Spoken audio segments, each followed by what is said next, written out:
I'm here somewhere. Give me 1 second. There we go. How's it going, everybody? Welcome, welcome, welcome to another stage of reason here on Bridge the Divide. I am JL, and I'm so happy to see all of you here today. Let me see who all we have in the chat before we kick things off. I see Spam is here. Good to see you, Spam, who was first in the chat. It says, Andrew, because Andrew's usually first, but good to see you, Spam. Andrew was right there second. It's like, first is like second, only one newer. Good to see you, bud. Cindy Johnson as well says, good to see you, who was third. Musashi is in the house. Good to see you, Musashi. As well as, let me see. I see Canadian All-Man is up here. Elbows up Canada. Good to see you, bud. Thanks so much. Spam is correct. It's best when you're using the YouTube live chat. Use when you're using the live, when you're in YouTube, use live chat instead of top chat. Live chat will be able to see like messages as they come in and won't hide anybody. So I appreciate you letting us know, Spam. Let me see who else we got here. Cord Lizard Mage is in the house. Says numbers aren't real like time zones aren't. So I'm claiming first. Well done, Cord. Mystery Man is here. Says hello. Good to see you, Mystery Man. Jessica Transmetal Alchemist says good morning, everyone. Good morning to you. Hope you are well. Mystery Man, who has been a member of the Godless Army for 41 months. Thank you so much, Mystery Man. I do appreciate that. I love seeing those milestone chats. Those are always really cool. So thank you so much for that support. As well as Jared Reed says, love your shirt, Jail. Thank you so much. Not today. And thank you. Let me see who else we got here. Which version of D&D is the best and which is the worst? The best version of D&D, 2nd edition advanced. The worst edition, 5th edition. And I will die on that hill. D to the Dubs is here. Good day. Thanks so much for being here. Fopus Dilettante is here. Says, notice, God is no longer awesome. It's been downgraded to passable. Thank you so much. Well, God is trans. Clive Wells is here. Good to see you. Thank you for the obligatory alternative energy. I do appreciate that. And good to see everyone else. Anybody who hasn't said hi, I do appreciate you being here. As always, this is the stage of reason. So if you are a believer, we like to prioritize talking to believers about what they believe and why. We'd love to have you up on stage and have a discussion, about concepts of your worldview, or maybe answer questions about how we justify things within our worldview as non-believers. So I'd love to hear your thoughts. But please feel free. The link is pinned in the side chat, so you're more than welcome to come on up. We'll do a quick tech check and bring you on, and we'll have a discussion. As always, Andrew O is here, hanging in the back. Good to see you, Andrew. Hey. There we go. Doing okay? Yeah, I'm doing all right. Yourself? Oh yeah. Been kind of excited about this one. So because Sunday was a lot of fun. So I'm looking forward to this one. Ollie Man says, I think you're forgetting 4th edition. I believe it is the worst. And for me, 3.5 is better than 1st, 2nd edition. Both were almost the same. As in 3.5, there were more options available, and it didn't continue in there. Maybe it's because I might have a bias, Ollieman, because I grew up with 2nd edition advanced. That's like when I got into the game. And then then I wanted to see the classic stuff. So I got into like old school original TSR stuff, the old like boxed modules. So that came with like, the grid paper and stuff like that. So I did some of those, but I always loved 2nd edition advanced. It's just, maybe I'm biased towards it. I can tell you what, I can't stand 5th edition. I can't stand it. I do not like 5th edition.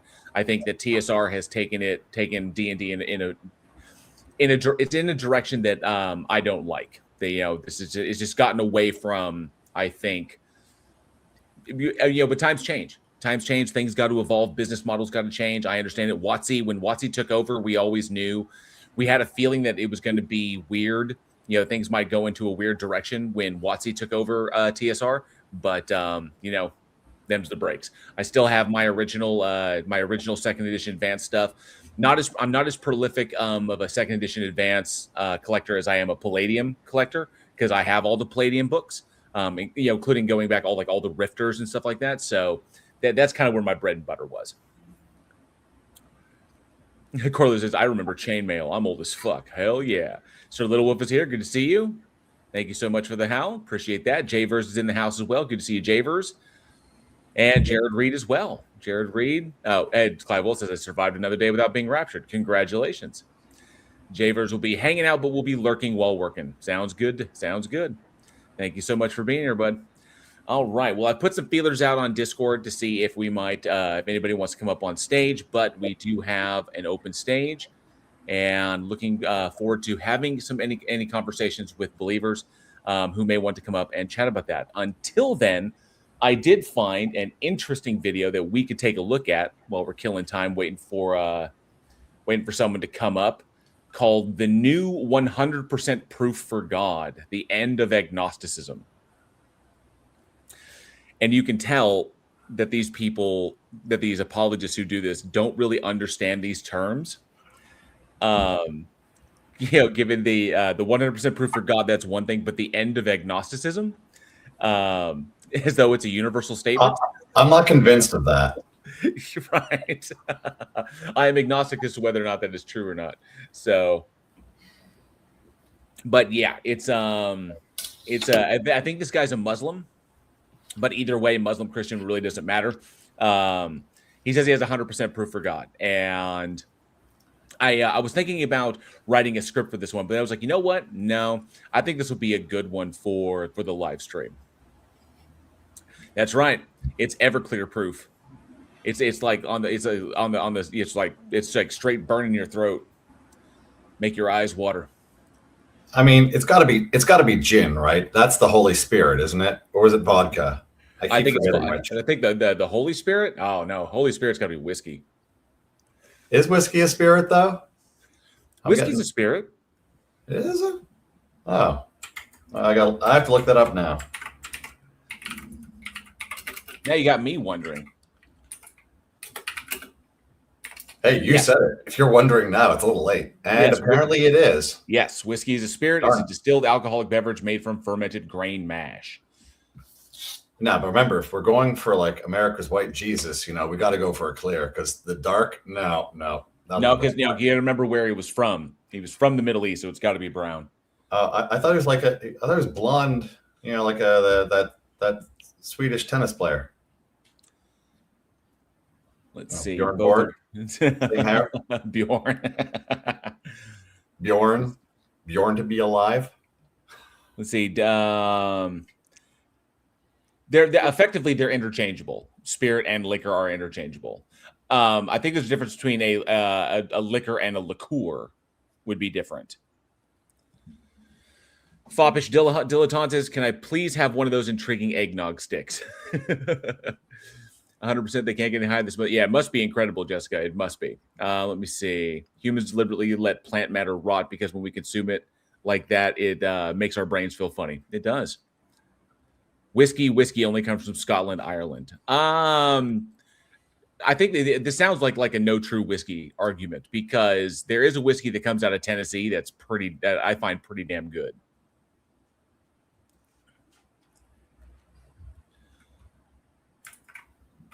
But then again, I grew up. I mean, this is such a weird statement to make. I grew up drinking Jack, so I'm a bigger Jack fan than I am a Johnny Walker fan. So, but then again, if you want to get into the classic stuff, I'm a big fan of Jameson's. I'm a big fan of Macallan. So, but I'm a whiskey. I'm definitely a whiskey guy over. I'm a whiskey guy for sipping. I'm a tequila guy for partying. But then again, I haven't partied in so long. But I always drank tequila when I was out with friends. Tequila was my social drink, and tequila or Long Island iced teas.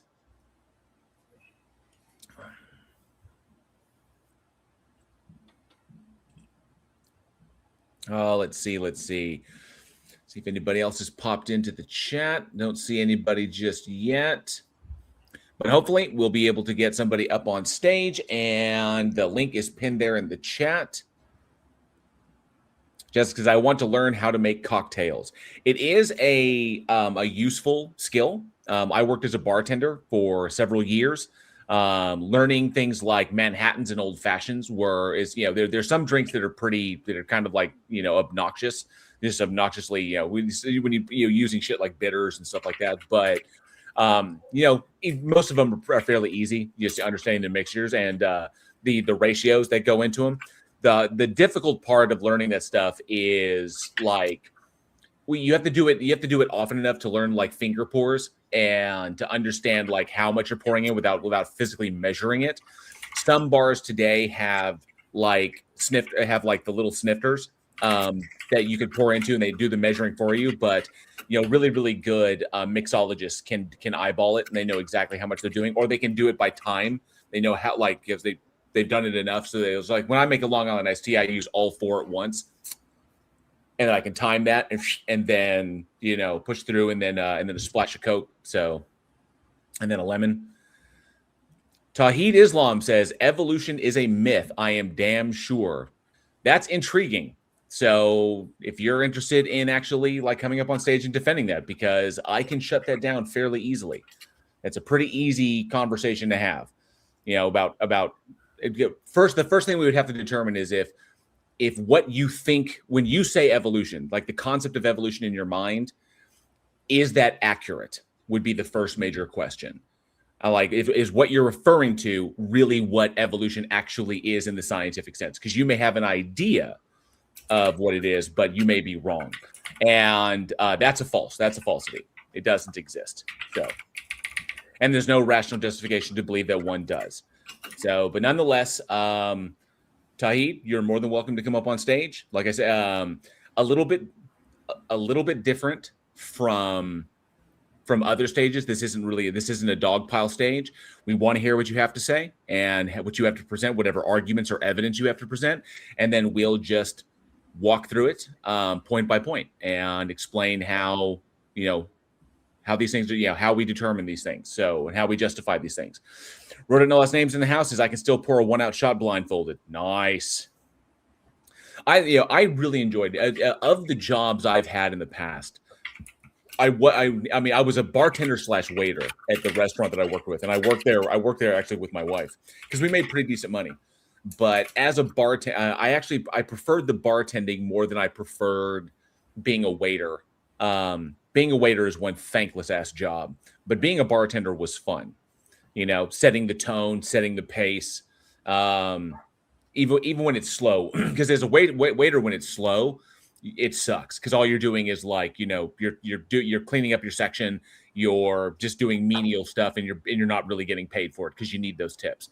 Being a bartender is a little bit different, even when it's slow, because at least then you have the time to interact with people because with a waiter, there's no one at your tables. With a bartender, there's usually someone at the bar, even if they're not ordering, and you have a chance to like talk and engage with people. So, okay, so Tawhid, that is where you're wrong. Okay, I don't know if anyone has ever explained this to you over in Taco's channel, but your conception of what evolution is incorrect. Like the idea you have in your head as to what evolution is foundationally wrong. So what you're describing there is not what evolution is describing, not what evolution describes in the scientific sense. That's the problem. And I see this with a lot of apologists is they have a conception of what it's talking about, or like what the field is talking about, and it's incorrect because they typically heard it from other apologists who have a misconception about it, and they just regurgitate it down through the generations. So, what's up? Scientific Origins is in the house. Good to see you, bud. Thanks so much for being here. You are right on time. Yeah, I don't know if Tawhid will actually come up, but I mean they're more than welcome to. That is a conversation we could easily have.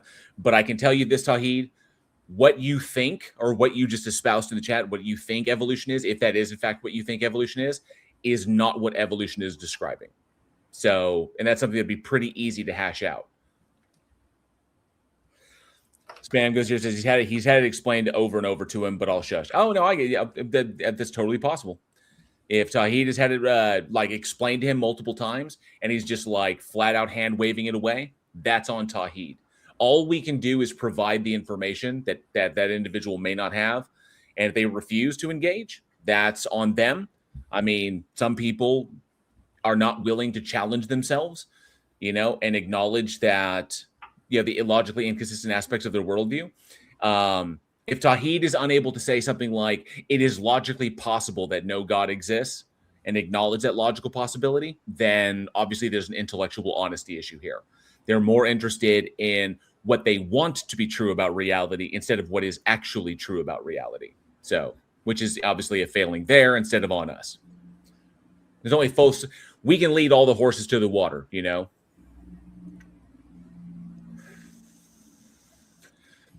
Not exactly. That's partly kind of what it is. Partly. I mean, there's a lot more detail in there, but that's more accurate than what you just said. So they do change over time. We have mountains of evidence for this. Yes, it is the repetition of gene alleles in populations over time as a result of selection pressures, resulting in phenotypical changes. So the repetition of select gene alleles and the elimination of others over time, which leads to morphological and phenotypical changes. So phenotypical changes which result in morphological changes. So, which is why the things that you see today are just modified versions of things that exist in the past. So, is pretty much what it is. So, and the fields of morphology, cladistics, phylogenetics, all of these things go into it. Nonetheless, there are mountains of evidence that support this. The number one thing is common common ancestry. Every single living organism on the planet is related, genetically related. So that can't be denied. And you can't say, and this is I think pretty good. You can't say that that's the result of a common designer, because if everything on the planet was not related, that would not be evidence a God doesn't exist. So the inverse would not be proof, would not be evidence of a God, which means that you saying, well, that's just evidence of common designer, that's not evidence either. And what's up, Austin? Yo, how's it going? I'm good. How you doing?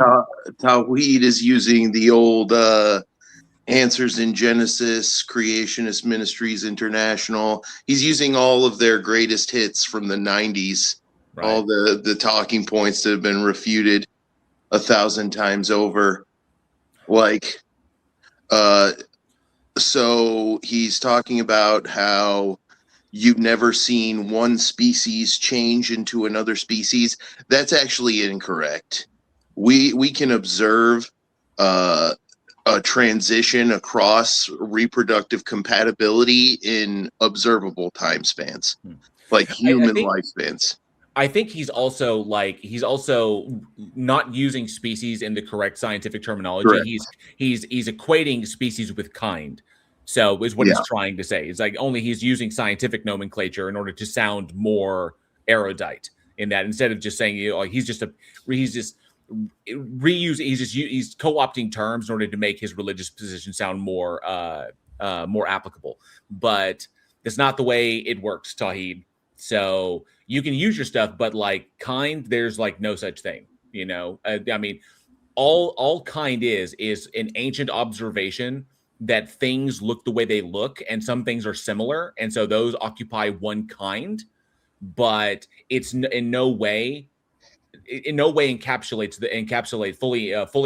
or envelops the nuances that go into understanding the connections between organisms and the differentiations between organisms and why they look that way and why they are that way. So effectively, Cord, the crocoduck, which is that Ray Comfort bullshit, but the crocoduck was effectively Archaeopteryx and the fellow Microraptora is what those were.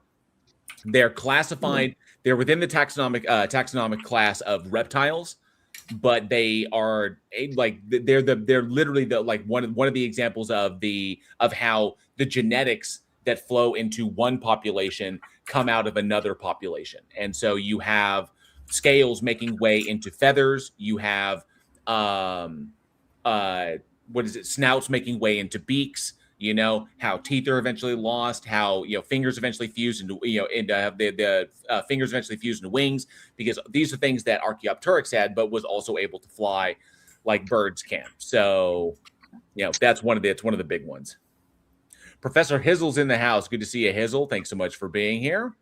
Yeah, so we can observe a lot of evolutionary change in the fossil record, and that makes sense because humans can't live for the millions and billions of years it takes for fossils to accumulate. So we look there and we see a lot of change. But there's also observable speciation. So people think that evolution can't be observed. It's actually observed every day. And there are many examples of observed speciation. So, gosh, there's so many, it's hard to pick which one the creationist needs to hear about most, right? Like, well, what they're looking for is something that technically doesn't exist because they're operating with a malformed understanding of what evolution is. So, I mean, they won't acknowledge the genetic relationship. I mean, even if they do acknowledge the genetic relationship between homogeneous and pangenus, they won't acknowledge that neither one of our members of our genus, like Homo sapiens didn't exist 7 million years ago. Modern chimpanzees and bonobos didn't exist 7 million years ago. So, but the connecting species that led to our formation through numerous hybridization events as they began to split off, that species existed before ours came into. So that was 7 million years ago until anatomically modern Homo sapiens entered the fossil record around 300,000 years ago, maybe 250 to 300,000 years ago. And I think anatomically modern pan genus that entered the fossil record, I think early, like much later, much earlier than before we did. So as Homo sapiens were developed, because there were other members of the Homo genus which were around before Homo sapiens were. Right. So, Neanderthalensis and Erectus, that gave rise to all of those. So they want, yes, nobody on fire is correct. They want proof of Pokemon. Yeah, right. They want proof of Pokemon. They want to see. Well, that's how they think it works. They want to see a Magikarp turn into a Gyarados. They think a duck evolved into a crocodile via a hybrid stage. And while species do hybridize, and that's one of the things that fuels evolution, that's not the only way evolution happens. But we have observed that happening. A new population evolving into existence via hybridization of two parent populations. That's something Peter and Rosemary Grant on the Galapagos, they've observed over 35 years as a new hybrid species of cactus finch has evolved into existence via migration from the mainland. You see, Tahi, this is problematic. Tahi says, I don't believe our ancestors were stupid fishes. No organism can modify its physical parts by itself. It is impossible. We don't have any power to change our physical structures. Obviously, we don't choose. I mean, okay, choosing how an organism evolves is artificial selection, okay? But it takes time, okay? But obviously, we don't choose what forms. In the past, okay, before artificial selection was a thing, when there were agents that existed that could influence through selective breeding to favor certain traits. We were doing that with agriculture for forever. But back then, it was natural selection pressures that resulted in these things. Okay, so yes, we are taxonomically Sarcopterygians, and yes. It wasn't that you could say our ancestors were fishes, we're fish, but this goes back hundreds of millions of years. I mean, we're talking prior to the dinosaurs, to that age. So we're talking that's how long ago it was. Our closest living fish ancestor living today, is the Australian giant lungfish, which shares roughly 40%. There's about a 40% relationship between us and them. So it's what you're describing is not what happens, because nothing, intentionally changes its physical structures. These things occur over time. Okay. And what offset to us with, the eventual split to where the Australian lungfish wound up right now, the connective tissue is the common ancestor that we had with those organisms today. And so, which would be a form of tetrapod. So. Yeah, the last time one of our ancestors was anything close to what would colloquially be referred to as a fish today was stage 17 of an evolution that takes at least 71 full-on stages of speciation. Like you're getting very confused by one, what's called a pseudo-taxon, the word fish, which doesn't actually really mean anything in taxonomy. It can be used to refer to organisms from over half of the 8 major phyla in the kingdom Animalia. It can refer to echinoderms, mollusks, cnidarians, annelids, and us, chordats. You know, do you know what it means to be a chordat, Tawid? It means you have a hollow dorsal nerve cord, you have a notochord, you have pharyngeal slits in your neck when you're developing what becomes your jaw and your ear, and we humans did during the. Let me throw this out there, Austin. When I was born, okay, and this happens sometimes. It's not rare, but it's uncommon. During our developmental phase, when human beings are gestating, there are a number of aspects of our morphology that develop and then turn into other stuff. So like when he's talking about the pharyngeal slits are the remnants of when our species had gills. Okay, that stuff is passed down and made all its way through. But those pharyngeal slits, the cartilage that composes them, winds up developing into our jaw, into the parts of our inner ear. Okay, but sometimes remnants of that cartilage get left behind and stuck in other places of the body.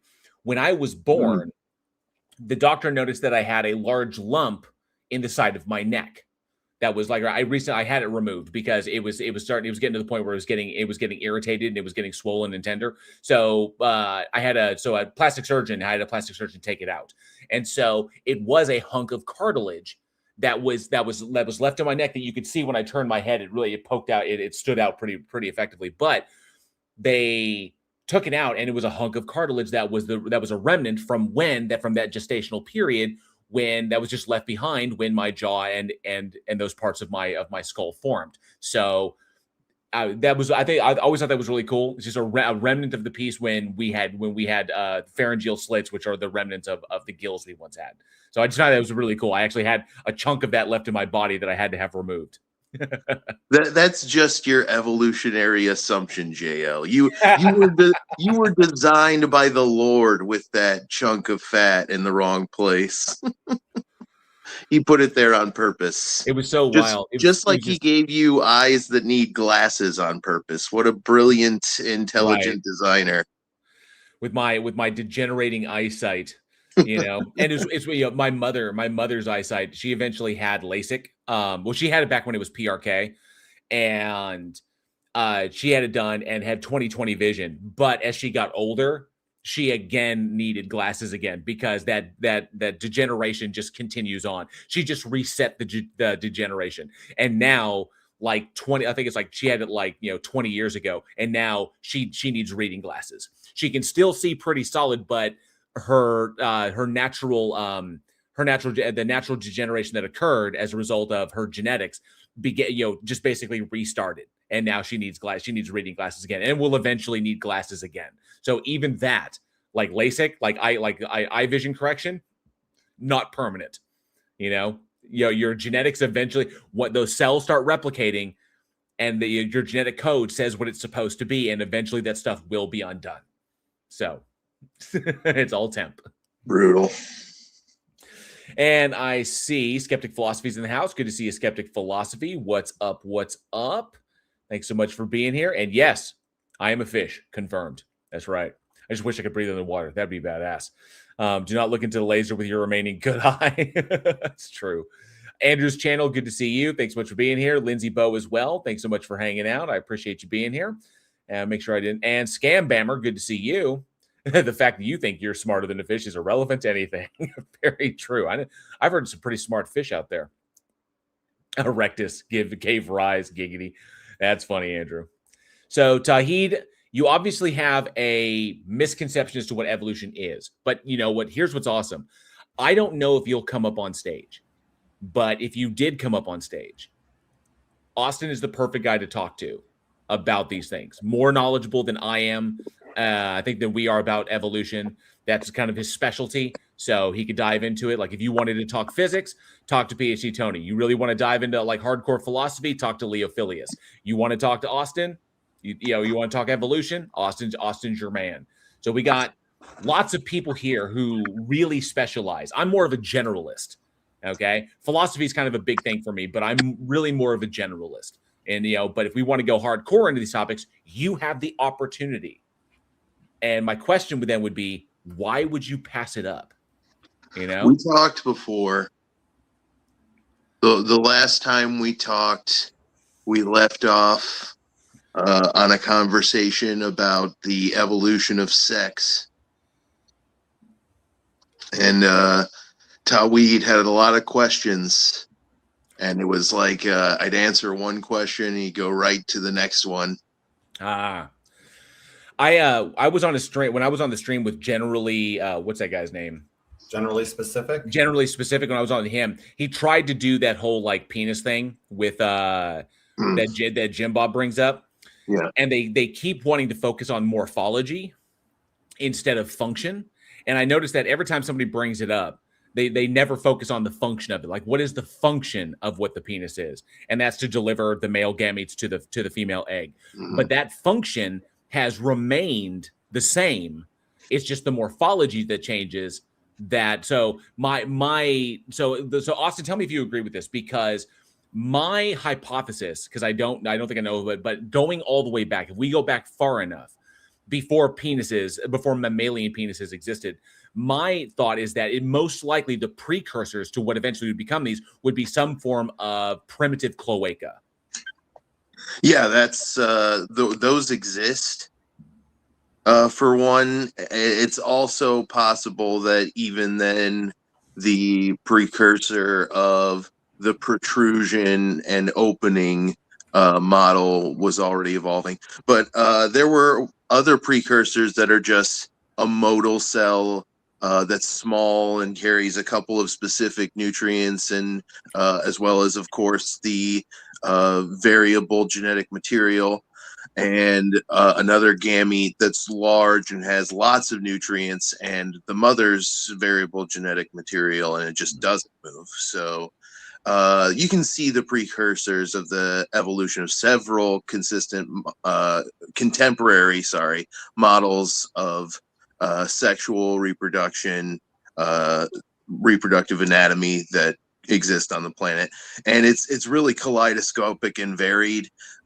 Humans and most mammals are, sexually dimorphic with a bimodal distribution of traits that clusters around two general phenotypes, the male and female.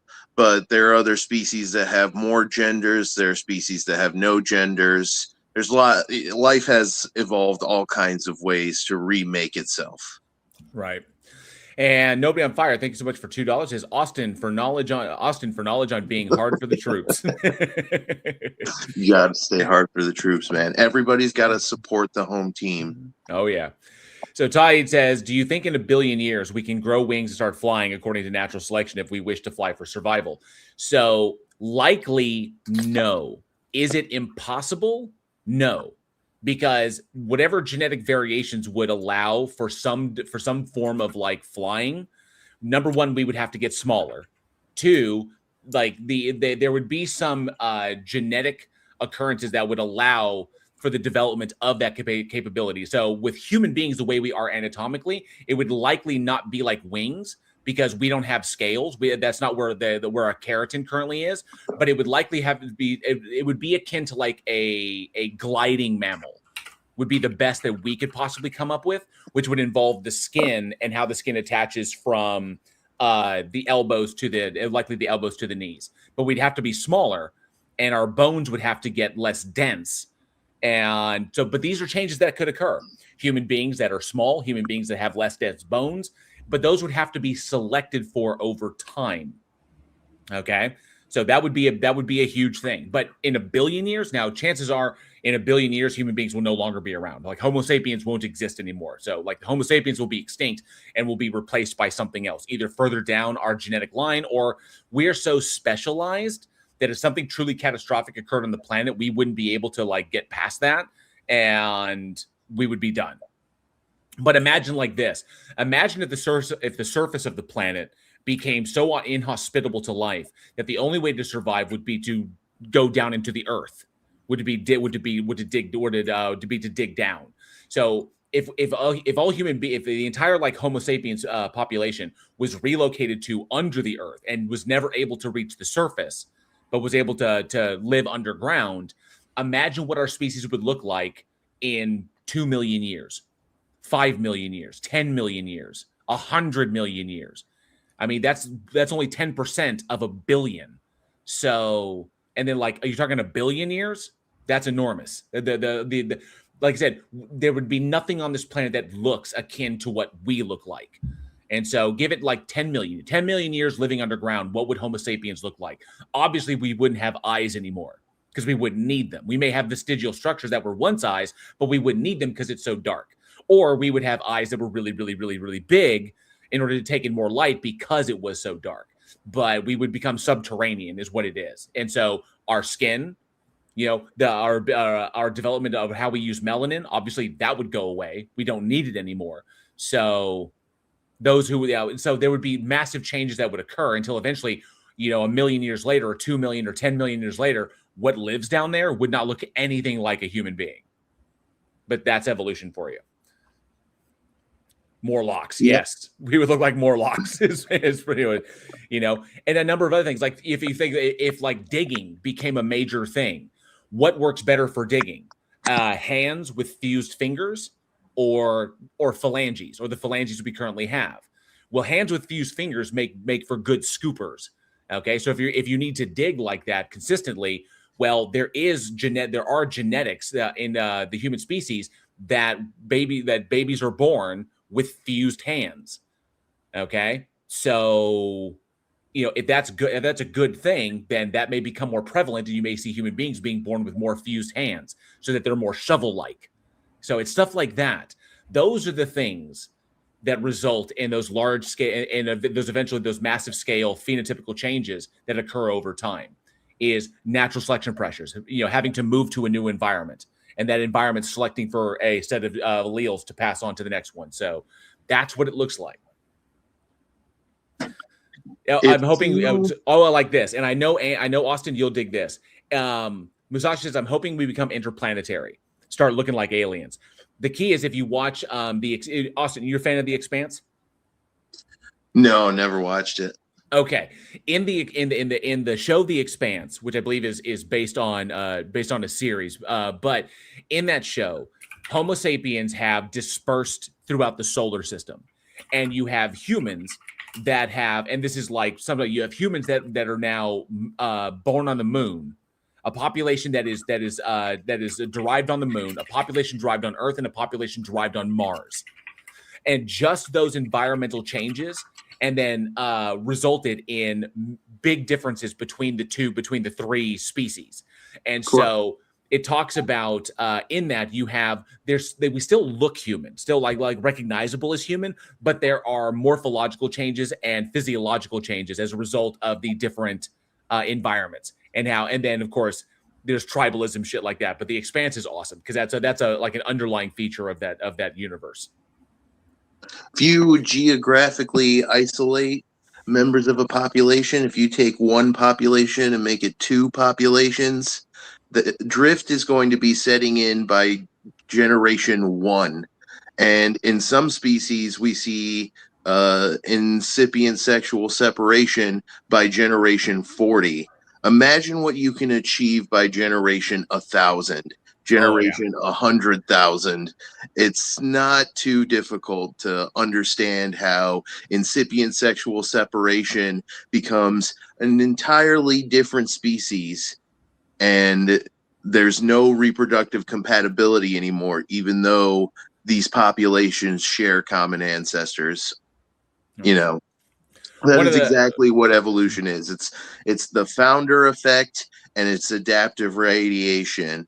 and what we would expect to see if a process like that created all the biodiversity on the planet is nested hierarchies of relatedness, which is of course exactly what we see with genetics. And this is why it's really not a debate anymore, not anywhere except with social media and lay people on the internet and religious apologists, of course.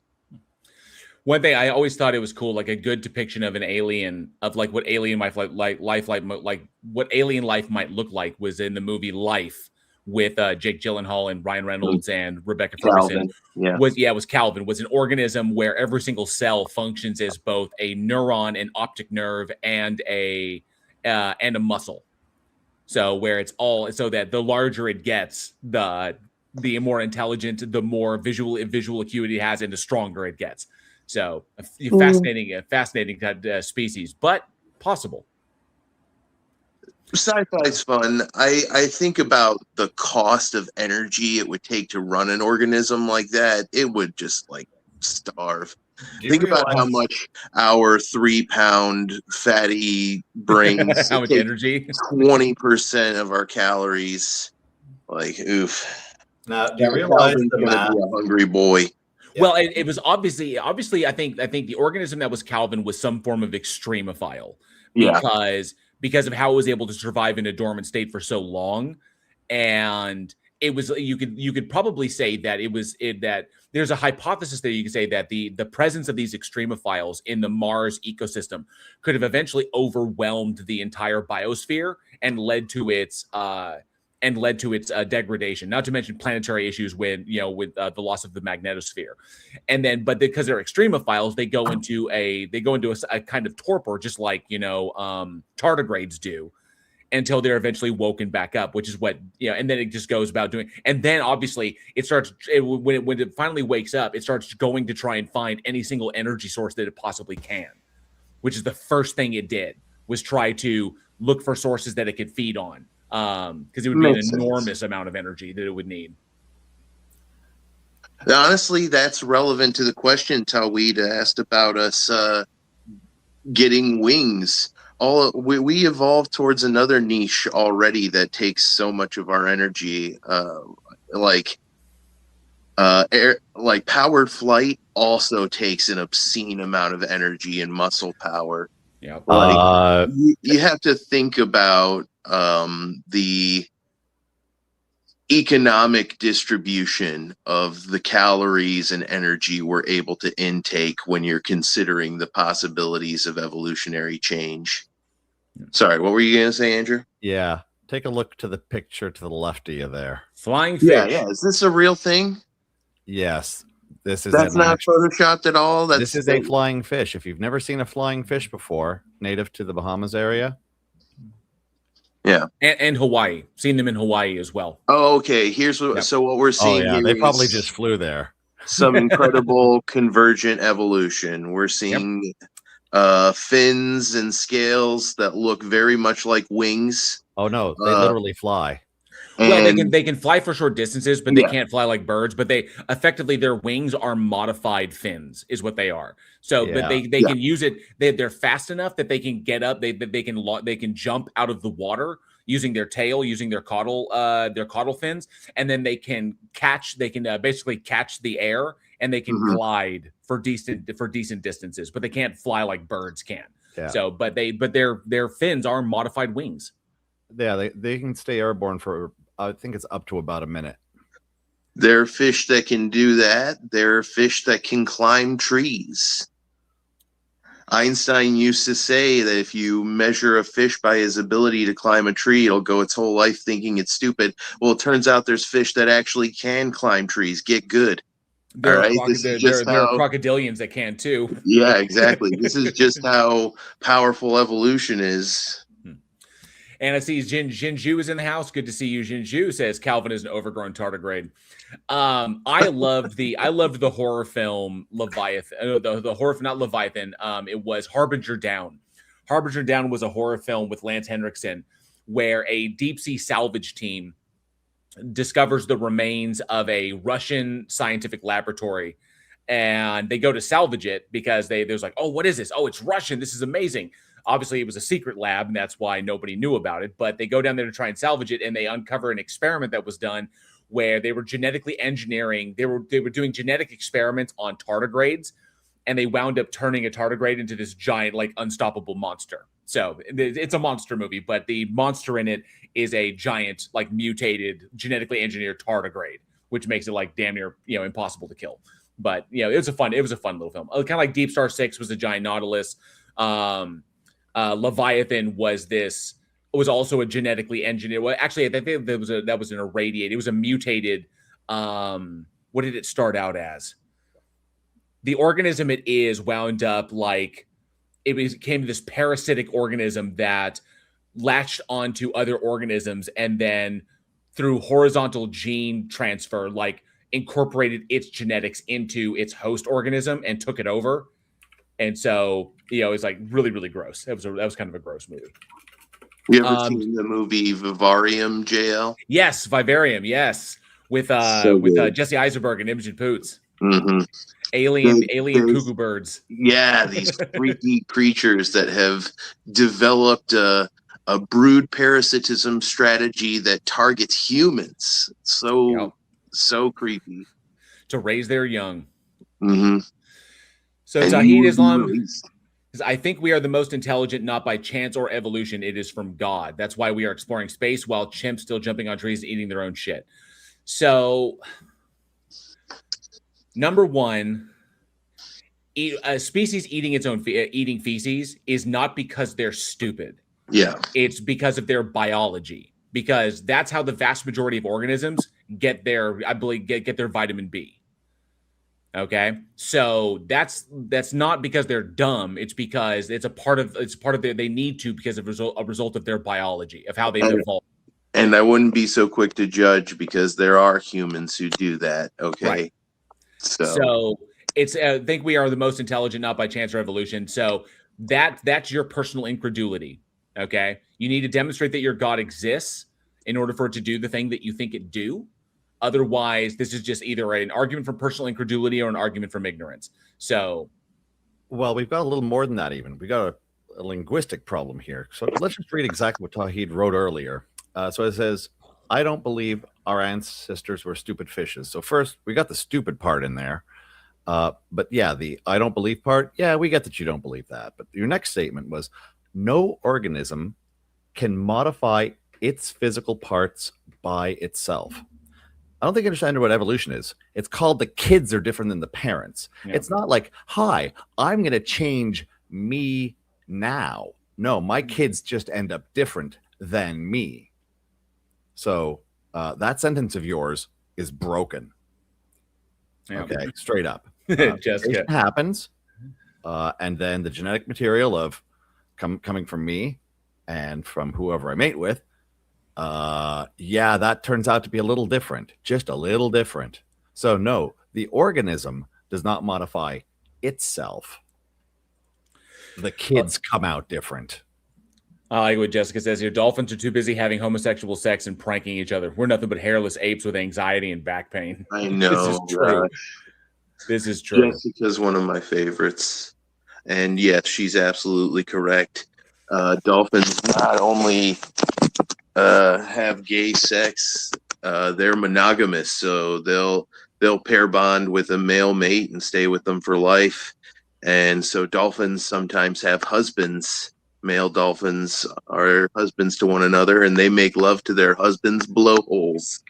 I want to see my tax dollars pay for some high school biology textbooks that have that information in them. Musashi, the back pain. I am dealing with it currently as we speak. I am scheduled to go in for an MRI to finally look at my lower back, because it used to be something I could manage on my own, with rest and massage and heat and stuff like this. But I'm getting older, and it's getting to the point where it's becoming more of a problem. It's interfering with my ability to be in the gym because, like I said, I'm getting old. So I'm actually scheduled. Apparently, from what I understand, they want me to go in for an MRI to get a better look. But from the X-ray that I had on my back, apparently I have been, if I understand it correctly, because I actually like dove into it trying to understand what the diagnosis was, because it described it like, there's like a 2 millimeter displacement between L4 and L5. From what I understand is that I've been living with a minor slipped disc for a little over 30 years. It's just like, and likely it hasn't gotten worse because it's calcified there, because I haven't really re-injured it to a great extent. But I essentially what I think it is that I've been living with a it's not a completely slipped disc, but a minor like a displaced disc for the better part of 30 years. So I'm pretty sure that's what I thought. It was nothing but like scar tissue, but apparently it may be a spine thing. And I'm likely thinking that the reason it's the problem is because it's compressing a nerve. So the MRI will reveal more. I may need surgery, or maybe I might not. There could be some regular stuff that we could do to it, but it's possible that I may need surgery to or either like nerve decompression. So hard to say, but apparently that may be the issue. So, well, it's really only the intermediate or distal issue. The real proximal cause is the fact that nature gave you a clothesline and evolution turned it into a tent pole. Right. So this is just another example of how evolution, and not anything close to resembling intelligent design, is responsible, is the best accounting for all of the biodiversity on the planet. And then I can thank gravity for all of its effects. Is like, gravity, thou art a heartless bitch. Indeed, heartless. Two of the major things we need to survive on this planet, gravity and oxygen, are the two things that are like steadily killing us, oxidizing us and grinding us down. Yay. Yep. Zahid Islam says, I mean, fishes haven't got superior brain like us. We dominate them and can destroy them whenever we will. We can poison. Dude, I would love to see you dominate a fish in a swimming competition, or a breathing underwater competition, or a fertilizing millions of eggs competition. No way, Tawhid. So Tawhid, you actually give away the game on that. It's like, I mean, fishes haven't got superior brains to like us. You're right, because the way we evolved, all that energy went into the development of our brain. So you are correct, but we are extremely lacking in other physical areas. So like physically speaking, compared to the animal kingdom, we suck. We're like not good. The one thing we have going for us is the one area where we evolutionarily specialized in, and that is our brains. But then you said we dominate them and can destroy them whenever we will. We can poison the sea. That's because our brains provide us a fantastic advantage over nature when we are operating in groups. An individual human versus nature is at an extraordinary disadvantage. Okay? Humans working in groups is where our advantage is. One lone human being could do some damage, but is not in any way competitive against nature. You versus a bear, you versus a shark, you versus a saltwater crocodile, you versus nature alone, you are at an extraordinary disadvantage. You don't have claws, you don't have fangs, you don't have superior eyesight, you don't hear as well, you can't smell shit, and you're slow as hell. You don't even have any real basic armor. You're and no armor, squishy ape. Whereas and you can't even like thermally regulate like other species can. No. You put us in an environment that we are not conducive to, and your ability to thermal regulate you typically wind up killing you, or your lack of ability to thermally regulate will wind up killing you. Okay. Meanwhile, malaria is spread by mosquitoes and kills 600,000 people a year. Right. So, you worried about fish? Worry about mosquitoes. What a great design, right? So imagine designing malaria and a biological system that distributes it to your favorite creation and being called an intelligent designer. So spam. A house cat can kill a human if given enough incentive. Okay. A house cat can kill a mage because a house cat at level 1 does 1d4 damage, and a mage only has 1d3 hit points. Now, A house cat can kill a mage for those who are D&D, fans of D&D. But it's because we work in groups, because we're a social species. That's why we have the advantage. But individual humans on their own typically don't last long, because nature is free, nature is brutal, and we're not like meant to. I would say this is the way we wound up. Okay, so we have our advantages. We don't. In areas we don't, but our one advantage is we operate in groups, which you kind of gave away the game when you mentioned the we in there. You cannot outswim a shark. You cannot fight a shark on your own. But humans together can build boats that can keep them above the water and then can attack the shark from the boat and then kill it. So that's one thing. Or you can poison the water. But guess what? You poison that water, you can no longer drink it, and you can no longer go into it either. So that's kind of, and I want to point out that cooperating to increase our collective brain power, developing tools, all the things we do that human exceptionalists point at to try and prove human exceptionalists, those are all just differences in degree and not category. Other species have social behavior. Other species have collective technology. Other species have all the things that humans do. They just do them a little bit differently. Maybe in some cases they don't do them as well. We have these things and we do them very well, and it's allowed us to thrive in this really unique niche we exist in as the only, bald bipedal ape on the planet that has a smartphone. But that is a difference in degree and not category. There are other species that are cracking open clams with rocks, that are using sticks to spear fish. You see similar behavior in primates, in our closest relatives. So medicine, passing down medicinal, like natural medicinal cures, healing, like essentially medicine. Orangutans do it. We've seen it in the wild. They didn't learn it from humans, but it's something that is passed down from one generation to the next. So, there's the famous quote from Margaret Mead about how civilization begins with a healed femur, with a bone that broke in an ancient ape.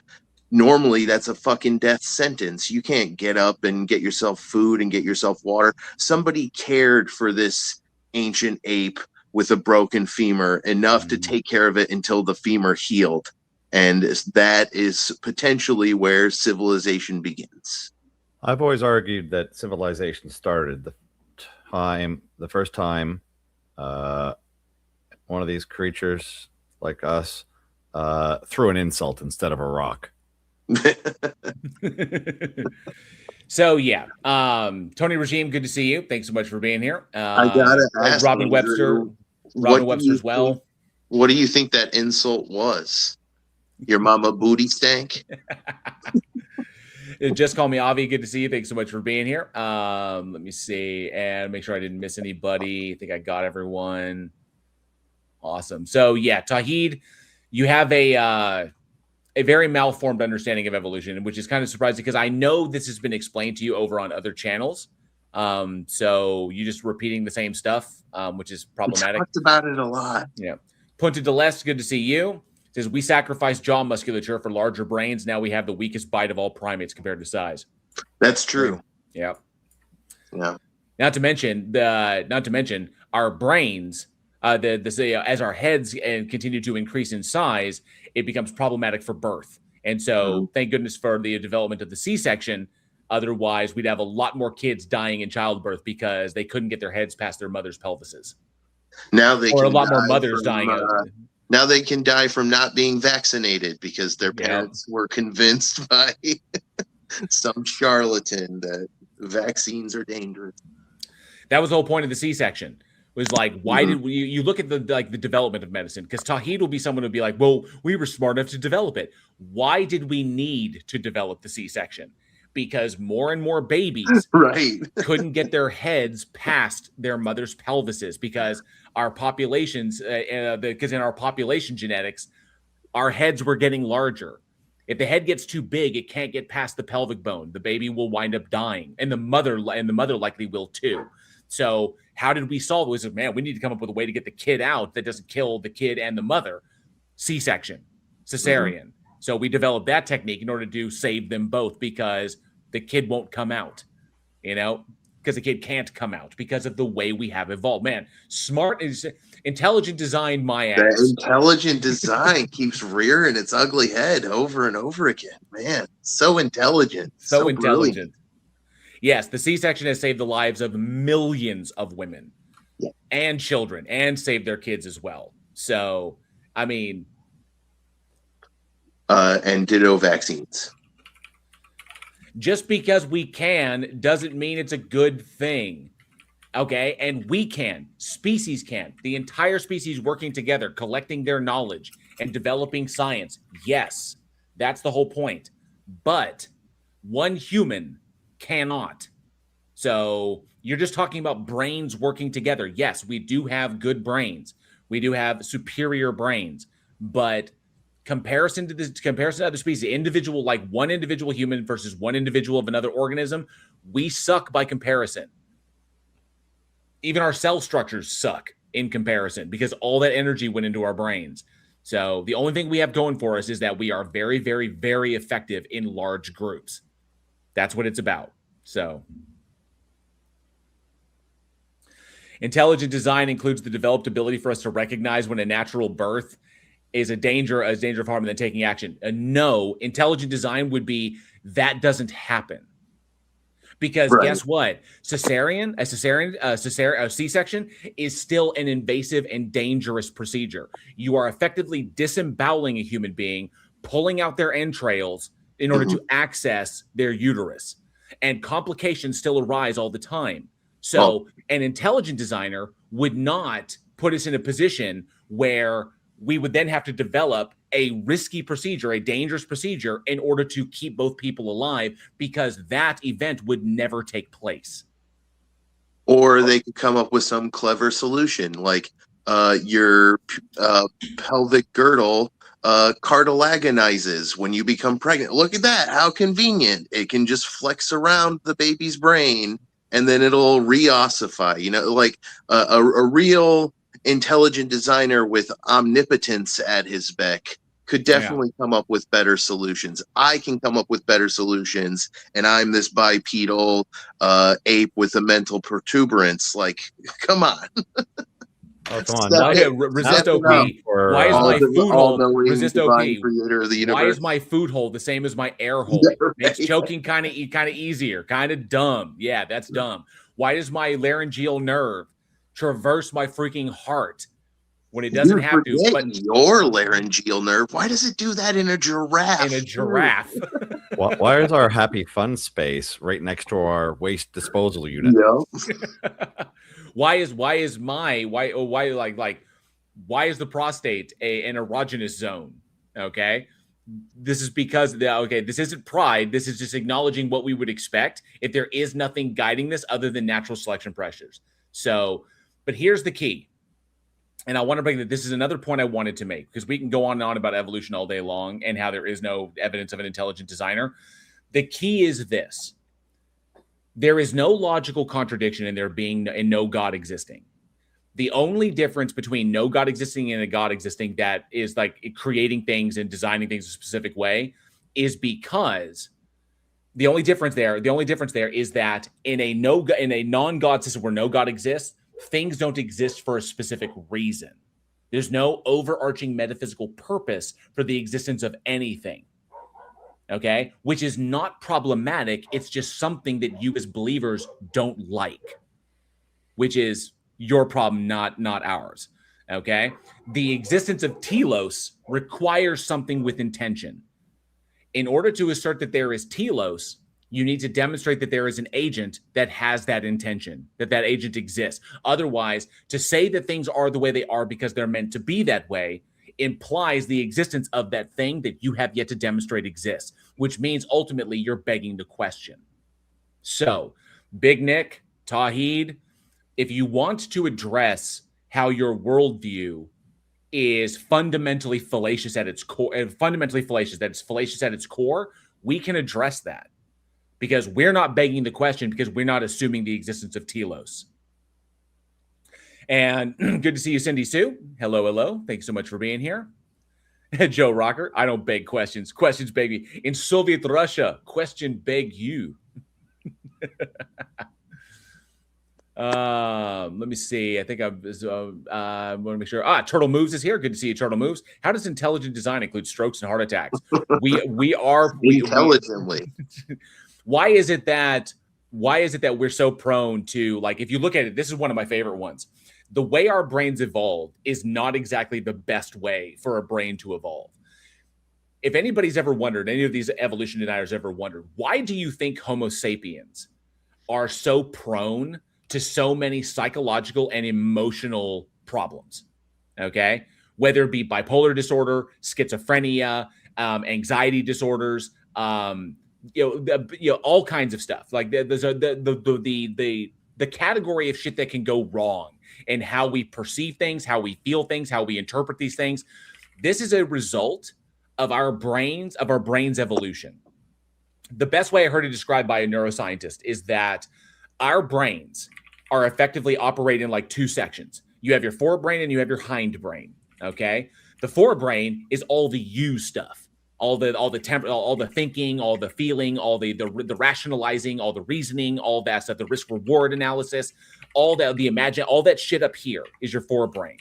Okay, your hindbrain is all the keep you alive shit, your fight and flight, your instincts, all all that stuff. So the problem is that when we interpret stimuli, the body reacts in a way, it has an immediate reactivity to stimuli: pain, fear, anger, happiness.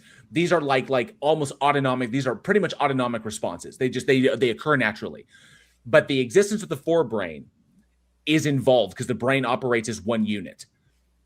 The brain is functionally a rat's nest of neural pathways that allow for the hindbrain to interact with the forebrain and back.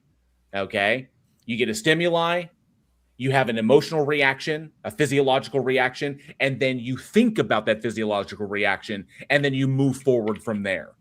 Then you quantify it, do all that shit up here. You react a certain way.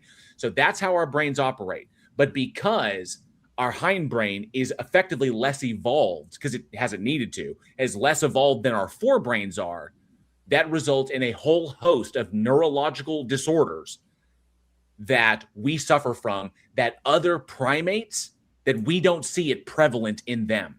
You don't hear about schizophrenic gorillas. You don't hear about bonobos with bipolar disorder. You don't hear about orangutans with borderline personality or suffering from ASPD. The reason for this is because their brains evolved differently than ours did. Everything is a double-edged sword. Everything's a double-edged sword in evolution. Benefit in one area takes away from other areas. This is why, cancer, very bad in mammals. Cancer in fish is actually not a death sentence for them because of the way they biologically handle it. Okay, so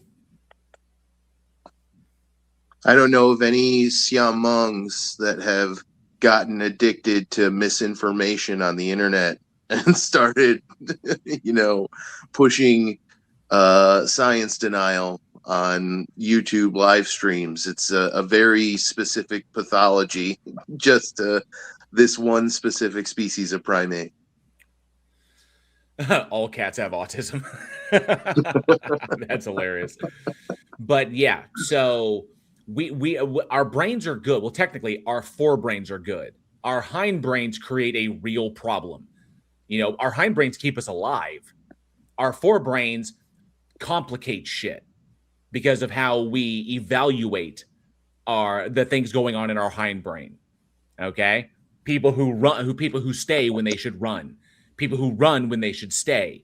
Okay, your emotional responses typically tend to overwhelm your reasoning responses unless you can develop the ability to keep those in check, like soldiers often do. But even that results in even more problems. So keeping yourself in situations that your body is telling you need to get out of, But, these are all problems that we have as a species. But nonetheless, and thank you, Joe Rocker. Oh, I like that. Like when Christians gaslight their own children into believing they have no value except for a 2,000-year-old desert Jew. Agreed. So when it comes down to it, to Big Nick, whatever like this, the key is this. You're assuming the existence of telos, that humans exist the way they exist because they were meant to exist that way. There is no evidence to support that. In fact, human beings almost didn't exist thanks to the Toba eruption roughly 70,000 years ago, which almost wiped us out. Okay, that was the most recent genetic bottleneck that our species experienced. So, in that respect, you're assuming the existence of telos, which requires the existence of an agent with that intention. So, if you don't want to beg the question, you need to demonstrate the existence of that entity to do the thing that you think it do. That's the key. Our worldview is not begging the question at its core, but yours is. And you have to try and explain to us, I would like to hear why you think that's more rational than what we're doing. All right. Just another geophysical time bomb that's counting down, too. There's going to be another mega eruption at some point in the future. Which one do you think it'll be? You think it'll be Yellowstone? Maybe. Could be one that doesn't even exist now, most likely. Oh, yeah. I know there's been... No, it's more likely going to be one that exists now. I don't know why I said that. You see, you make these claims, Sahid, this life is a test. Why would you think that? This world is not paradise, so disease and sufferings are bound to come our way. That's exact. Diseases and sufferings are what we expect in a system that is not intelligently designed. This is what we call nature. It's exactly what we come to expect. There is no overarching test to overcome. You are still begging the question. Okay? I want you to defend why you think a worldview that is predicated on a logical fallacy is more rational than one that is not. That's the key. And I think in a question that you can't answer. Okay? This is the same shit that I wanted to same shit that I wanted to ask Ryan over at needgod.net. I wanted to hammer on that because he did the exact same thing. I asked him, do you believe that you have rational justification for your worldview, or can you supply the rational justification for your belief? And if you can't, do you think you're justified in claiming that it is true? That was a question I had for him. And he said, and his response was, yes, I do have rational justification, teleological argument. And then he moved on. And I was like, no. And I didn't get a chance to follow that up saying, no, that's begging the question. So that's kind of what I'm trying to hammer him on the same thing. And probably because air is crucial in taste and smell. JL can't smell, but he can taste, which is bizarre to me. Okay. So just call me Avi. Because the sense of smell and the sense of taste are so intricately linked, my sense of taste is muted, but it's not non-existent. It's just severely muted. That's the best way I can describe it. It's not as intense as other, which is why I have a favoring for spicy food, for extremely spicy food or extremely strong flavors. I need those in order to taste what I'm eating. If I can't taste what I'm eating, then it's just bland to me. But I can tell you, the host of foods out there that are very bland to me is wide. I need that strong flavoring in order to actually enjoy what I'm eating, which is why I like really strong wine. I like, things cooked a certain way to maximize their flavor. But yeah, I have no sense of smell. So my sense of taste suffers from that. It's just severely depleted. Yeah. I didn't know you had anosmia. Yep. Born with it. The test for that in the 80s sucked ass.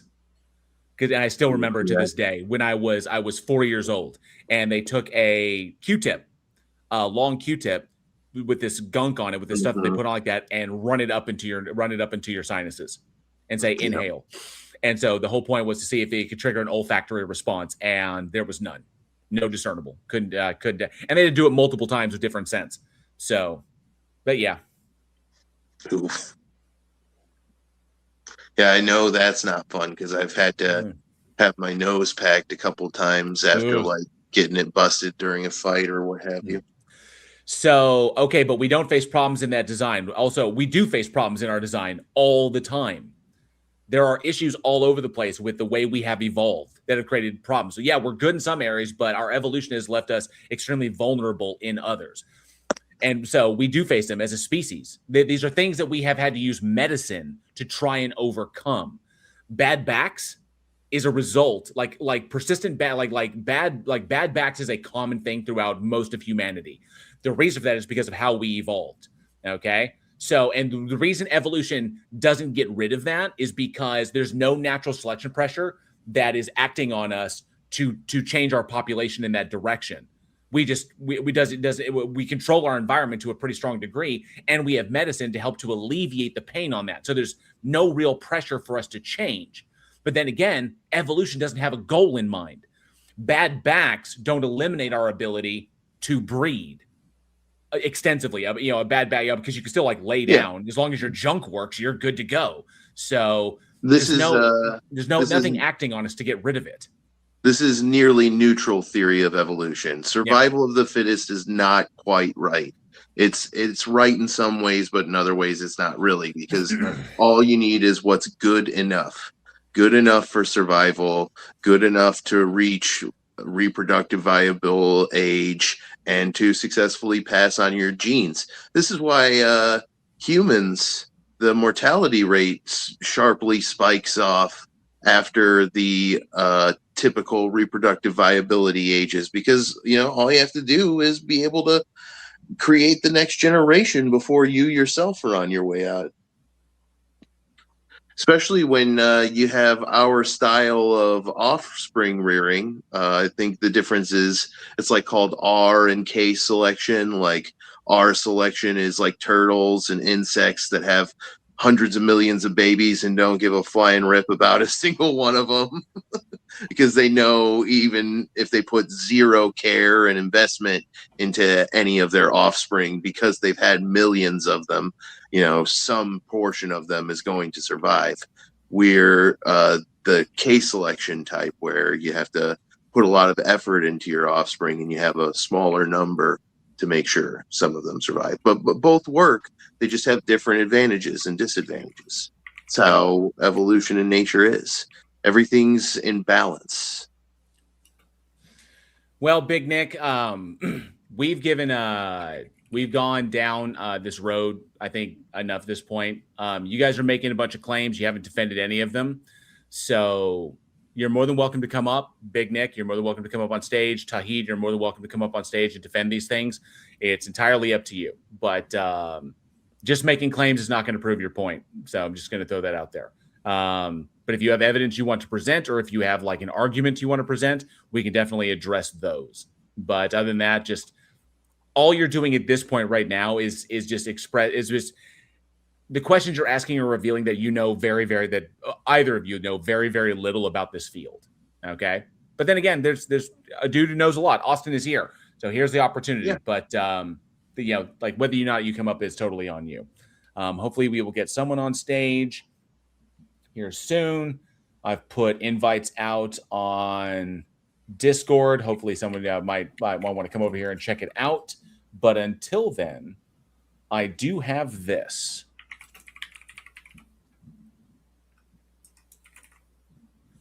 Oh, no, don't need that. Let's check this out.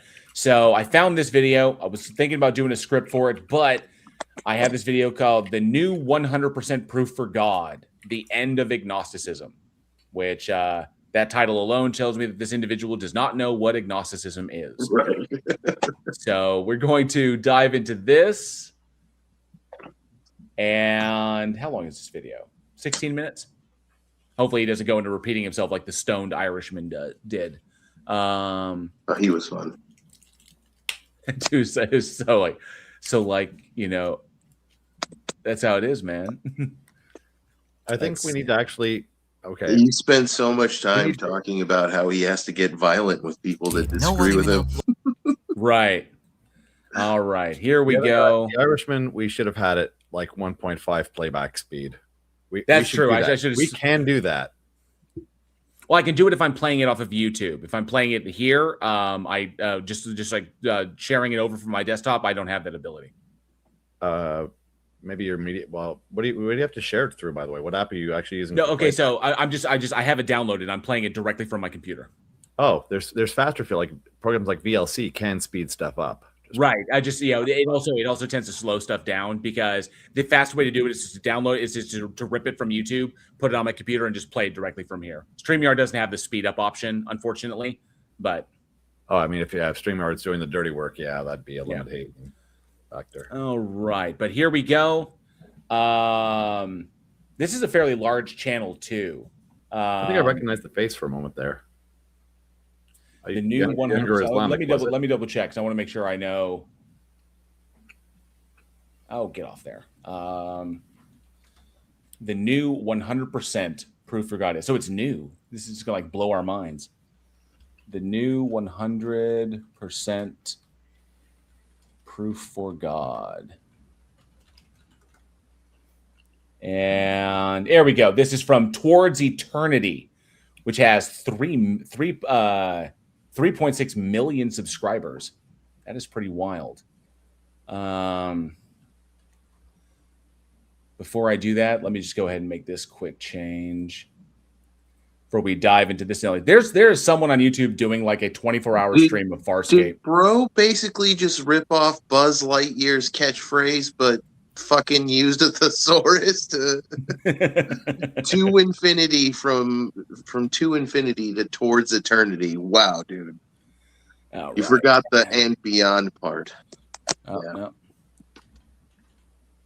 Towards eternity, and let me get this link and copy that, paste that, save. Awesome. Like that. And let's check this out. Tahid says, have you ever debated with Sabur Ahmed? He's got great knowledge on evolution. I'm not familiar with that name. I have not debated them. Yes, I debated him. I have wiped the floor with him multiple times. I actually wiped the floor with him and James Tour at the same time, so bad that they panic ended one of their live streams and both ran off. It was hilarious. I haven't debated him. I'm more, if I'm going to do like a formal debate, I'm more than likely going to wind up in a philosophy debate. But debating evolution for me is kind of like debating flat Earth. It's pointless, and it's only going to be because the people who are debating, like the apologists who debate evolution, often, like every time I've seen it, I'm not saying this is 100%, but every time I've seen it, they know virtually nothing about evolution. They have a whole bunch of like extreme misconceptions that they think are true, and this is not going to work. Skyworks, good to see you. Says Sabur Ahmed is a peddler of Islam. Probably, I would agree with that. But I don't see a point in it. I mean, there are other people that I mean, obviously, I'll let like Forrest Valkai and Erica and other individuals debate. Go into hardcore debates about that, or Austin, are better equipped for it. But we know it's true. So it's an established fact of reality. If they can't deal with it, then that's on them. And I know there are amazing people out there who are debating that stuff and making sure people have the right information, and that's what they do. I have a different field. There's a lot of people like Sabor and James Tour and Stephen Meyer. Sabor isn't a biologist either. He studies philosophy of science and philosophy of biology. And if you watched his debate with Professor Dave, you know his strategy. His strategy is, I concede evolution. It's trivial. It's obvious. But also evolution is fake and dumb because God. Like he's a bottom tier young earth creationist, scriptural literalism, adherence to the Quran type, blind adherence type. They never want to explain why it's wrong, go into the details of why it's wrong. They just want to cast it off in order so they could argue for their God. So whenever I see an apologist in an evolution debate, they're never arguing against evolution. They're arguing in favor of their God. They're saying that evolution is kind of like the same shit that Andrew Wilson does. Andrew Wilson gets into a debate and he doesn't argue why secular humanism, fails. He argues what he doesn't like, and then says that his worldview is better because it doesn't have any of the things that he doesn't like in them. So, but he never defends his position. So if you want to defend an anti-evolution position, then you need to describe why we make the observations we make, and why we make the predictions we make, and why those predictions are successful in a system where the evolution is purportedly false. You need to explain those, and you saying, "Oh, those things are the way they are because God." That's not a defense. That's you asserting a claim and then refusing to defend it because you want to spend all your time attacking the other person's position. Okay. It's defend your position. It's so much like the Galileo heliocentrism moment. It's like a one-to-one comparison almost. You have a scientific model that has disproved people's deeply held religious beliefs, and they're just clinging to them. And it's very obvious that's what's going on. The scientific facts are very clear, as is the emotional bias of the people rejecting them. I'm sorry, Elliot. Okay, let's see what this the new 100% proof for God is. Courtesy of, I've completely forgotten.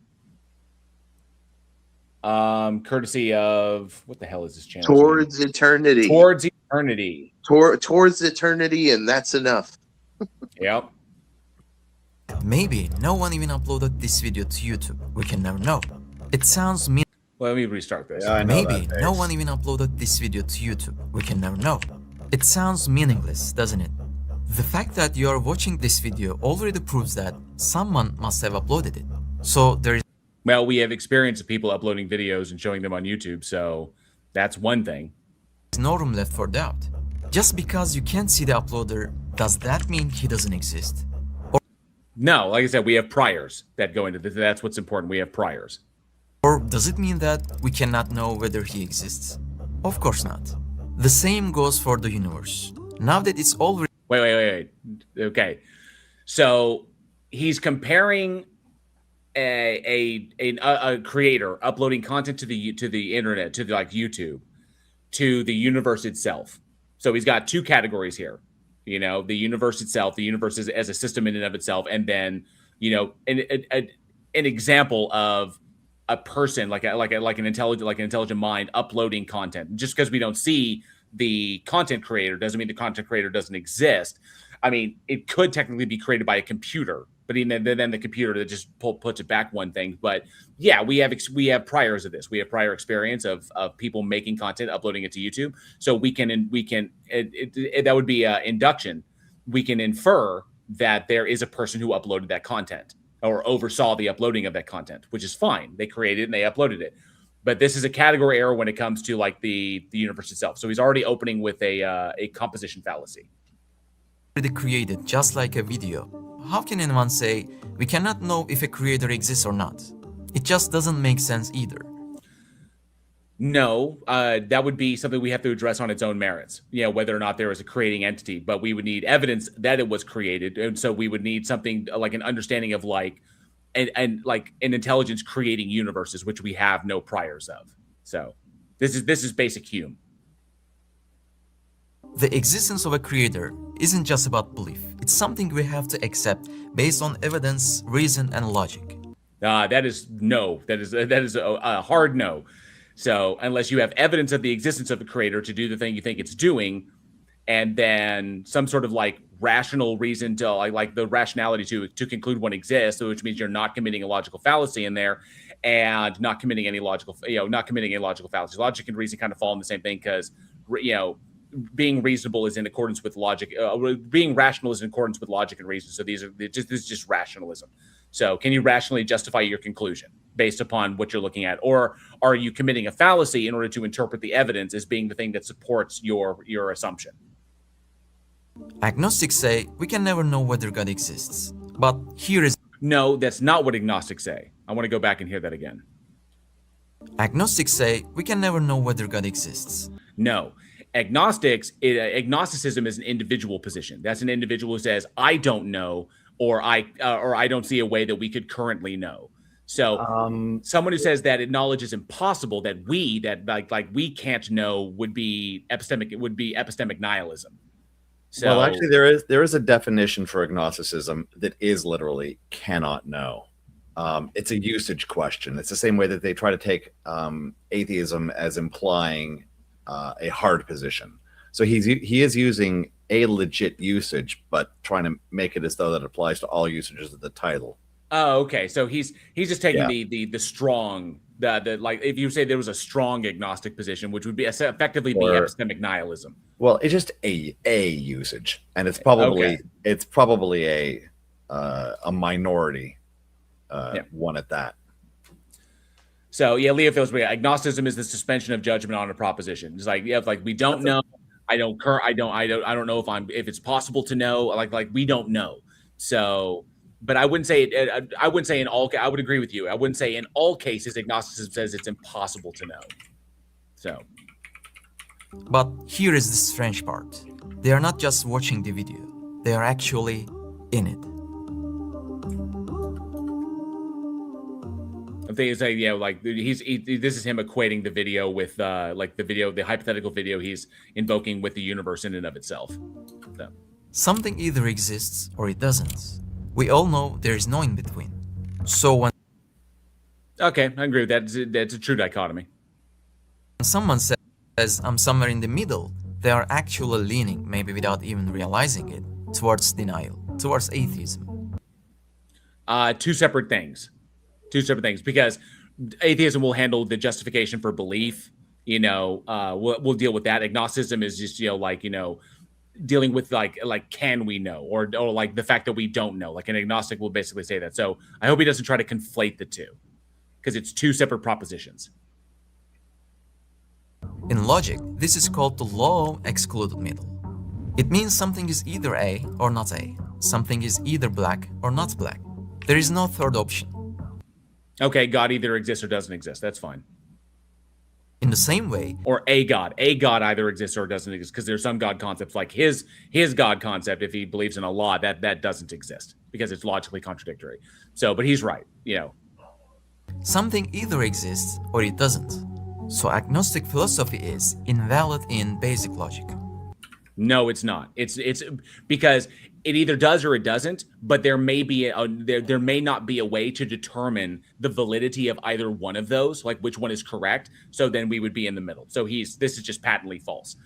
If we don't have a mechanism to determine whether a concept we come up with or something that we may infer about things, if we can't determine the truth or falsity of it, then we technically would be in the middle, because it's indeterminate is the whole point, which is a state that we could be in. It doesn't dictate as to which one is the correct one. It just says that we can't access it at this point. So this is just patently false. And also, knowing that God exists. Also, the possibility of it being indeterminable, of being currently indeterminable, does not mean that someone has to take a position on either side. Well, it's also because he's splitting the definition, because the idea of an extant existing, that's a binary. But we're talking about a mental state. So agnosticism is a description of mental states, right? Not the existence of the thing. It's a description of the mental state. So yeah, it applies to the individual in question. Yeah. Not something beyond it. Right. Oh, Peachy Tony's in the house. Hi. Just wanted to quickly point out that there are, in fact, ternary logic systems.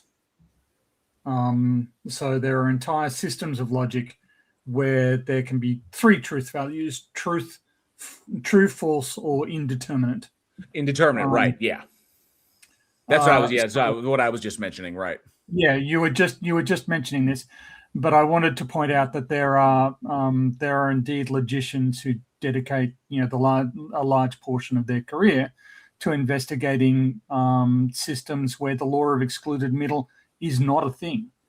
They don't accept it because they accept that there can be indeterminate propositions. They don't need something to be either true or false. It's just not binary. And restricting yourself in this binary dichotomy only applies for properly formed propositions. I feel that this is skipped over very, very neatly, but I gave an example a couple of weeks ago of the set of sets that does not include itself. Right. That's not a properly formulated entity. That's not so you need to make sure that when the basic elements of your logical proposition are properly formulated before you can say it's either true or false, because you may not be talking about something that is logically meaningful. And good to see you, BV. Good to see you, Small Duck. Appreciate you being here. Agnosticism is a truth claim about the individual. It's someone self-identifying is what it is. Like as a person who is an agnostic, it's true about them that they don't know. It's like they're agnostic as to the position. They don't have enough information. It's indeterminate for them, so they can't determine which one it is. But it is also really important to acknowledge, because what Big Nick just said, and I started. Truth is A or not A. True. I think, okay, in that proposition is either true or false. Okay. But when we're talking about an agent making an evaluation, it can be indeterminate. There can be a state in which we lack a mechanism to determine which one of those two things it is. So it can be currently indeterminate or indeterminable. So it's not like refusing to have an opinion or refusing to take a position. It's that a position is not warranted in either direction. Okay. Let's take a more material example. Does dark matter exist? At the moment, we have a bunch of observations that are well explained by dark matter, but we don't know what it is. We've never seen a sample of it. We don't know what characteristics it has. Until we do that, until we have, some, we can say it's possible that it's particles, but we don't need to commit. We don't need to say that there are some that there are axions or whatever the proposal is. We don't need to say that that's true or untrue at this point, because we don't currently have sufficient evidence. Right. The jar with M&Ms in it. If I bring a jar that's filled to the brim with M&Ms, and I tell you there are either 3,000 or 5,000 blue M&Ms in this jar, which one is it? And I'm just going to sit it in front of you. You don't have the evidence. In other words, you haven't counted it in order to determine which of those values is true. One of those values is true. But then again, it could be the fact that both of them are false. But nonetheless, it could be that you're a big fat liar who believes in quantum ghosts. So you don't have enough information to determine which one of those propositions is true, or if both of them are false. So technically, you don't know. You'd be agnostic as to agnostic to the proposition, which proposition is true. So indeterminacy is a major thing. All right. I also want to address this. But you cannot also affirm not A while maintaining agnostic position. So that depends upon what is being asserted. So you're right. But if the God concept, if there's no evidence if there's no ability to determine whether it does or does not exist, but it's probable that it doesn't, and there's no rational justification to believe that it does, then I can be an agnostic atheist. But if the concept is itself, that's dependent upon the concept that you're presenting. If the concept itself is impossible to exist, meaning that it is a logical contradiction, then I would technically be a Gnostic atheist, and I would be a strong atheist. That God does not exist because it cannot exist, just by analytical evaluation. That by definition it can. Just if I give you the jar of M&Ms and I say there are 500 square circle M&Ms in here. Well, that's not possible. Okay. Yeah. So you say that, so you would be Gnostic to that. You know that the proposition is false because they can't exist. That's the whole point right there. So when it comes to certain God concepts, you could call me a Gnostic atheist. I am a strong atheist in those because they can't exist. But on the logically possible ones that are unfalsifiable, I would be agnostic. I'd be an agnostic atheist. They could exist, but there's no reason to believe that they do. Either way, there's no rational justification to believe that any of these concepts are real. So, but this is where we get into what I think is the huge weakness with these philosophical arguments, is that this is a fact question, so there should be evidence, right? And if there's no evidence, we, or the evidence is inconsistent with the proposition, then we don't take the proposition seriously. If the proposition is that this God is in communication with its worshippers and is benevolent, but is okay with its worshippers carrying out the most atrocious outrages over systematically over decades, I don't believe that makes any logical sense whatsoever. I count that as evidence against the proposition that God exists. But these attempts to couch the God, whether or not God exists, purely as this logic exercise, purely as this philosophical exploration, I think miss the idea. That they misattribute. I want evidence.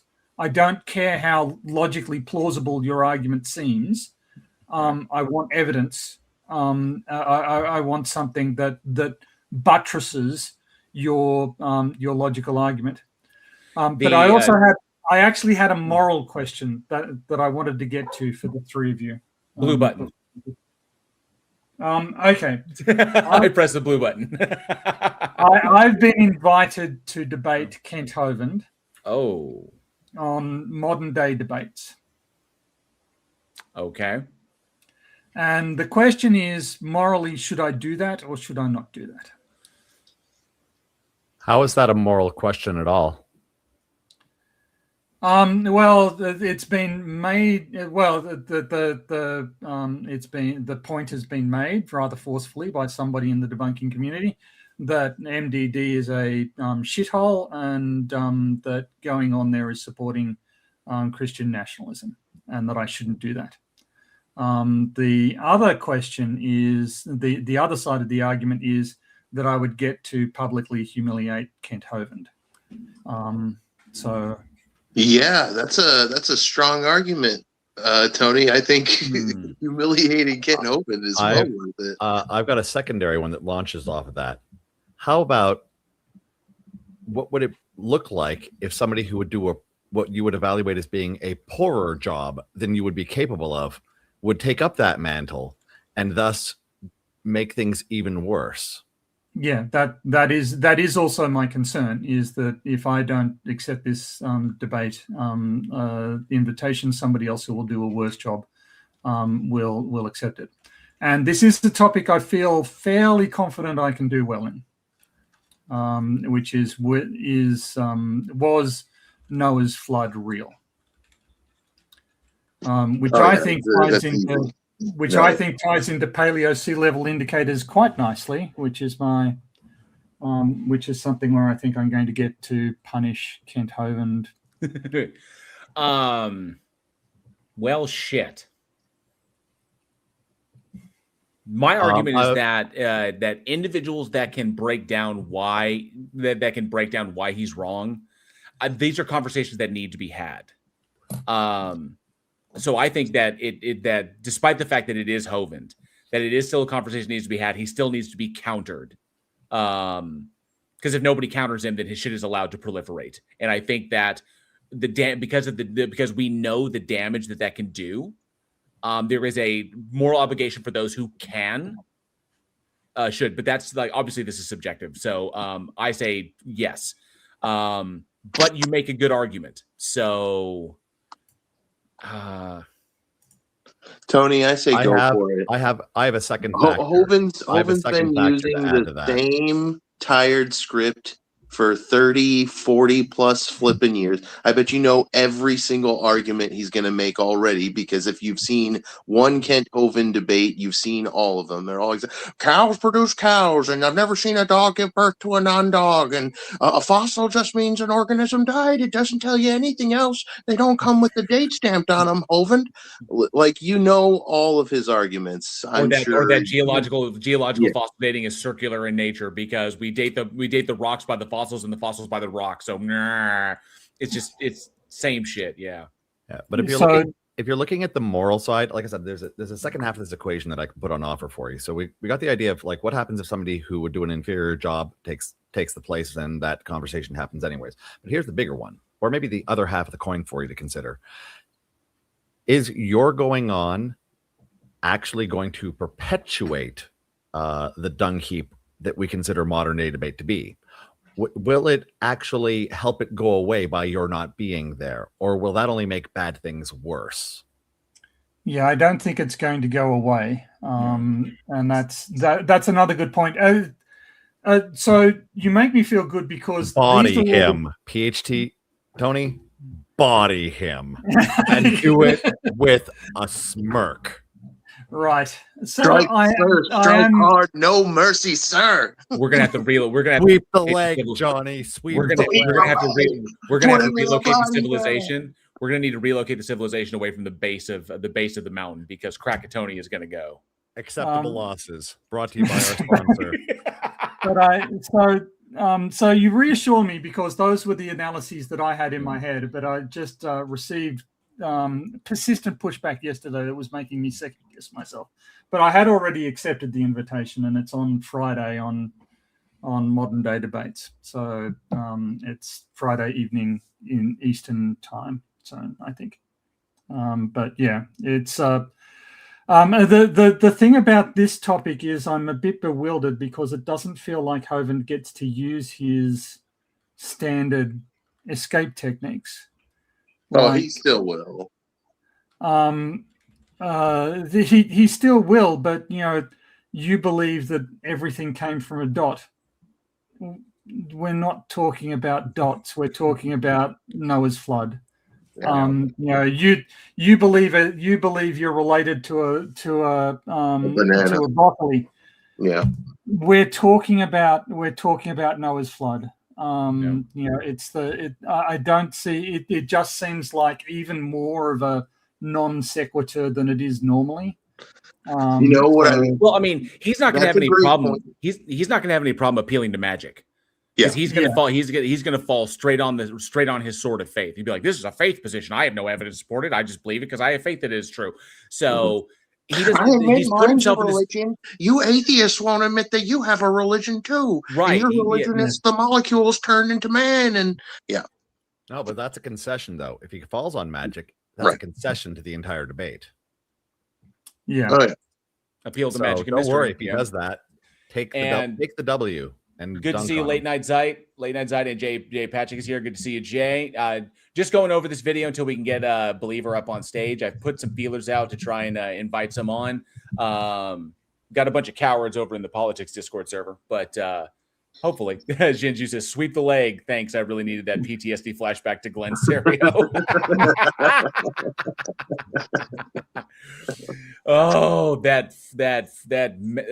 swear that mountain of rancid mayonnaise of a human being. Tony, it is interesting that Hovind is willing to take a Noah's flood debate because usually in his debates he won't defend the Bible. If you try and bring the Bible up, he won't talk about it. Oh, he did that with Dave, with the Professor Dave deal. Dave wanted to go to the Bible, and he was like, "No, I'm not really prepared. I'm not really prepared for that, brother. I'll have to look into that and get back to you on that one, Hovind." And I know you can't stand this. You won't be able to stand this, Tony. Whenever you bring up a term and he repeats that term back to you as though he understands it, and then moves like, "Oh yeah, blah blah blah," and then he just moves on to something else completely, like entirely. It's just that's the most annoying shit. Like octoploidy. When Professor Dave brought up octoploidy, is there deals? He's like, "Oh yeah, octoploidy," and then he moved on to something else. Like he's so passive aggressive and so dismissive. It's just you want to. Well, I'm hoping to get him to define some terms. So since he obviously understands geochronology so well, I'll get him. Geochronology, paleontology, genetics, physics, astrophysics. He's an expert in everything, Tony. Exactly, including wife beating and tax evasion, which I think are the only things he has a real PhD in, unlike yourself, sir. Well, yeah. I killed Earl says run. Don't go to Dinosaur Adventureland. Yeah. He might invite you. Don't go. I'm not going to the compound full of aluminum siding dinosaurs. No.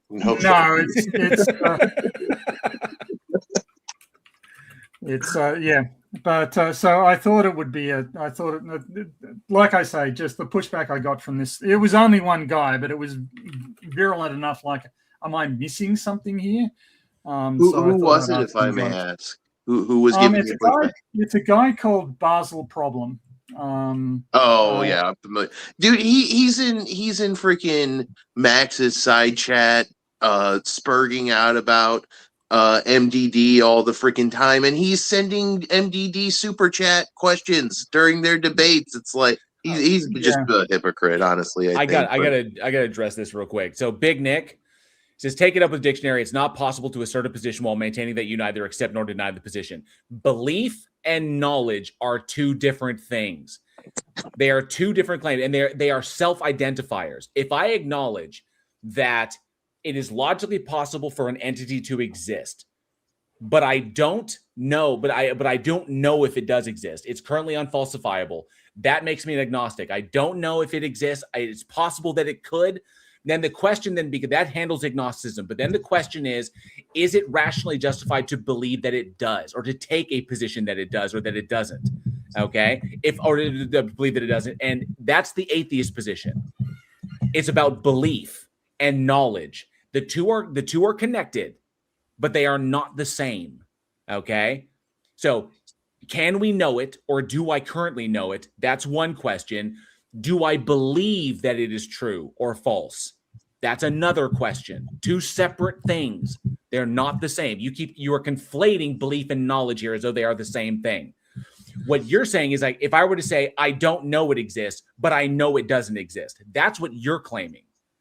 Okay. Like I say, I take the agnostic position. I don't know it exists, but then you think the atheist position is somehow me saying, I know it doesn't exist. That would be contradictory, of course, but that's not what's happening here. If the God concept is unfalsifiable, then I don't know, and it is irrational to believe that it does. Agnostic atheist.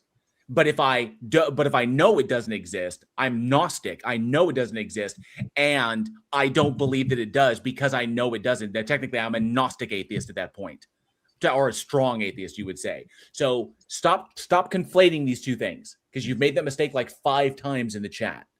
But you probably do it if you were live and if you were up here anyway. So, but you're actually touching on something that I think is actually really profound, in that one of the ways that the religious sort of gloss over the logical problems, is that they get very fuzzy about what their God is. What attributes does this God have? Is this God all omnibenevolent? Is he sometimes a homicidal dick? Are the bits where he, is Noah's flood morally justified? Is the fact that, every man, woman, child, and infant on earth drowning in terror, is that morally justified? Is the same true of all the animals? Is the fact that animals suffer and die with no hope of redemption whatsoever, live lives of starvation and terror in the wild, subject to diseases that they can do nothing about, is that morally justified? And if so, how is it morally justified? And they'll just say, I don't know how it's morally justified. I don't know. I'm not God. I can't answer this question. I can't describe how it's benevolent, but it is benevolent. Trust me. So so you have to sort of gloss over. Look, I don't understand how it's benevolent, but it's benevolent. Whereas if you actually think on it logically and don't take this intellectually lazy escape mechanism, you can clearly see the logical contradiction there. The reason that Big Nick thinks that the God of the Bible is not logically contradictory is because he allows God to live in superposition. God can kill every man, woman, and child on the face of the planet in terrifying circumstances, and still be omnibenevolent. That's possible in Big Nick's worldview. He's so full of shit. I mean, I'm sorry, Nick. At this point, you're full of shit. I'm sorry if you favor like simplistic things, like you say open the dictionary. I go to the comprehensive understanding of these concepts. They're more nuanced than you think they are. So you hiding behind simplicity is literally just your failure to be educated on these topics, or your refusal. It's either willful ignorance or just straight up ignorance, and it's also cowardice because you won't come up here and defend it. So yeah, this whole thing, like, I don't know what I'm talking about. I do know what I'm talking about. I'm sorry that you're operating so simplistically that you can't understand it, but that's on you. Okay. If I said something that was patently false, I guarantee you, Andrew, Austin, or Tony, or Leo in my chat, or I've got Jay here as well. They will call me the fuck out because I surround myself with people who keep me in check. Okay? I do it deliberately so that I don't do stupid shit like you're doing, Nick. So I don't make stupid statements. Well, he said if you can't explain God like a 5-year-old, what did he say? Yeah, he said, what did he say? He said something about if you can't show God like a 5-year-old or explain God like a 5-year-old, like doing something wrong. And I said, well, can you show God to me like I'm a 5-year-old? And then he said, yes, but like a 5-year-old, that the problem is that except a 5-year-old wouldn't reject it because they aren't full of corruption. Yeah. So I will say this real quick. I will say, I'm sorry, Tony. So Nick, if you're just going to keep spamming nonsense, I'll just give you the heads up. My mods will handle you. Okay. Well, see, I was gonna do that, but I didn't want to because I figured there was enough people engaging with him at the time when he was there last time that I was like, I'm not going to worry about it because him and I were going back and forth about some stuff. We were going about like he was talking about like finding Jesus at like finding God at rock bottom. So emotional desperation led to irrational conclusions. Ooh. Yeah, and I was like, wait, do you think can I just say that's fine. Yeah. Like if your religion gives you comfort, best of luck with it. Great, good for you. I hope, if it saved you from self-destruction, if it saved you from, emotional despair, fantastic. I am so happy that happened for you. But don't go around saying that you've got any more evidence that your God exists other than I think it does. Yeah. Because that's what you have. I already explained how it's begging the question, Nick. I've already broken that down, how your worldview is begging the question at its core. You need to explain how it is more rational to have a logically fallacious worldview than it is to not have one. That's the question I posed to you. You have yet to answer it. In fact, you've dodged it at every turn. So, and the reason I can speak so authoritatively about your worldview, and I note that you don't explain how my summary is wrong, you don't explain how it's incorrect. The reason I can say this is I myself was a Christian for 30 years. I know how Christian believers work. I know exactly the sort of mental fudging that is necessary to accept that God is good, but God does all of this stuff. And one of them is just, maybe that story was made up, and then I don't have to bother about the fact. I don't have to bother about the massacre of the Amalekites. I don't have to bother about, the fact that the God presented in the New Testament has been wrapped up like a Christmas present, as though it's something nice and new, but it's actually, it's last year's socks, and they haven't even been washed. Like plagiarized from the Ugaritic texts. Yeah. Yes. Well, based on what I'm seeing now, I had to step away, but he says, I don't owe you anything, Jail, No, technically you don't owe him anything, but if you're making a proposition about something that's supposed to comport to something that is actual, like something that is like really real, then you should be able to demonstrate that. Like, so it's one thing to basically say, like, if I say if I tell JL Warren I have a 65-inch Vizio TV wall mounted on my living room wall, JL might be warranted in believing that I have a 65-inch Vizio TV wall mounted on my living room wall because he has examples of 65-inch Vizio TVs and the fact that he knows that these kind of TVs can be mounted on living room walls, and knowing that there's living rooms and houses that have living rooms and walls and all that. But with this particular claim that you're talking about, when it comes to a God, the veracity to this particular claim becomes a little bit more beyond just belief, because if we don't have examples of the thing that you're saying is true, then believing it it becomes a problem. Where's your example? So what we're asking you, supply the example. And if you can't, fuck off. Well, I would actually attack this from a slightly different direction. Big Nick is here evangelizing for his God. Okay, fine. No, I don't attack it from an evangelistic position. But all he's doing is being a dick, refusing to be honest in his discussions with the people in the chat, and just annoying everybody. So what he's doing here is convincing everybody that his God approves of him being a dick, and a cowardly dick. Well, okay, that his God, so Nick, you are here convincing us that your God is the God of dicks. Well, evangelicals will sometimes do this where they feel as though that they're tasked with the mission, right, of proclaiming the gospel to those who don't believe.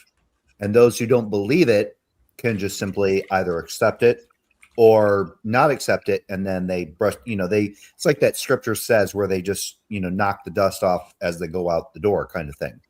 Yeah.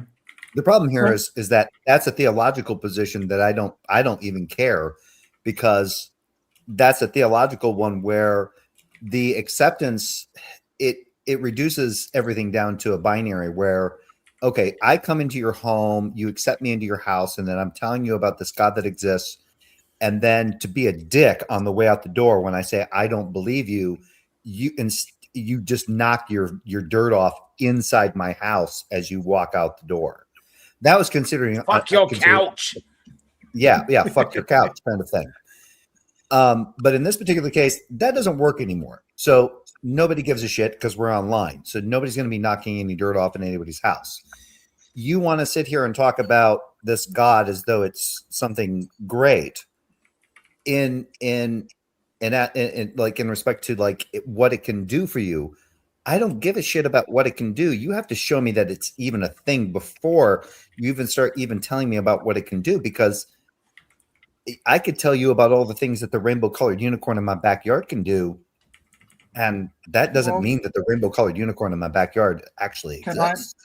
Can I bring in another example? If I broke into your home, Andrew, well, if I came into your home, or came into, you and your friends were sitting around chatting, and I came in and I said, let me teach you about glacial isostatic adjustment. It's a really fascinating subject. And I shut off whatever conversation, I intruded myself into whatever conversation you were having, and I started to belabor the point about this wonderful topic. It'll make your life so much better if you understand glacial isostatic adjustment. And I sat there and you said, no, thanks. I'm really not interested. And I sat there for hours going on about, how glacial isostatic adjustment is awesome. It's fantastic. You really need to listen to it. It's important to you. You'd come to the conclusion that I was an inconsiderate, attention-seeking whore, right? With no social graces whatsoever. Big Nick, that's exactly how you're coming across to us. Why is he saying death isn't real when the Bible proclaims that death is real? Why does he say that that statement makes no sense on enough? life is everlasting. You don't know that. The Well- fact that people die, you know that you didn't die in a particular circumstance, and good. I'm glad you didn't die, because you've only got one life, and it would have been tragic had you died earlier. I'm glad that you're alive. I'm glad that you're that you survived what you went through. But death is an actual phenomenon, even if in the theological sense, where death is the separation of oneself from God, then death has to be real, depending on how you define whatever the position of death is. I'm just kind of it's interesting to me that he says death isn't real. So that would seem to tell me that to die isn't actually a real thing. And theology is just pretendology. You meet a million believers, you encounter a million theologies. Look, now I've counted this. I'm sorry. I'm going to bite the fucking bullet here. This guy is not worth our time. Right. He's not worth all he's in here for is fucking attention, so that he can whine about how bad his life was, and be a sympathy whore. Again, if I came in and told you, but my life was such a pile of shit until I studied glacial isostatic adjustment. So you should study glacial isostatic adjustment. And furthermore, you should read these books on glacial isostatic adjustment, and you should go to these lectures about glacial isostatic adjustment, and you should donate part of your income to glacial isostatic adjustment study. You would think that I was an overbearing, greedy attention whore, and you would kick me out of your fucking circle. That's what Nick deserves. But he's fun at parties. But you need to Jail. You need to post what I Killed Earl just posted. She said, "Don't threaten me with a good goddamn time." The Big Nick, blaspheming the Holy Spirit, the only unforgivable sin.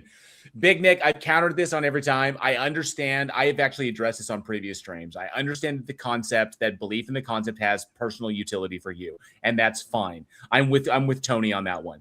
You may believe a concept, and the personal utility for you may be positive, but that is still irrational. Okay, holding that the position is true about external reality would be irrational just because belief in it has positive utility for you. There are many people that believe in many like abstract concepts that don't exist in reality that has positive utility for them. Things that they like. But Dale, does he believe that there's an actual external reality? Because I've talked to some Christians that believe that reality is just simply that all we are is of the mind of God. Oh, so God is the ultimate solipsist? Bingo. Yeah.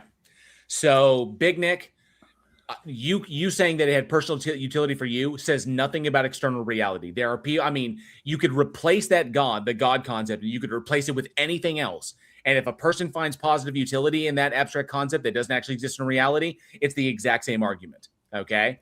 So there you have it. I'm trying to play devil's advocate for you, man, but these guys aren't having it. Okay, I'll be the better angel at this point. We're currently burning the 300 seconds of supposed peace that Tony tried buying for us. Okay.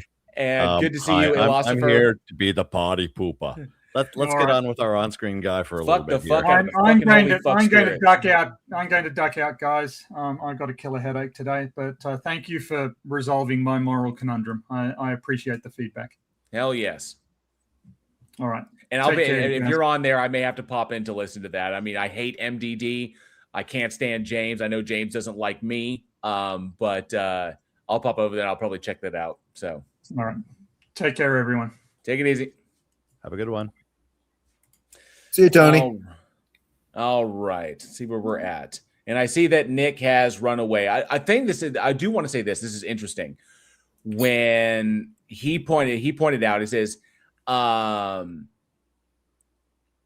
way he twisted this, because otherwise I would be dead. That's his personal utility for the belief, which is fine.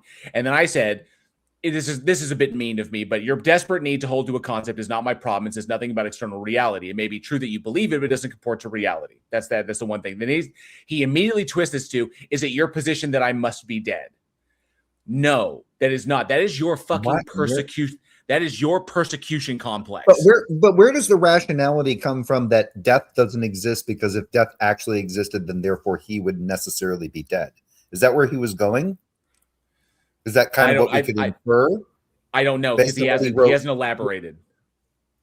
Well, he's not very specific, and the Big Nick seems to have a problem with certain kind of like simple inferences, like certain inference rules and the way things kind of work. So that's why I was wondering, like, is that what he's trying to entail? Is that death doesn't exist because if death necessarily existed, he must therefore be dead, or he would be dead, or he would be experiencing death? Like, death would be the ultimate thing, that death would be the default state of anything if death necessarily is the case. It's kind of weird to me. Sorry, I just figured I'd throw that out there, but every time you use the word thing, we're granting identity and we're changing its modality. So shut up, Andrew. I don't give a shit about your modalities. Buckle up. I know. I'll wreck your worldview. You got one worldview? I'll hold on to your butt there, buddy. It's a fun ride. Mm-hmm. I love a good worldview twisting. You know what I mean? It's like a titty twister. Yes, the last desperate ploy, the last ploy of the desperate, I believe it was. I thought that was invalid for you. Basic logic. And also, knowing that God exists isn't like solving some complicated math problem. Okay, so this is obviously he's operating on the assumption that the God does exist. He has yet to demonstrate that it does. He's just done a false analogy or category error in this respect. So I'm hoping he's getting this. Where did you get this video from, Jail? Well, actually, he's accidentally right. See, it's not like solving a really hard math problem, because it can be done. So yeah, his God thing can't. He's accidentally right. This video is from a channel called Towards Eternity. It has like 3.5 million subscribers. So no logical. So no A, therefore A to B, therefore C kind of inference can necessarily apply to the idea of a God. There doesn't have to be any kind of mathematics. So is he insinuating that God just exists as something that he can just show as a foregone conclusion? Like, hey, I'm guessing he said the new 100% proof for God, the end of agnosticism. That's the title of it, which immediately tells us that he obviously doesn't know what agnosticism is. So, because he's already misrepresented, he's already pigeonholed agnosticism, and then he conflated it with strong atheism. Really, he did. Yeah, and we're only a minute 29 in. So, oh damn! He didn't equate to hard atheism. He equated to the other usage of agnosticism, saying that nothing can be known about God. That's theological. Oh, that's theological non-cognitivism. Theological non-cognitivism. Yeah. It is just a usage, and as I described, I'm betting it's a very minority usage. Yeah. Okay. It's a truth that's built into us, into both our nature and how we are made. That, of course, is begging the question. There is an eye-opening study on this by Professor Justin L. Barrett. I addressed this book in a previous video that I did like months ago, where someone cited this very same thing. And apparently it's popular amongst Muslims. But I'm going to let him get into it. Sorry, which was the book? It flew by too fast for me. Born Believers by Dr. There is an eye-opening study on this by Professor Justin L. Barrett. So Justin Barrett, and this talks about how this book is essentially him trying to prove that moral absolutes exist, and his PhD is in child psychology, and so saying that these moral absolutes exist, and they're exhibited, that children exhibit them and understand them without being informed about what they are. And so, but his methodology is ridiculously flawed. And so this book has been shit on more times than. So he's applying some phenomenon that he sees amongst children and then necessarily applying it to a begging the question fallacy of it must necessarily correlate to a God existing in order for these children to be able to have it. Right. And he Yeah. ignores all the priors that the children, because the children in the experiment, if I remember correctly, were like between the ages of 4 and 6 or 4 and 7. If I have to go back and look, but the doctor, like Barrett, deliberately ignores all of the priors that the children are bringing in. So because their parents are already teaching them and conditioning them how to behave. And so these are kids that are coming in that already have priors established. They've already been conditioned. Yeah. So, and the doctor, and Barrett just ignores all that shit. As a matter of fact, he doesn't just ignore it. He hand waves it away. Oh, so he thinks they're coming in there raw as though they've never had any kind of they've never been told a no or a yes by their parents in any kind of prescriptive sense. They're coming in with no prescriptive sense whatsoever. Bingo. Even from even if they don't understand what a prescriptive is, their parent tells them, no, don't do that. Or yes, you should do that, or something like that. Gotcha. Okay. Oxford University. Barrett and 57 other academics carried out research in 20 different countries. They found that children around the age of 3 naturally believe in a supernatural power. No, they don't. That was a part of that broken methodology he used. That this conclusion was there was nothing to back it. If you actually look at all the shit that he left out of it, because all of the kids had notions of what these concepts were referencing. Like they had knowledge of the existence, but they all got it from their parents. Because they were taught what these things were. Yeah, because I was taught it. Right. Yeah, I was taught it at the beginning of the age of 2. In fact, I was specifically taught not to believe in Santa Claus as a way to disrupt the epistemic position that I would use the same epistemic justifications for not believing in Santa Claus as for not believing in Jesus or the God. No joke. A creator. And so, his methodology. Yeah, you are right there, Sir Equinox, and good to see you, Sir Equinox. Yeah, his methodology is entirely flawed. So children at around age 3 actually treat all of the supernatural agents in their cultural context as about the same. Right there. In That's their cultural context. Yeah, it's because it's handed down. It's not something that they are born with an innate knowledge of. Like as a child, especially in this extremely susceptible this development period where children are extremely susceptible to new concepts that are introduced to them by their parents and their peers. So, yep. Even if the adults don't think that they're all very smart, but the young children treated them all as super smart. They know everything. While there is developmental support for the idea that there is this creator God that's super powerful and super knowing and immortal, believing in a creator isn't some idea we pick up later in life. Wait, it's a natural. You see that? I want to know what that guy got finished saying there. Knowing and immortal. Believing in a creator. Because he was right in the middle of the sentence. Everything. While there is developmental support for the idea that there is this creator God that's super powerful and super knowing and immortal. Believing. Those concepts are handed down from parents from the culture that they're in down to the child. There's more to what that guy was going to be saying, and this guy cut it off. So what is he saying? What's the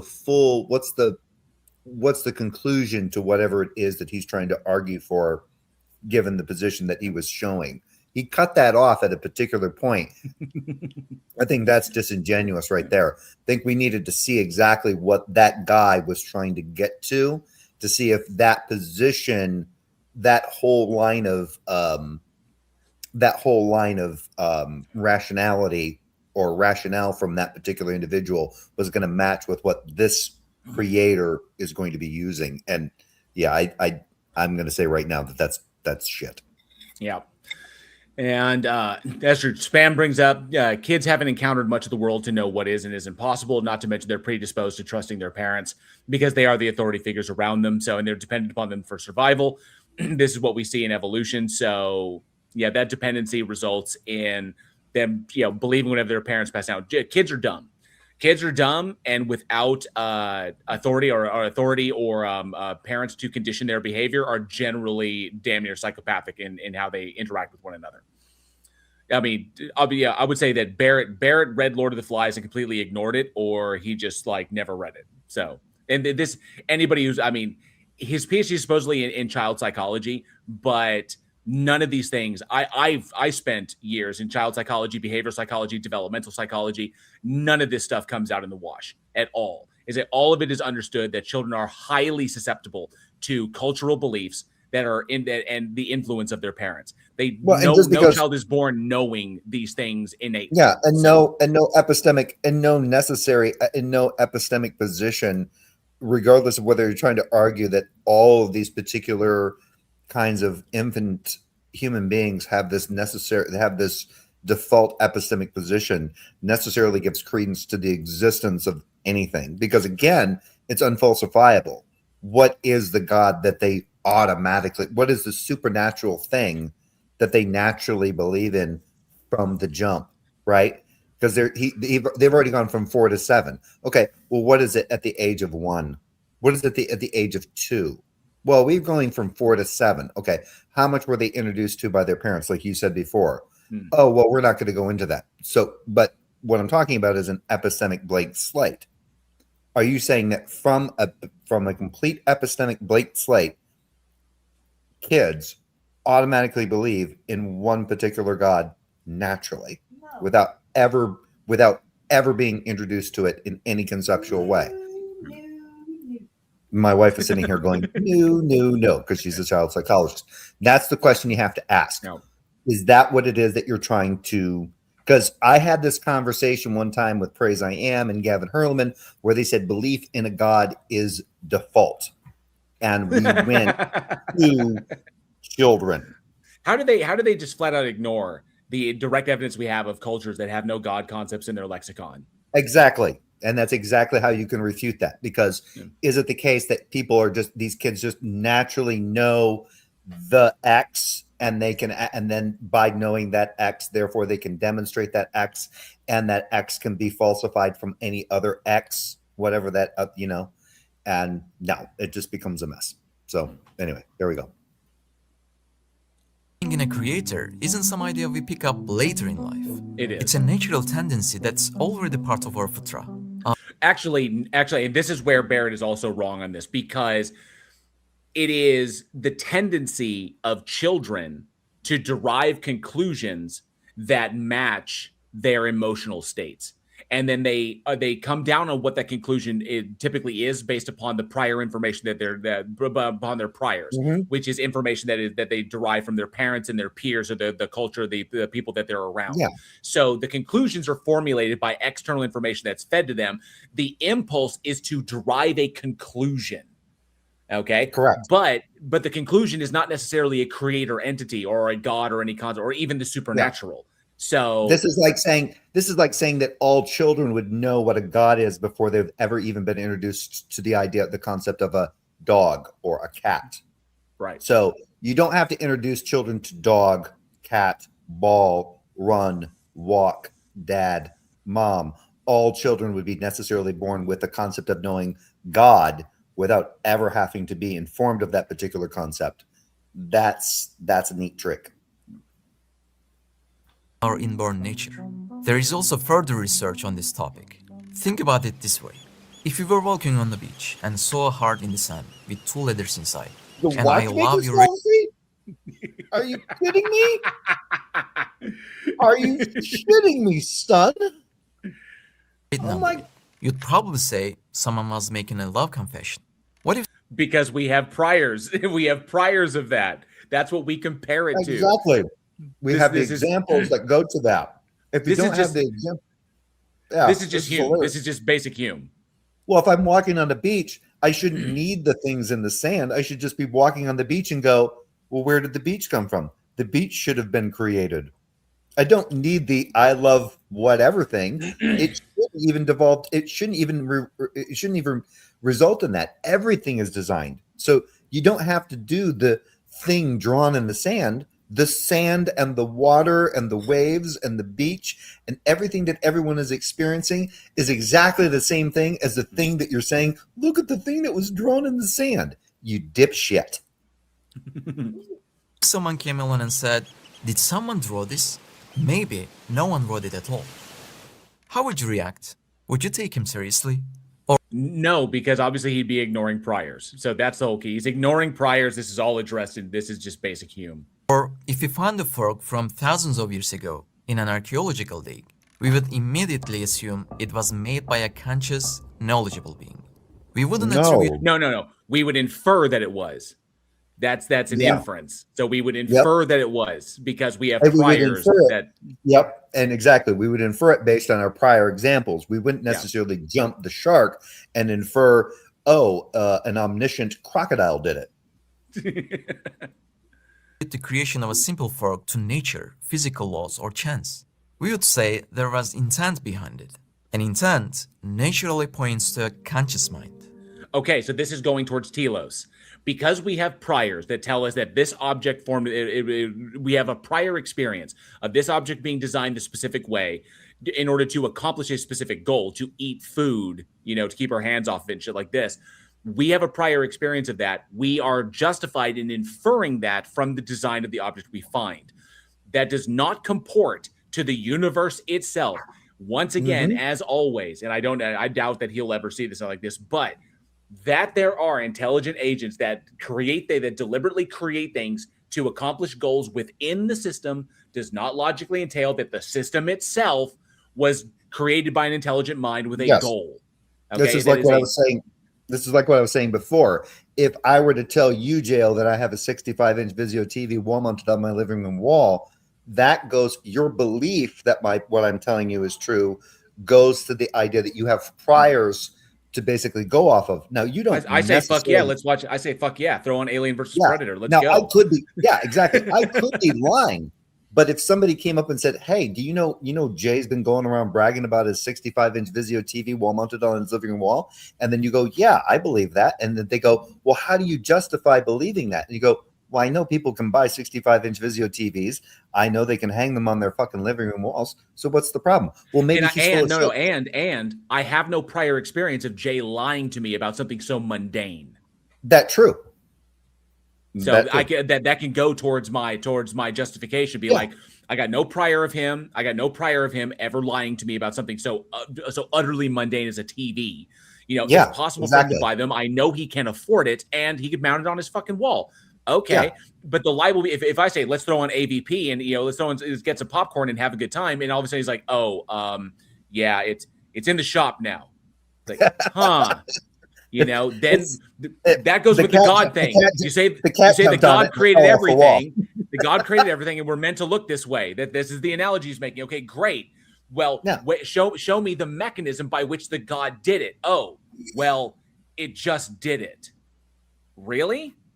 So how are you inferring that we exist that human beings exist the way they do for a specific purpose? I had this exact conversation with like 2 or 3 theists on a Discord years ago, and I was getting fucking toasted on gin and tonics. And these 2 atheist ladies that were running the freaking Discord room they're like, "Who the hell are you?" Because I was just running these guys in circles, and they're like, "Well, it's like the watchmakers thing." I'm like, "What examples do you have of a God making a universe?" And they went, "Well, what examples do you have of a God not making a universe?" I said, "Let's just pretend I don't know what a fucking God is. You want to tell me how a God makes universes?" And they just went, "I've never seen a God make a universe." I said, "Then why are you claiming that a God can make universes?" And that shut them the fuck up. Well, I do like what Joe brought up is like brings up Constantine. And there's one thing that always gets me. I know a lot of people in the live chat have seen Constantine. You guys, Andrew, Austin, Jay, you've seen Constantine, right? The movie. God is a kid. God is a kid with an ant farm. He's not planning anything. He's not planning anything. So there was a kicker that there's one moment there when Constantine is talking to Gabriel and asks, "What does God want?" And it's the same thing he's always wanted: faith, sacrifice, shit like this. And it's like, but John knows.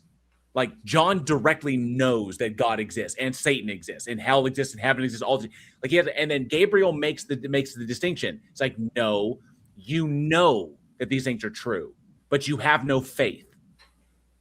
And yeah, meaning you have no confidence. Yeah, that's the difference between when you actually talk to certain Christians, because they will talk about faith in the existence of God or faith that God will do things for you. That becomes a different epistemic conversation, because right, there's which the I think, difference between, writing wise is a hint that Gabriel's position is fucked up, which is why Gabriel does what Gabriel does at the end of the movie.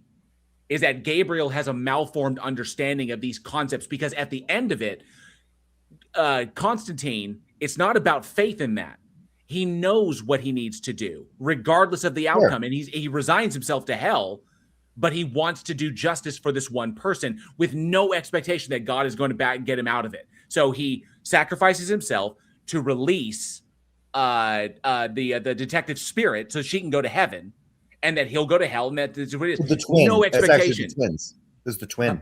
It was the twin, yeah, so that so that her twin sister can go to heaven, because the Which twin would sister automatically release the other twin sister, the detective, from the bond of the son of Satan. Yeah. There you go. And so he negotiates this. He negotiates this deal with no expectation of him getting out of it. He's like, this is the sacrifice I have to make.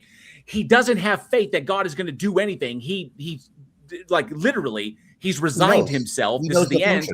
He knows what's going to happen, but then God surprises him and says, "Oh, you get to go to heaven now because of the self-sacrifice that you made, and that your slate is wiped clean." So it's kind of like this is all based on this is all based on examples that they know of, things that he's experienced, he knows, and he can demonstrate them, and he goes from there. Yeah. Which is why I think the surprise in that, I'm being saved, which is kind of what inspires the giving the middle finger to the devil. When he flips him off, he's like, I guess that's like, because he knows he's done one over on him. He's like, buddy, I did that. I did that thing. I checked that box. Have fun with that, And then he grabs him, pulls the cancer out of his lungs, and he goes, "No, you're going to stay here." You're going to stay. He finds another loop around, or he finds a workaround on that one. But yeah, that's exactly the issue that we're dealing with. Is that we're dealing with an example of, like, when everybody goes, "I want I want evidence for God," and a lot of times they go, "Oh, I'm going to give you trees, therefore God." No. So what I do is I make sure to clarify it. No, I want an example of it, because you can give me evidence of dog shit, and if I don't know what a dog is and you show me shit on my yard, I don't know that that's actually evidence for dogs. If I have no examples of dogs, and I have no examples of dogs shitting on yards, showing me a lump of shit on a yard doesn't necessarily lead me to the conclusion that dogs necessarily exist. Especially the only prior I have is of my own shit. I'd be like, that looks like somebody shit in my lawn. No, that's dog shit. What is Yeah, so, and I like this. Joe Rock says, under that logic, jail, any Christian telling you they know God exists is fucked. Yeah, but going back to that is that faith that. So what does it mean when we're talking to Christians when they say, "I have faith in God"? Okay, do you know God exists, and then you have confidence, that faith that God will answer your prayers, or will do things in His time, or do things depending on however it is that you believe God will do those things? Or is it the case that you have faith in God's existence and then have faith on top of that God will do things? Those are two different, there's multiple things that you can go off. And I've talked to different Christians about that, where they don't even understand that. They go, "What? Faith in what?" And I'm like, do you have faith that God exists? Or do you know God exists and then you have faith that God will answer prayers and do things if you ask Him for it? And sometimes they have a very hard time discerning the difference between those, because they don't understand the epistemic. If I know my car exists, do I have faith do I have confidence that my car will run every day? Sure I do, because it's run every other day, but I know my car exists. So what's faith, quote unquote, in this sense? It's just simply the inductive reasoning of the fact that it runs today. It might run tomorrow. It should run every other day. And if it doesn't run, then obviously something's wrong with it, and I need to get that checked out. My position would be, epistemically speaking, that if I were to know that some God entity did in fact exist, my epistemic, my confidence in that it will do a particular thing at a particular time would actually be much, much lower. Because if this entity exists and there is no like substrate that even it must refer to, or something that governs its actions, then it can do whatever it wants at any time for any justification Exactly. it has. Yeah. So that would actually lower my epistemic confidence, which is exactly what we see in Constantine. Is because he knows it exists, and yet he sees the world the way it is, and he's kind of like, what confidence do I possibly have? And which is why he resigns himself to his fate at the very, very end, and then out of nowhere, God like surprises him. And it's like, and that's the difference between knowing X and then knowing what X will or will not do or may not do. Yeah. But isn't our world, with all its people, systems, and living beings, far more complex than a fork? Yes, but complexity is not a hallmark of design. So why then do we hesitate to attribute it to a knowledgeable creator? Or imagine that you hear the result of a football match. It ended 1-0. Then someone asks, who scored the goal? We don't know if anyone scored because we didn't see who did it. What would you say to that? If the score is 1-0, it makes no sense to question whether anyone scored at all. So he's essentially doing he's just repeating the same problem over and over and over again, just coming up with different analogies. It's still to say the same rebuttal. So the goal is real. The result is right there. Someone must have scored it, right? Well, the same goes for the universe. It's already here, clearly in existence. Doesn't entail that it was created, because it is the evidence indicates that it has always existed and will always exist, because the universe as it's defined is the sum total of all things that exist. And so the universe, it's not contingent upon how many things in the system exist. It's not like the universe is the sum total of all the planets and galaxies and stars and shit that in life, that whatever that exists within it. No, it's a sum total of all things that exist. If no matter exists, it's still the universe, just a universe with no matter in it, depending upon what state it's in. So this still is a fallacy of composition. In a way, it's like are you talking about a space with no matter? I'm saying, and where it's not possible for matter to form. So you can have the universe as almost like an open bookshelf with no matter in it. Yes, because the universe it depends upon the state in which it's in. But whatever the bookshelf isn't necessarily matter; it's something else. Right? Yeah. Things can form within it. It could be a state where nothing can form with it, because the evidence indicates, and we can mathematically extrapolate outwards, that at some point there will be a state of the universe in which no matter will be able to form anymore, because there will be no appreciable work that is able to be done, which means that there will be matter that exists, but no more new matter forming. And then there will be a state when, because of the fundamental laws of physics, yes, Leophilius, these dumbass analogies are pure brain rot. Leophilius says you can have a space-time with no mass energy in it, say for the energy intrinsic to space itself. And so, but because of the laws of the universe, you say like the law of like gravity, that eventually that matter will all, just by natural process, coalesce, just because that's what gravity does, until the final black hole, which eventually itself will evaporate until into Hawking radiation, and there will be no matter at all. So no mind, no matter. Yep. 0 to 1. The goal has happened. He assumes it's a goal. Universe came into existence. Oh, now he's equating the Big Bang to the origin point, like the actual like start point of the universe, which Big Bang cosmology does not state. That was that's when the universe came out of the womb of something. So how can anyone still say we cannot know if someone caused it? This reminds me of something real quick. No evidence. You ever watch if anybody in the audience if anybody's ever watched the debate between Frank Turek and Christopher Hitchens years ago. They were in this church, right? I think it was in a church. And Christopher Hitchens brought up this thing where his kid was asking him about the Big Bang. And the analogy that Christopher Hitchens gave his kid was like the universe at one point was like in a case. And then his kid asked him very appropriately, where was the case at? And he goes, that's a good question.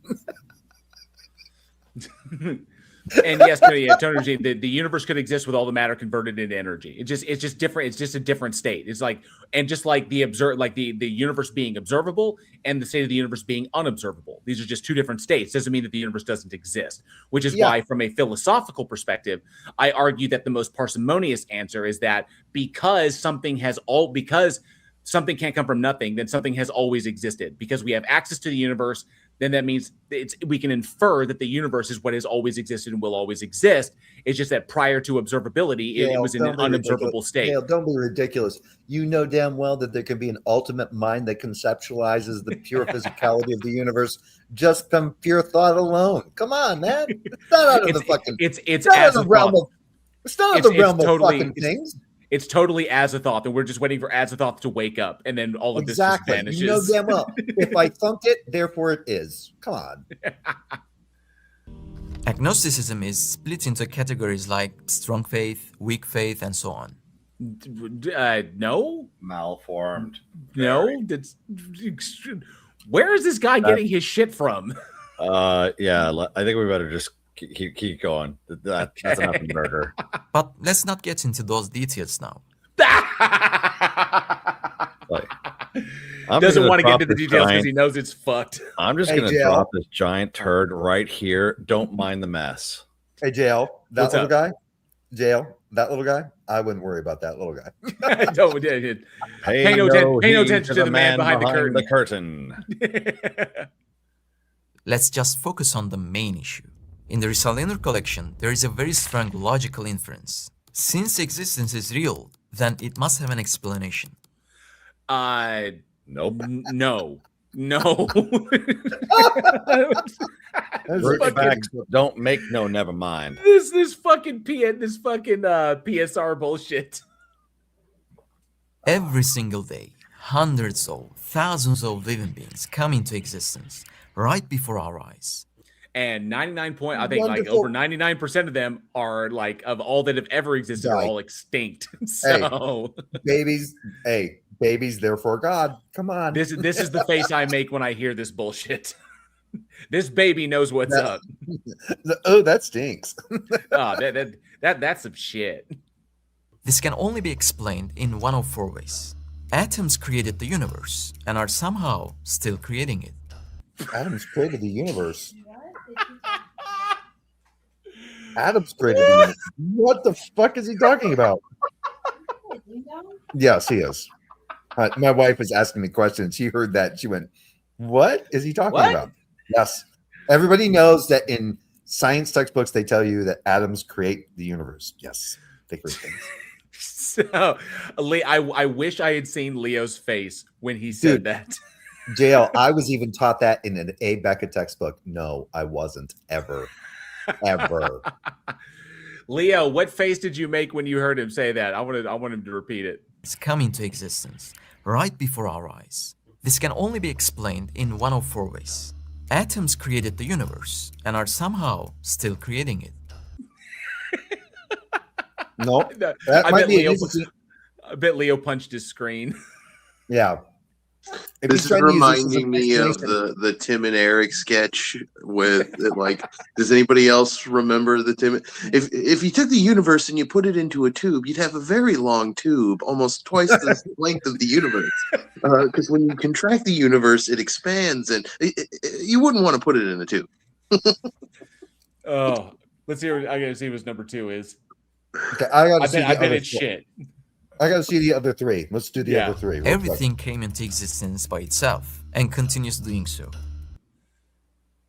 Okay, so that's just like nature. That it's it came into existence by itself. Now it's like it's always existed. So even that's bullshit. I guess that's his version of everything from nothing. The laws of nature, huh? Just begging the question. Yeah. Nature created all of this and continued hang on a second. By itself and continues doing so. The laws of nature created all of this and continue doing so. How would the laws of nature create anything? They don't stand in causal relation to shit. They're not concrete, dude. They're fucking abstracts.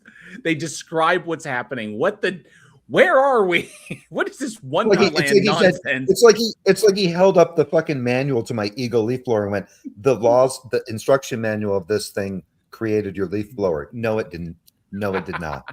Then why do I have to assemble my fucking lawnmower when I take it out of the box? Yeah, that should have just happened when I opened up the instruction manual and started leafing through the instructions. It just automatically assembled. Or a creator brought everything into existence from nothing. So the first three, so he gives 4 options. The first 3 are like I would say impossible. Like we know that they don't happen. Either we empirically know they don't happen, or it's just like fucking nonsense. And so obviously my 4th one is the only one that's viable because the other 3 You notice how he never broached the idea that, wait a minute, maybe it always just has been. It always has existed. That's right. Now, like explanation number 5, the universe has always existed and will always exist. And that's the thing that exists. No creator. And there's no creator necessary. It's brutally contingent. Brutally contingent is explanation number 5, and he is not going to address that. Because then if you get into the creator, then he starts basically pushing that the creator is necessarily a brute. And then you go, well, why can't the universe be a brute? And then he goes, because the universe necessarily has to be contingent. Where did you determine that a universe necessarily has to be contingent? And he goes, give me the sound argument for that bullshit. Yeah, exactly.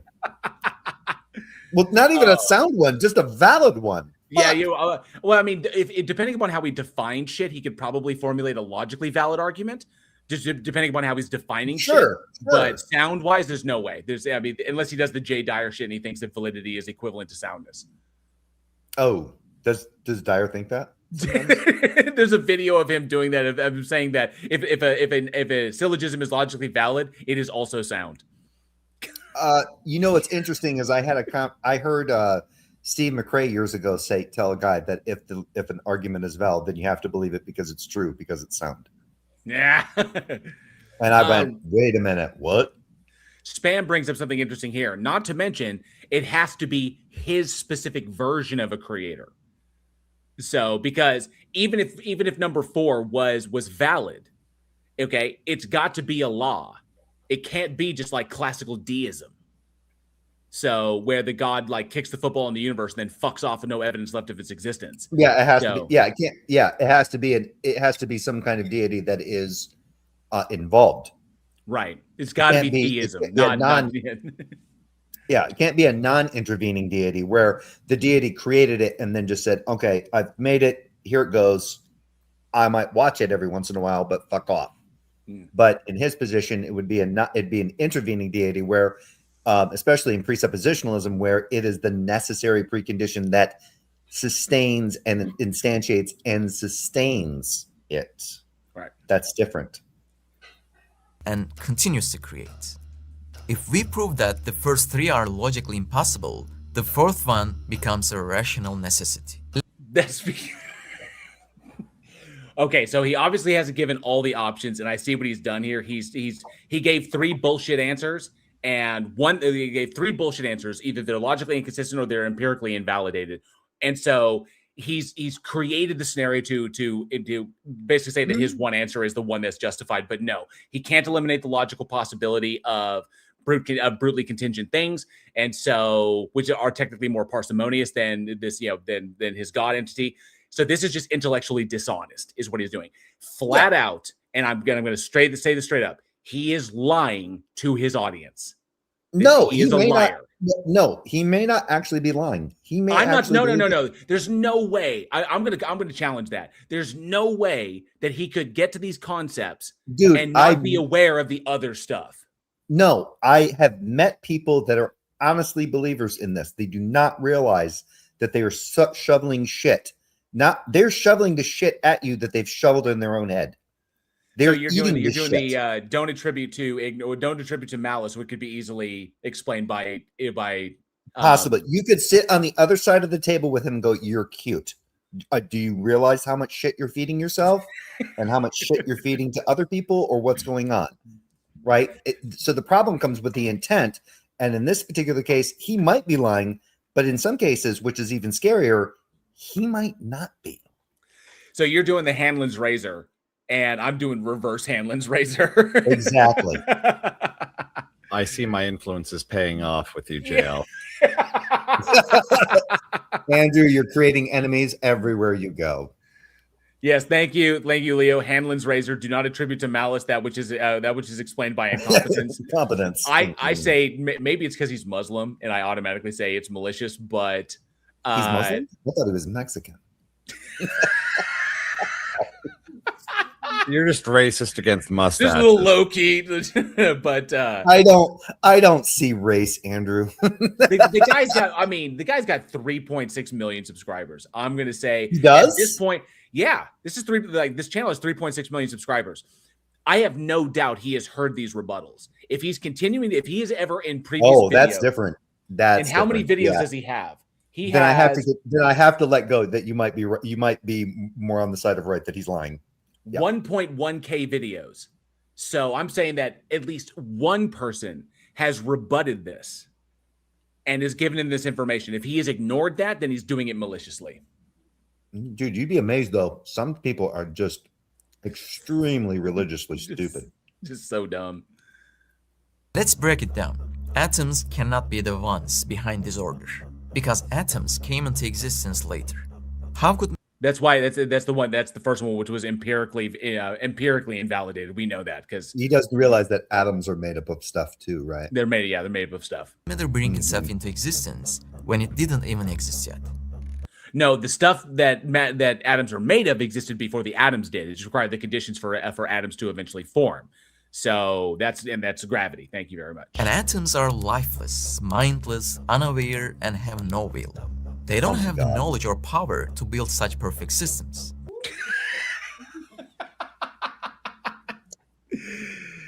So obviously he's right that they don't have brains, they don't have intelligence, they don't have will, they don't have desire, anything like this. But natural processes do form these things.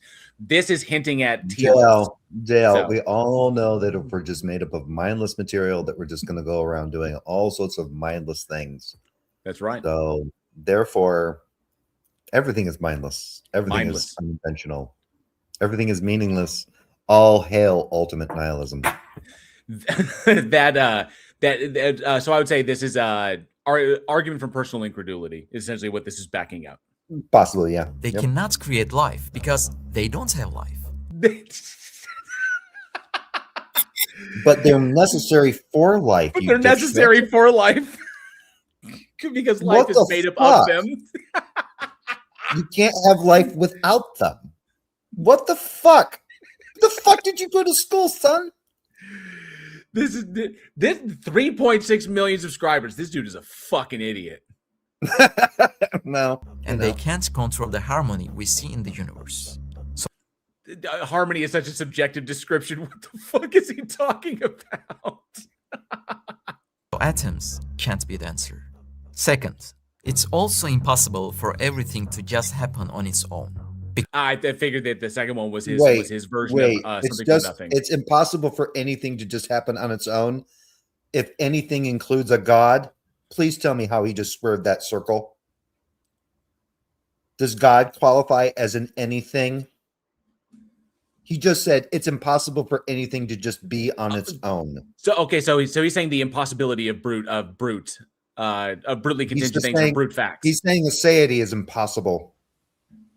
Huh. Theologically, he's saying an aseity being, something that just is, a brute fact, is impossible. But his God is possible. No, this is usually where they start conflating God as pure happening. Remember, actuality. That's fucking stupid too. I know, but it's like it fits into the perfect framework of stupid. I haven't heard that one yet, Andrew. It's just pure happening. It is like that movie. That god awful movie with fucking Mark Wahlberg, directed by fucking M. Night Shyamalan. What? No. Hey, Rembrandt, good to see you. Because something cannot create itself. Imagine, can a mother give birth to herself? Of course not. As we said, in order to exist, it would have to pulls her head out of her own ass. She's given birth to herself. I think I've seen that horror movie. in the first think place. I have to. But matter is not eternal. It's changing. Something that changes is not infinite. How do you know Moreover, matter is not eternal? Okay, no, if the things that can change does not mean that they're fundamental property. The things that change, their properties can change, but I would say that matter can change, but the fundamental building blocks of it don't necessarily have to. They just take different shapes or different forms or different states. So, Dude, how dare you don't burst his bubble about the immutability of shit. It just is what it is. Don't even get into fucking transitional things. Because if you start getting into evolution as transitional forms, it'll blow his fucking mind. yeah.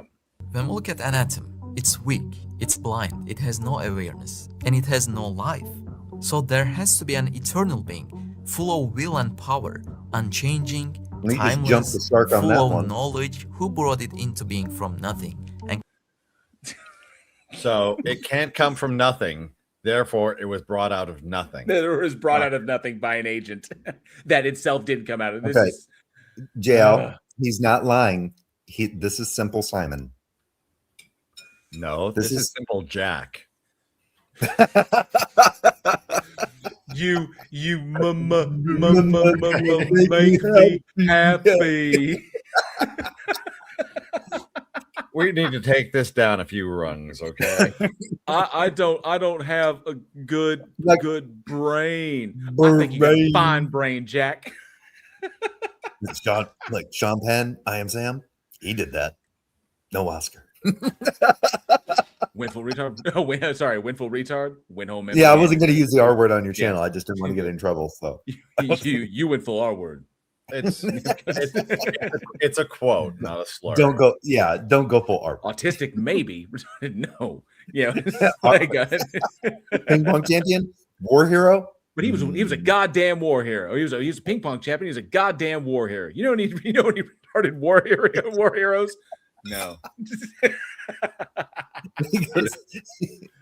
You don't come back from that. He also didn't bring up Cuba Gooding Jr. in radio because Cuba Gooding Jr. did the same thing, went full and did he? Yeah, he did. I never watched that movie. controls it. The laws of nature cannot do this on their own either, because a law of nature is not Nobody a says that the physical. laws of nature does anything. Yeah, so now he's just explaining why the first three don't work, which we already explained. So It's just a name we give to how matter behaves in a certain pattern. they are Stopping descriptive at in the red nature. light is a rule, but the rule itself has no power to stop the cars. Hey, The rule cannot punish anyone kiddo, or keep did you order. realize that red light doesn't actually exist? That the term red is just a word that we give to a spectrum of fucking light particles that we perceive in our brains. By itself. Rules don't operate on their own. They are enforced. No.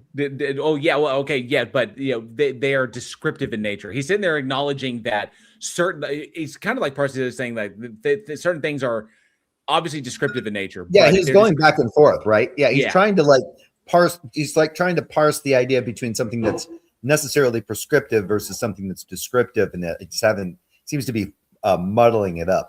Yep. In the same way, the laws of nature cannot do anything unless there is a conscious will behind them. No, because if the laws of nature necessarily do anything, then you're holding to possibly to necessitarianism. Yes. This is like the hardest form of fucking determinism out there, buddy. It's like, no, dude. This, So maybe this is ignorance. I don't know. Philosophical ignorance. Maybe he's just a slow learner, Jail. Maybe. In the end, it's clear that the first three options are impossible, and the existence of No. Allah is a truth did- that the mind cannot deny. So No, Allah. because you haven't eliminated number 5. You ignored number 5 out of ignorance, out of willful ignorance, or just straight ignorance itself, like you just straight up ignorant, or you just did it deliberately, and you can't defeat it because you can't defeat the logical possibility. Jail. I think that what he forgot there with Allah was in parentheses underneath was ta-da. Interestingly, agnostics often say we just can't know. But the strange thing is, they are usually fine with accepting one of the first three options we just mentioned. Not if they're educated, not if they understand those fields. So someone who is ignorant may take one of the may not understand why, or they may just say they don't know, they don't give a shit, they don't think about these things. But now he's like straw manning agnostics in this respect. Yeah. Atoms, chance, or the laws of nature. Now, for those who want to understand You're this going to issue appeal more to the deeply, odds. Wait. He said Adam's chance. The chance. He just appealed to the odds. Yes. So he just appeal to changed it the odds. again. Yes. Number He went two to is no chance, longer which is an number appeal two. to odds. Which doesn't state that something was coming from nothing, or that he's all over the fucking place. Because Number he's an 5 idiot. has randomly assumed the position of number 2. This is like what that happens when opera. you use. The part Look, of number this 2 shall now be played by chance. This is what happens when you use that much special Farrah Fawcett spray in your hair. let's take a closer look at the main claims of agnosticism. There are What claims? It's one claim from the individual. Yeah. Agnosticism goes to an epistemic position, not necessarily a proposition. But yeah. three main claims in agnostic thinking. The first claim of agnostic philosophy is this: the human mind Really? isn't capable enough to know a creator, so his existence cannot be known. What? When did he conflate? That sounds like the most like Chat GPT fucking version of like for a 4-year-old. What is theological non-cognitivism? Right. Not as much AI as he's used in this, that may be the case. He's pulling this directly from like Chat GPT. Apparently, he's never argued about the existence of God with Chat GPT because I have. It's fun. But why? No. Who decides this? There is a difference between knowing that God exists and fully understanding all of his attributes, like infinity. Of course, a How limited would you mind know cannot. how do you know what? I'm sorry. How do you know its attributes? How did he demonstrate that he knows its attributes? Right. And You the just spam do- says, nah, Chat GPT knows what agnosticism is. And that's a good point. Because this seems because I agree with Jay. This seems like it would be theological non-cognitivism, which there's connective tissue, but I would not address all agnostics by saying that Yeah. they're all theological non-cognitivists. No. No. completely understand the infinite, but that doesn't mean we cannot know that he exists. For example, we may not fully understand the nature of electricity, but we never doubt that it exists, because we see its effects, its light, and its power, and we say that there must be a source behind these. Yes, but we don't see the you attribute various phenomena to a God entity that you have not demonstrated actually exists in order to be the cause for the effect that you're pointing at. You're making assumptions about the nature of the thing you're pointing at and invoking a God to justify that assumption. He might as well just use a growing tree. Right. Yeah. Look at the trees. Instead, it's look at the electricity on this one. Yeah. No, this is literally pointing to everything and calling everything an effect. Right. Which is Yeah. the ultimate begging the question. The universe itself is an effect, is what he's asserting. There are three levels of existence. Wajib, Ooh. Wait, does he not know the do I difference? exist? Wait, does he not know the difference between an effect and a product? Like something resulting from something. He may gloss over it, or he may not. But now he's talking about the three levels of existence. Yeah, I always like to give that whole show me the producer product relationship, not the concept, not the concept object relation, but it's more easier to do with some of these more simplistic minded theists where you go, okay, you're saying that everything is a product of a God. Show me how God is the producer of said product. And they go, what are you talking about? I'm like, you're saying God is a producer of something. Show God as a producer of said product. And that fucking blows their mind. necessary being, mümkün, possible being, and mümteni, impossible being. Well, by definition, the way you define your God, it is impossible because it's a logical contradiction. So there we go. You have to move to some sort of like logically possible entity that is logically consistent. It's too early. It's too early in this. It's too early in the stream to be slapping this dick.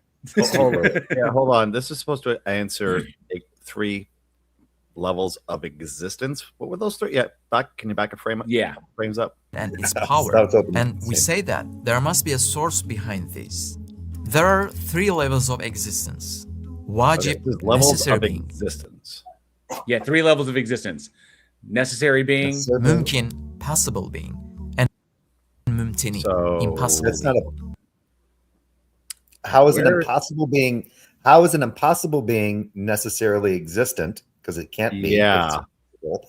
A possible being could be extant or not extant, and a necessary being would necessarily be extant. Right. So we hit a contradiction immediately between possible being and impossible being. If it's not possible, No. how can it have being? What does that even mean? I was being credent. I was giving some Way too much credit. Gotcha. I was giving a little bit of charity. Like it could be an X, it could not be an X. Either way, that's still being charitable. Yeah, but if it's a not, then there's no being. Then there is no being. Yeah, I agree. Yeah, like I said, I was being charitable. This is super dumb. Mm-hmm. Yep. The existence of Allah is logically necessary. You define it that way. Yep. Sure, you could define it that way, but for the Yeah. sake of like forming a logical syllogism. But what's up? He did you notice that word that he just used? He used Logic. if. He used Oh, if. did he? He said Let me hear if. this. Impossible being. The existence of Allah is logically necessary. And that's what we call wajibul wujud, the necessary being. Oh, I thought he said if. Oh, Wait, okay. Keep going. Yeah. I thought he Think said about if. it. Can we see an image Oh, on a I TV never screen if there I is thought he no said if. electricity? I was gonna say, oh, you hypothetical motherfucker. If the main source is gone, everything else disappears with Oh it. my god, he's It using a doesn't just- TV. Do what? Is he using a TV as an Yeah, analogy? It's Plugged into another a power analogy, source? right? Yes. Why didn't he just stick to the light bulb like he used earlier? Why is he going to a TV? He's not that Especially, bright. especially a smart TV, for Christ's sake. collapse. It never even starts. He created God the is the smart main streaming source function, of motherfucker. everything. And without him, we cannot talk about anything. Okay, so this is an assertion that he is making because he is defined as God in a specific way. That's fine. You can formulate as long as your conclusion follows from your premises, then your syllogism is logically valid. But that does not entail that it is automatically sound. You No, have to yes, but demonstrate that the premises are in fact the case, which is what he's not doing Yeah, well, how did he define the God? as a necessary being. Yep. That doesn't mean okay. Yeah, That's neat. it- That doesn't do anything. But go ahead. It doesn't prove anything. It just says that The necessary okay, being, the necessary being could be the universe as a whole. 'Cause exactly. being is doing a lot of work there. If there Well, it's not doing work. It's just stating that this is a necessary being. It's not a Does he want to- conclusion. It's not a Yeah, conclusion. he's defining it into existence is all he's doing. Yeah, Yeah, and I it think makes what me- he thinks, I think he could smuggle in that a necessary being has to necessarily be an agent of some conscious way. Separate argument. I bet we won't get there. Right. He does No, not look yeah, like- Right. he'll state that it's necessary in order to justify various other assumptions he's making about the metaphysical nature about other stuff that we like concepts that we come up with. This is barking down the road of precept. Yep. there is smoke, there must be fire. If there is shadow, there is light. If there is a letter, there must be a writer. If there is art, there must be an artist. Oh my god. The act of If there's putting a tree, there must be a what? A treer. A treer. A treer. treer. Now, technically, this is pure Turk at this point. To tell you the truth, Yes. this is Yeah. pure Turk. this With an universe accent. into existence also has a door, and that is Allah. No. You defined it into existence. That's No, fine. that but you is- haven't proven anything. No, he got the wrong It's ta-da. Ta-da! There is a remarkable statement in the Risale. An attribute cannot exist without the one it describes. In other words, if there is an attribute, Huh? it must be The idea is that if Yeah, you can't, an attribute normally goes to the object that it's to describing. the object it's describing, and that the attribute can't exist if the object that it's assigned to does not exist itself. But that's ignoring like the difference between concrete things and abstract things, because we can formulate abstract concepts and then say that those abstract concepts have certain attributes. Like I can a unicorn that, like you say, Jay, the unicorn that shits rainbows and does all that shit. It's a rainbow colored. It's the rainbow colored unicorn that shits gold bricks in my backyard. Yes, right. Those are its attributes. But those this is all abstract. He's ignoring the abstract concrete distinction here. Belong to someone. For example, if you saw light sparkling on the surface of the sea, you would have to explain it. Either you say there is a sun above that reflects its light, or you accept that each water droplet has its own sun inside it. That what? All light must be from a sun. Gotcha. This is why he didn't use the light bulb, because he's not that bright. It must be sun. Water has suns inside of it. Dude, can you imagine having a conversation with this guy and go, I'm going to go with number 2 and just see what happens? What the shit? Wait, you believe that every water droplet has the propensity for light? Why not? They're all a say. Every molecule of water is a say. D to the dubs, and that is a law, as he looks disappointed in doing Italian hands. I want to see him handle a firefly, okay? Get me something rocker. photoluminescent, Yeah.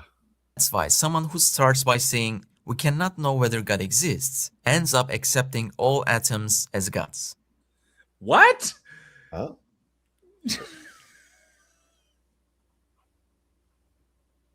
I gotta hear that again.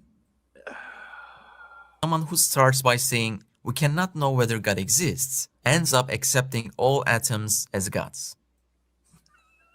Accepts all. I'm sure that's the full scope of what he takes God. Atoms, you necessarily will accept all atoms as God. And gods, plural. Which atoms? Which atoms? Because depending upon, which form, which elements. Dale, they're the atoms that are doing a dance in my pants. Now, technically, remember he gave us 4 different options over there, and one of those wasn't. It's only one of those implied atoms creating all the shit, right? Right. So he's actually he's taken his horribly malformed thing and pinned it to only one of the things that he offered. So everyone has to agree that it's only one of the things that he offered, even though there's multiple positions, which precludes the fact that there aren't actually 4. This is terrible. Yeah, But qualities that are reflected in the universe, such as life, mercy, wisdom, generosity, and so on. All abstract concepts. Haven't seen a single one on a hydrogen atom yet. Must belong to one God beyond atoms. The second fundamental claim of agnostic philosophy is this. He just acknowledged atoms are gods. Agnostic God beyond atoms. Jay, we're going into agnostic. God. We're going into agnostic philosophy. Fuck. Nothing can be known for certain unless it's observed physically or tested scientifically. So this is like a combination of Newton's flaming laser sword with epistemic nihilism. Philosophy is this. Can you guys hear me? Yeah. Yeah, okay. I switched over to my headset, so I just want to make sure. Good. Go ahead. For certain, unless it's observed physically or tested scientifically. It's an extreme epistemic position, but that's not logically entailed by being an agnostic. I mean, it's an extreme epistemic position. I mean, that's pretty hardcore, but I mean, there's a difference there, because nothing can be known for certain is one position, and then empiricism, which you could say like naturalism in that respect, would kind of address the back half of that. So, but why? This is assuming that the agnostic has a particular or holds to a particular metaphysical position. Who set this rule? Why should certain knowledge only come from scientific observation? We cannot say that something doesn't exist just because we can't see it. You're right. That's not that, but we don't do that as well. It just decreases the likelihood that, that a particular assertion is true or not. If we can't connect back to it, if we can't connect the phenomenon back to something else. So It's simply denying that if I'm not able to have that kind of certainty, I think I'd feel, I don't know, what's the word, agnostic about it.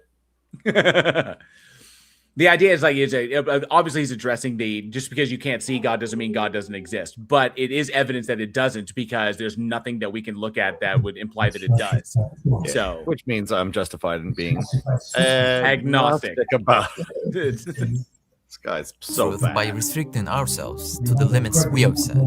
People in you. We got some background. Jay?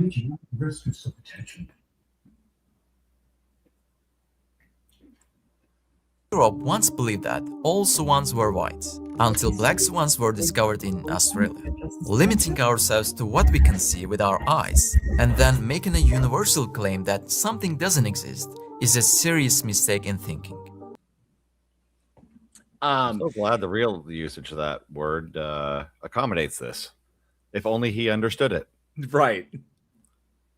Non-existence cannot be proven, and that's why denying the Creator's existence is, from the very beginning, a philosophy with no proof.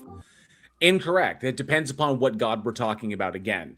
If the God is defined as a logical contradiction, we know it doesn't exist. Otherwise, the God is unfalsifiable. He has yet to demonstrate one exists. He has shown a way that you can logically formulate a syllogism that's valid, but that obviously works on the assumption that it's like saying if this premise is true, therefore then this conclusion follows from the premises. But he hasn't demonstrated anything yet. So far it's been like it's bad all around, like multiple different errors that he's making here, and not to mention he's totally fucked up agnosticism itself. This doesn't defeat agnosticism because as Andrew pointed out, he just gave the justification for being agnostic. So just an empty claim. Moreover, God is not a material being, so why should we expect to observe him in an experimental setting? Because you're the one who's making the assertion that it interacts with the world. And so God actions by the law of identity cannot be identical to non-God actions if you acknowledge that there are natural phenomenon that are not God-guided. So if you say that God is doing a thing in reality, you would call it a miracle in that respect. That's a God action. But like the wind blowing on over the ocean is not a God action. That's just a product of the atmosphere, like that. The God is not directing the wind to blow in a specific way. So if there is a distinction between God actions and not God actions, then obviously there would be a way to distinguish between the two. And in order to, per the law of identity, the two aren't identical. So there must be a way to differentiate between the two. And it can't be just, this particular event, I can't explain it, but I can't explain it, and it's beneficial to me. Therefore, it's a miracle. That's not the way that works. So, yes, if he wants to claim that the God is interacting or interceding in the world, then that is an empirical claim. It's the God doing something and manipulating reality in order to do something that can't naturally happen by our understanding. So, there you go. And no, I'm not talking to an actual in real life theist. We're reviewing this video. Also, we believe in many things we cannot see. For example, no one sees gravity directly, right? But we observe its effects, experience its results, and accept its existence without a doubt. We can literally measure it. So, or our soul, yeah, our feelings, our character, our thoughts, justice, law, morality, brotherhood, love, kindness, compassion, generosity, jealousy. These are not material. But hold up.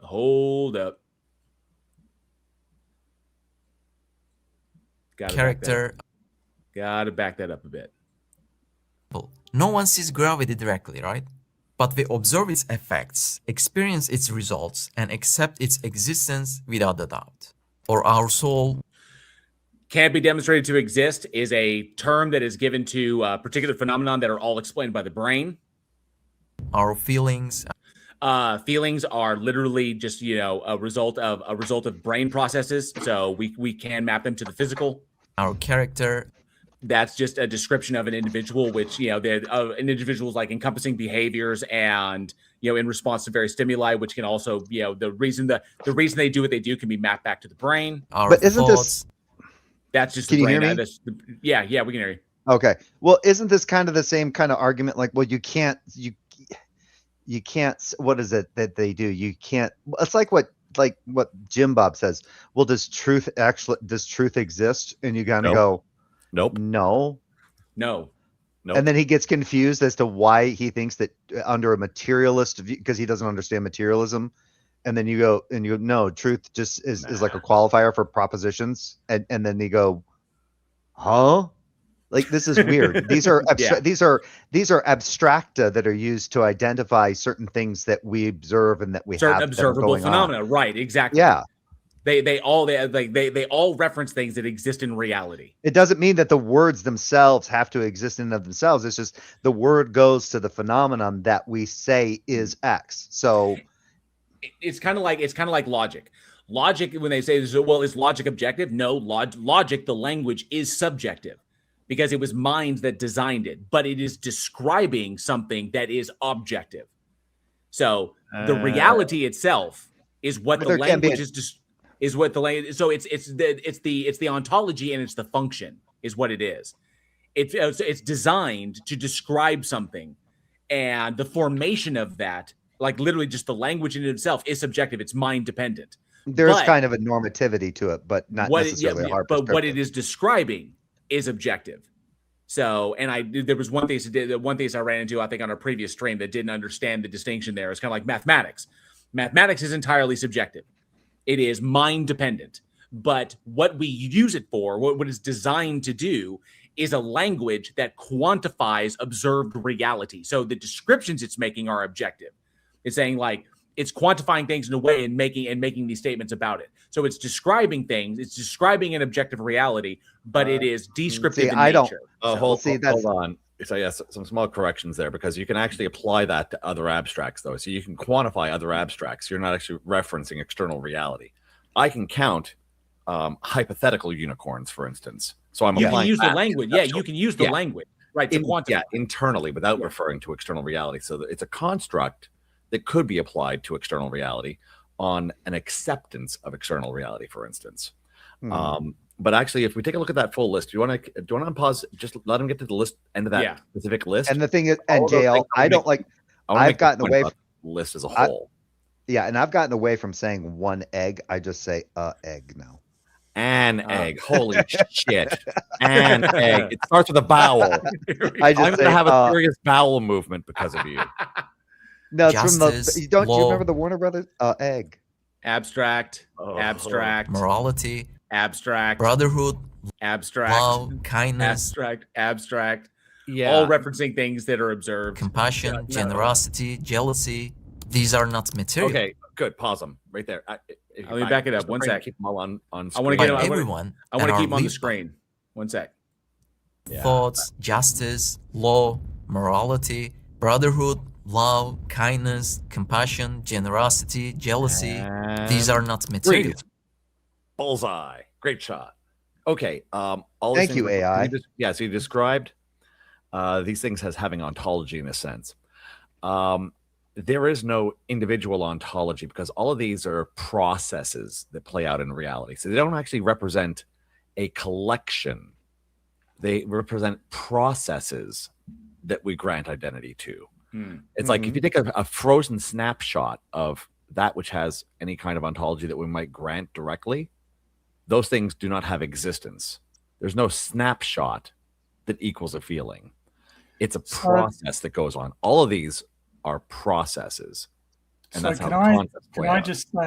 Can I just point out here as a bit of philosophical history that the cynics believed only in stuff that they could see, that they were a school of Greek philosophy. They believed only in stuff that they could see or they deduced to see, that they could deduce from what they saw. They didn't believe in morality, generosity, compassion, kindness, or love, because they thought that people were behaving greedily if somebody gives a charitable donation to another person, the cynics argued that they did it because it made them feel good. They didn't need the concept of kindness. They didn't need the concept of charity. They observed greedy behavior, and they argued that greed could be used to explain why people made charitable gifts. So this is just to your point. They denied selflessness. Yeah, they denied selflessness. Oh, yes. sorry, it's not quite to my point. My point is that they don't have an ontology in terms like a material existence. It's a process that plays out. So we're describing the process and granting the identity. So I'm granting the process occurring. I'm rejecting the ontology of a actual singular existence. It's like it has to play out. Like picture, like you've got a brain doing thoughts, right? So like off our top row, the brain is doing thought. Boom, pop a cap in it. Well, all the stuff is still there, but the thoughts ain't happening because the engine's not running. So exactly. Yeah. So it doesn't have an actual ontology. It's a description of a process that must be ongoing to perpetuate the identity we grant to that process. Yeah, and yours is a very good objection. I'm just saying that I'm just pointing out that it's not the only objection. That there are other. There are other. I'm sorry, JL. It just happened. I don't know what happened. It just came out there. You know what? I'm just gonna play it this way. I deny all of them. Fuck it. Well, this is why I argue against the existence of like true altruism. Like altruism is an abstract concept, of course, to describe certain behavior, but I hold that true altruism is not a thing that exists because the act of something that may appear altruistic, the reason that the action is being done is because the person committing that action is desiring one outcome is preferring one outcome over another, and it's the outcome that they prefer, and if it requires their sacrifice to do it, then they would do it because that's the outcome that they want, and they believe that their sacrifice will facilitate that outcome or increase the odds of that, which is something that they prefer because it's literally in service to something, to a preference. Then it can't be like legitimately like true altruism because it's always to facilitate a desired outcome as opposed to a non-desired outcome. And I'm going to make that even worse. Now we bring in doxastic involuntarism, and now you don't even have a choice. You motherfucker. I will fuck your shit up. I'm literally convinced. I'm convinced that this is so. I'm going to bring it. You know what? I see your doxastic involuntarism and raise you doxastic voluntarism and Rand objectivism. Fucking Ayn Rand. Sorry, 8-bit. But they are accepted by everyone and are lived by. While experiencing so many invisible truths, is it really logical to accept only what's visible? Especially when logic itself is invisible. So I get what he's arguing for illogical. If I understand correctly, he's just advocated for not using reason. For complete irrationality. Abandon all logic, folks. Hey, Leo. Pronunciation police. No one cares. Doxastic, fuck off. Go ahead, Tony. It's a bit rude of me, but I actually thought his question was: is it really logical to believe only in the risible? Then I totally believe it because I totally believe it because Tony's got all the riz. Well, certainly this entire presentation has been risible. There's another word for you guys to look up. So. He's rizzing himself right now. That's all this guy's There are two basic types of knowledge: self-evidence and deductive. Somebody studied epistemology. No, they didn't. Well, what they didn't study is grammar. Deductive is a adjective, and self-evidence is a noun. If he's claiming that they're two sides, it should be self-evident and deductive. Where's inductive? Yeah, or abductive. Yeah, I don't think he has abs. He doesn't even lift. He's not support. He's only supporting himself with a piece of plywood bond. And even then, going even deeper than that, even self-evident, like something that is self-evident, even then, it may be that my epistemic standards are way too strict or way too rigid. Even then, I'm hesitant to say that something that is self-evident classifies as knowledge. So I think if you're very, very loose in your epistemic framework, then sure. It may just be that mine is way too rigid. Or that mine is, you could have, because you could have something that's self-evident regardless of people's epistemic states. Exactly. Because knowledge goes to epistemic states. Something being self-evident would be what it is regardless of epistemic states. Yeah. Right. And so that I think this comes down to the individual. My epistemic standards are incredibly rigid. So it doesn't matter. It doesn't matter how much a person feels that a thing is true or how much they've intuited is true based upon the set of knowledge the set of information that they have. That doesn't count as knowledge, which is something that can be shown to be the case across multiple agents and confirmed independent of their experience. So of the direct subjective internal experience. So that's all I'm saying. It's like I wouldn't even put that in the class, as a basic type of knowledge. Well, maybe as a basic type of knowledge, self-evident account, but no, I can't. I cannot open the door to say that something that is self-evident counts as knowledge. It may count as something that, with doxastic and voluntarism, informs why you are convinced a proposition is true, but it doesn't count toward. It's one of those things that can function as that. It's something that convinces you. Yeah, it doesn't demonstrate that it is. Yeah, I don't necessarily. Yeah, I think that's a debate in and of itself. But I Killed Earl said he's inviting much derision from the panel. I'll let myself out. But don't step on my computer, you filthy cat. Fuck off. For example, do you need external evidence to know that you exist, that you are hungry, thirsty, sad, or happy? Cogito ergo sometime? Actually, that's the only legit form for the self-evident is the cogito. The rest of those are sensory data. Now, there's a question about some of those things out there. Feelings. Exist doesn't go into the same category as these other four. So they are. There's crossover about explanatory power. That it's happening. It's like experience. These actually technically count as experience. You fucking atheists in your non-answers. Jesus. No, because all these fall under cogito. Exist is the description of saying I am experiencing, and those things are experiences. Well, now the question, can we map and relate these to something else? That's if you were working out the assumption that the self is a thing, that the self is a thing. Whatever this experience is that I call me, the experiencing is happening. Now, even if I remove the sense of identity, the experiencing is still happening, regardless of whatever identity it represents. From what I'm gathering is that so that there are certain things that that by and large humans kind of accept as being true, kind of like we just operate that way. So I don't think he's going far enough. You could go deeper into these concepts. So you could challenge exist, based on what priors you have, what assumptions you are making. You can't. Well, I mean, I can challenge I can challenge the assumption of self, that the experience is what we can confirm. An experience is being had. I perceive that the perception is that it is the self that is having the experience and the self that is doubting the experience. We have confirmed the experience, but the sense of self is something that itself could also be projected.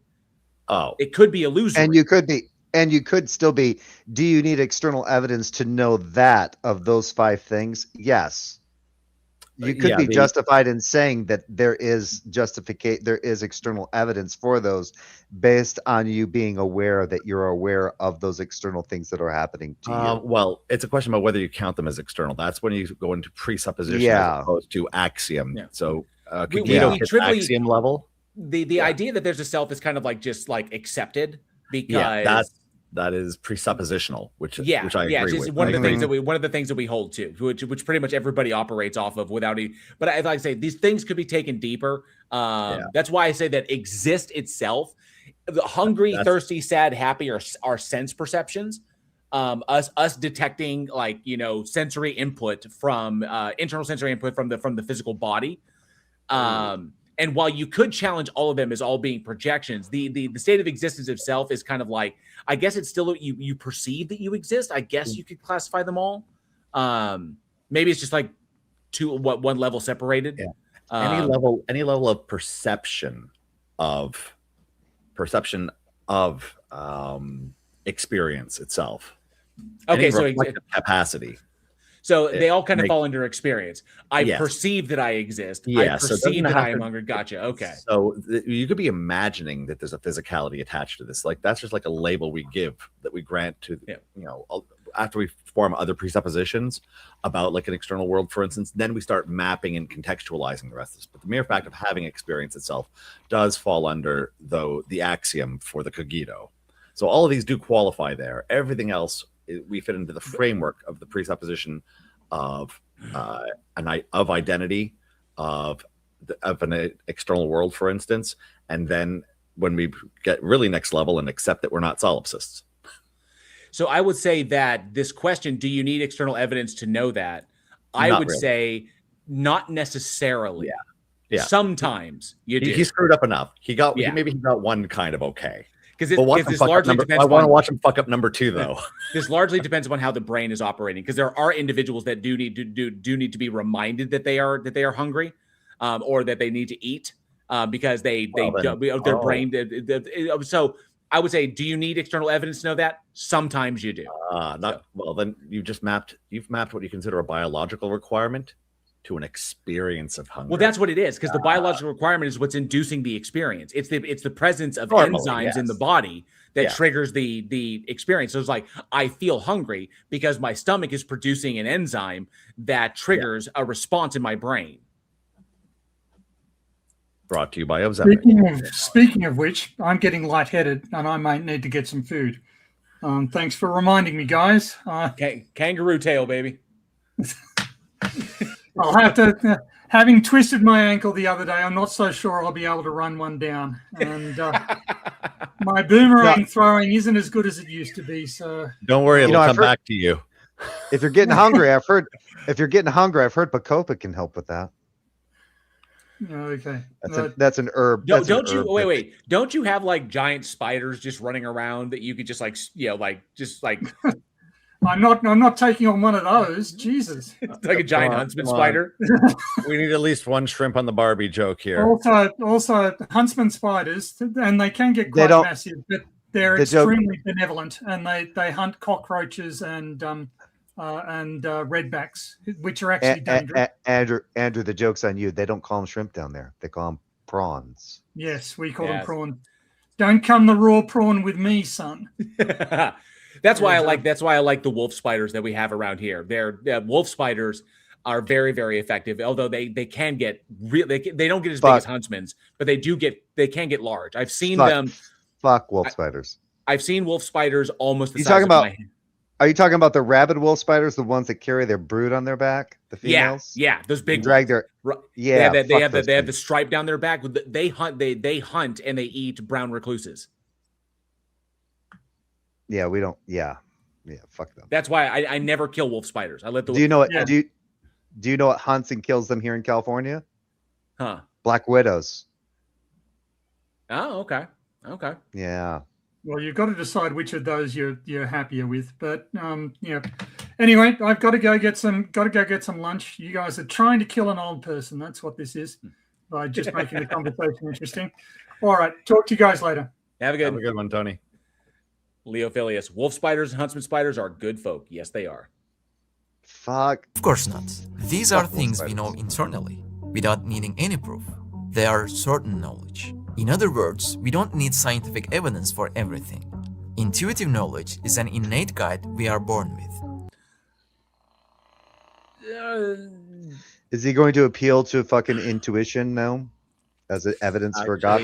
He's conflated experience with knowledge. So that's what he's doing. I was trying to find a way to articulate. Thank you, Andrew. Conflated these. Yeah, like if I can feel hungry, but if I don't know what hunger is, I just know that I have a feeling, and so and I have an impulse. I got So, a like, if I- name for it. Does that count for something? Right. Yeah. So it's just I don't like the conflation he's making here. And humans unconsciously know certain truths. For example, moral principles. It's Oh, how did you jump to that? How did he do that? Just had a giant shit. Morality? You can't have morality. I'm the only goddamn mind. How'd you know, Andrew? I'm sitting here. The argument. I'm sitting here with this dark gift in my pants as we speak. Once again, an individual who has never read a thing on child psychology or developmental or behavioral psychology. Children left to their own devices, okay, especially in groups, he didn't wildly. Have to. He looked this up on ChatGPT, and then he asked ChatGPT, "Do you agree with me?" And it said, "Of course I do. Keep paying me $20 a month for your Plus membership." Oh yeah, there is a concept, yes, in epistemology as experiential knowledge. Yeah, I'd agree with that. Yeah, that I just now we're onto obviously like the innate moral truths. He's glossing. Yeah, he's glossing over a lot of shit. Yes, that can be debated it almost exhaustively, and he's just blowing past it like these are just foregone conclusions to a god existing. It's only natural when you consider how smooth certain surfaces are. The gloss is natural. I believe God. We know which I believe we're referring to, right? The ones that should have those pesky ridges. Yes. I believe God exists because people have been able to live in Oklahoma. Sorry. Humans unconsciously know certain truths. For example, moral principles. It's wrong to harm another person for no reason. That's Isn't I wanted to a reason? So yeah, it is a reason. Okay, you're right. It is. it's entirely subjective because one person can claim that someone had no reason to do it, and they can say I did have a reason to do it, and the reason could be because I wanted to. So he said no good. He said no good reason, but I agree with Andrew. If the person said, "Well, I wanted to," and then they go, "Well, was it for a good reason?" Yes, because I wanted to, and anything I want is good. Leophilius, here's morality mentioned. Ah, shit, here we go again. Yep. Let's speed run this motherfucker. We know this intuitively. Or eating human flesh is wrong and disgusting, right? No.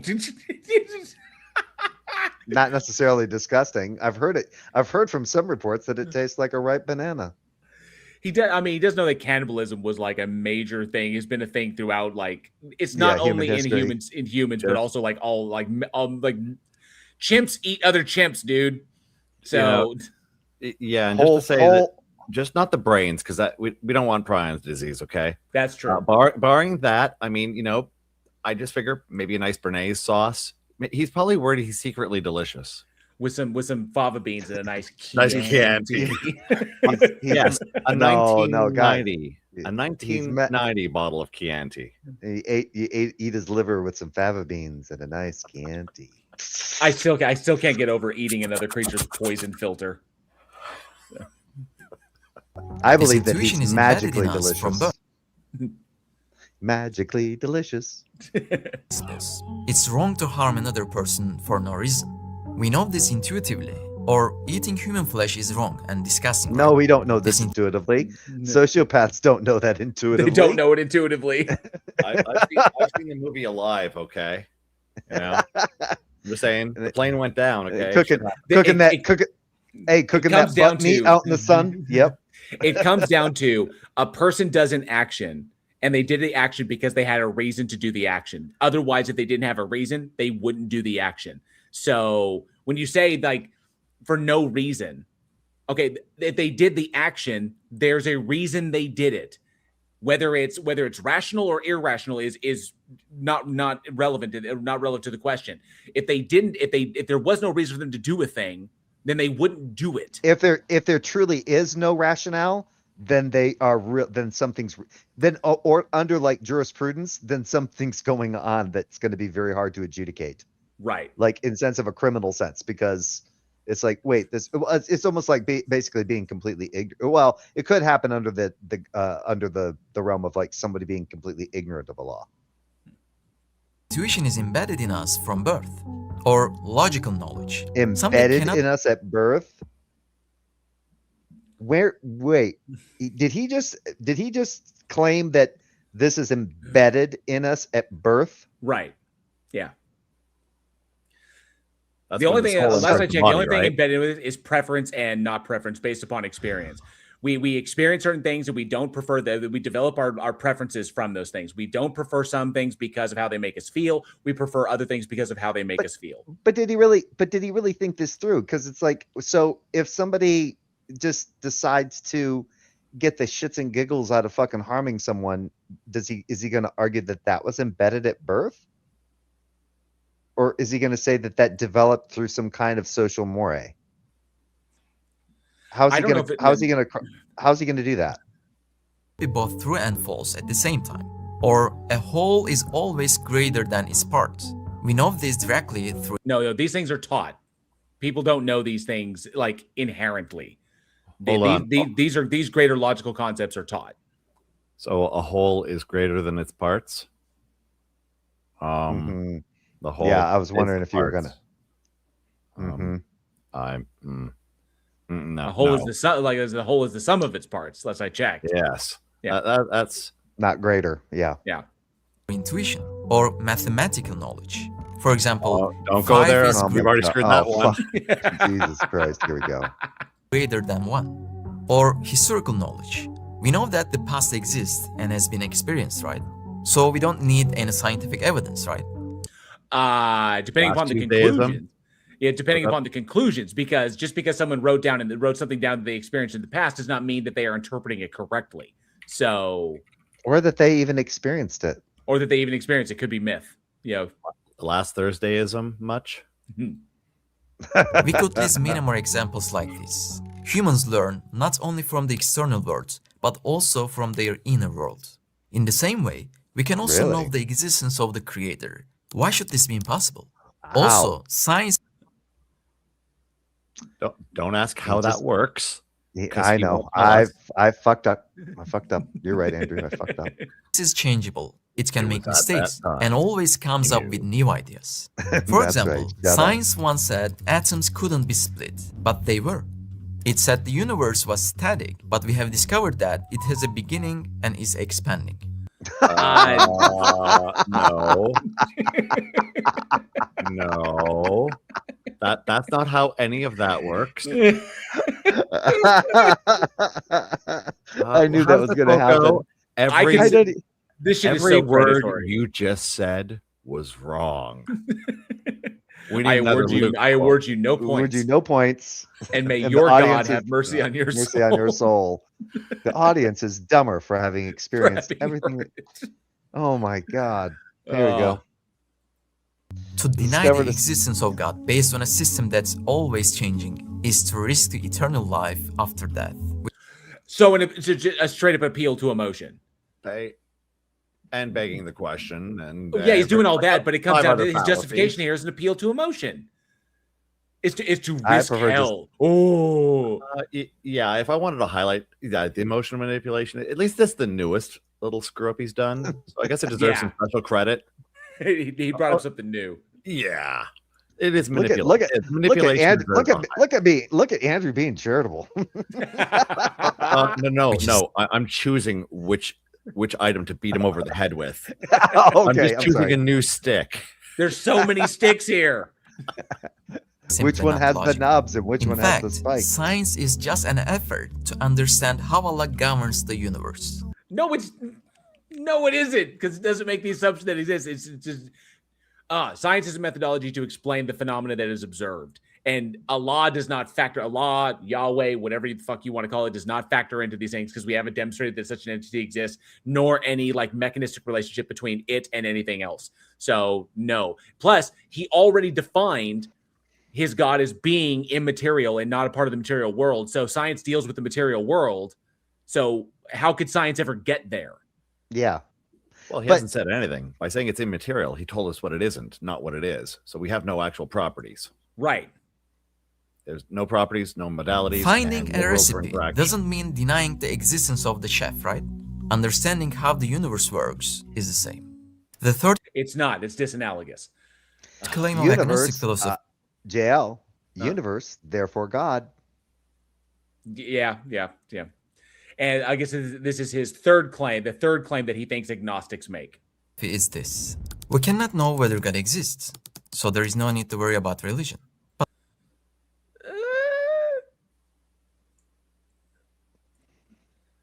Huh? I've never heard an agnostic make this claim. That can be legit in that singular use. I first of all want to know where he got the tenets of agnosticism from. Right. Or these particular. Yeah, I had it on screen before for the definition, because there is one that says that God cannot be known. You know, it's impossible to know or understand God if God exists. He is running off a technical dictionary definition, which I described that is probably a minority of the people who use the term at all. The tiniest minority. Yeah, I've always heard it about like theological non-cognitivists, where they say, well, it can't be known, or the concept is incoherent. That gets into agnosticism and atheism. Yeah, something like that. The claim of agnostic philosophy is this: we cannot know whether God exists, so there is no need to worry about religion. Whatever. Yeah, I don't know why they would say there's no reason to worry about religion. Yeah, if a religion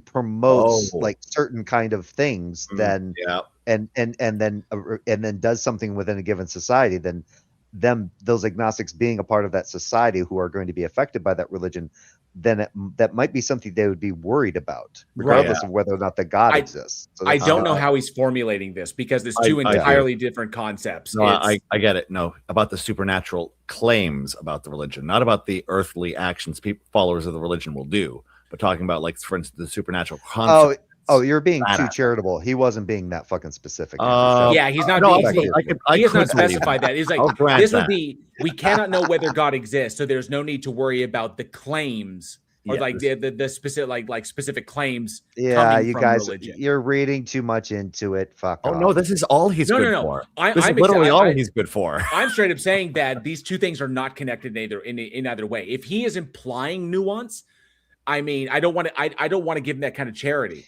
I think he's that a load of. Yes, we've all come to the conclusion he's a load of rich creamery butter. And that butter is rancid. But let's face the truth. Yes. Death is real and it's inevitable. Is the Big Nick here? Is it in the room with us now? Where did the Big Nick go? Because he said death isn't real. This guy's fucking refuting the Big Nick. Where's the Big Nick? Somebody get the Big Nick back in here. And hey, Kesplodicus, good to see you, Kesplodicus. Needs to have a talk with this fucking Muslim fucking heathen. It's a reality that will knock on everyone's door sooner or later. How can someone who worries about even a small stress at work ignore the risk of eternal torment after death? Oh wait, why is that the outcome? So back to the appeal to emotion. I like that sad puss picture right there. Oh, fuck my life. That's the FML picture right there. If I am stuck at the computer in hell, I mean, it's human nature to desire eternity, and no, it's not. No. So that explains why people commit suicide. Sorry. Fuck it. Well, I don't know what that's about, man. Jesus Christ. Not want to be separated from loved ones. How can the thought of losing your mother, father, or loved ones be insignificant? If we say it's not, we lose them and then they are gone. And so that incentivizes us to maximize the time that we have with them. So in a very broad kind of sense, there are obviously mitigating factors, extenuating circumstances. It's all about maximizing our time with them in order to sell them on an eternal life plan, so that when we all get to the eternal living space, you don't have to worry about it anymore. It's like, I love my brother. I do, because he's my brother. And I'll fight anyone. I fight him for him. But my brother's a dick. My brother is an asshole. He thinks that I'm an asshole as well. But that's just two brothers. You know, we're somewhat antagonistic to each other. But obviously, you never want to try to break up a fight between the two of us. That would be extremely ill-advised. But neat. When it comes down to it, I don't want to spend eternity with my fucking brother. I can tell you that. I was just gonna say the same thing. I'm like, I've got sisters, man. Fuck that. It's like, I love my brother. I don't want to be in the same place as him for forever. So I want a reason. I want a reason to miss them when they're gone. Not, oh my God, when I die, I'm going to be back with them. Oh, yes. So this guy here, the key thing there is significant to him. Yes. Significant to him. Yes. Entirely subjective. There is no need to seek answers to these questions or study them. Let's just enjoy life. We are only deceiving ourselves. Wait, so did without he just God, say, without God, why not just KYS? Wait. How did he do that? He just said that all human beings seek eternity, but then went that route. How did he do that?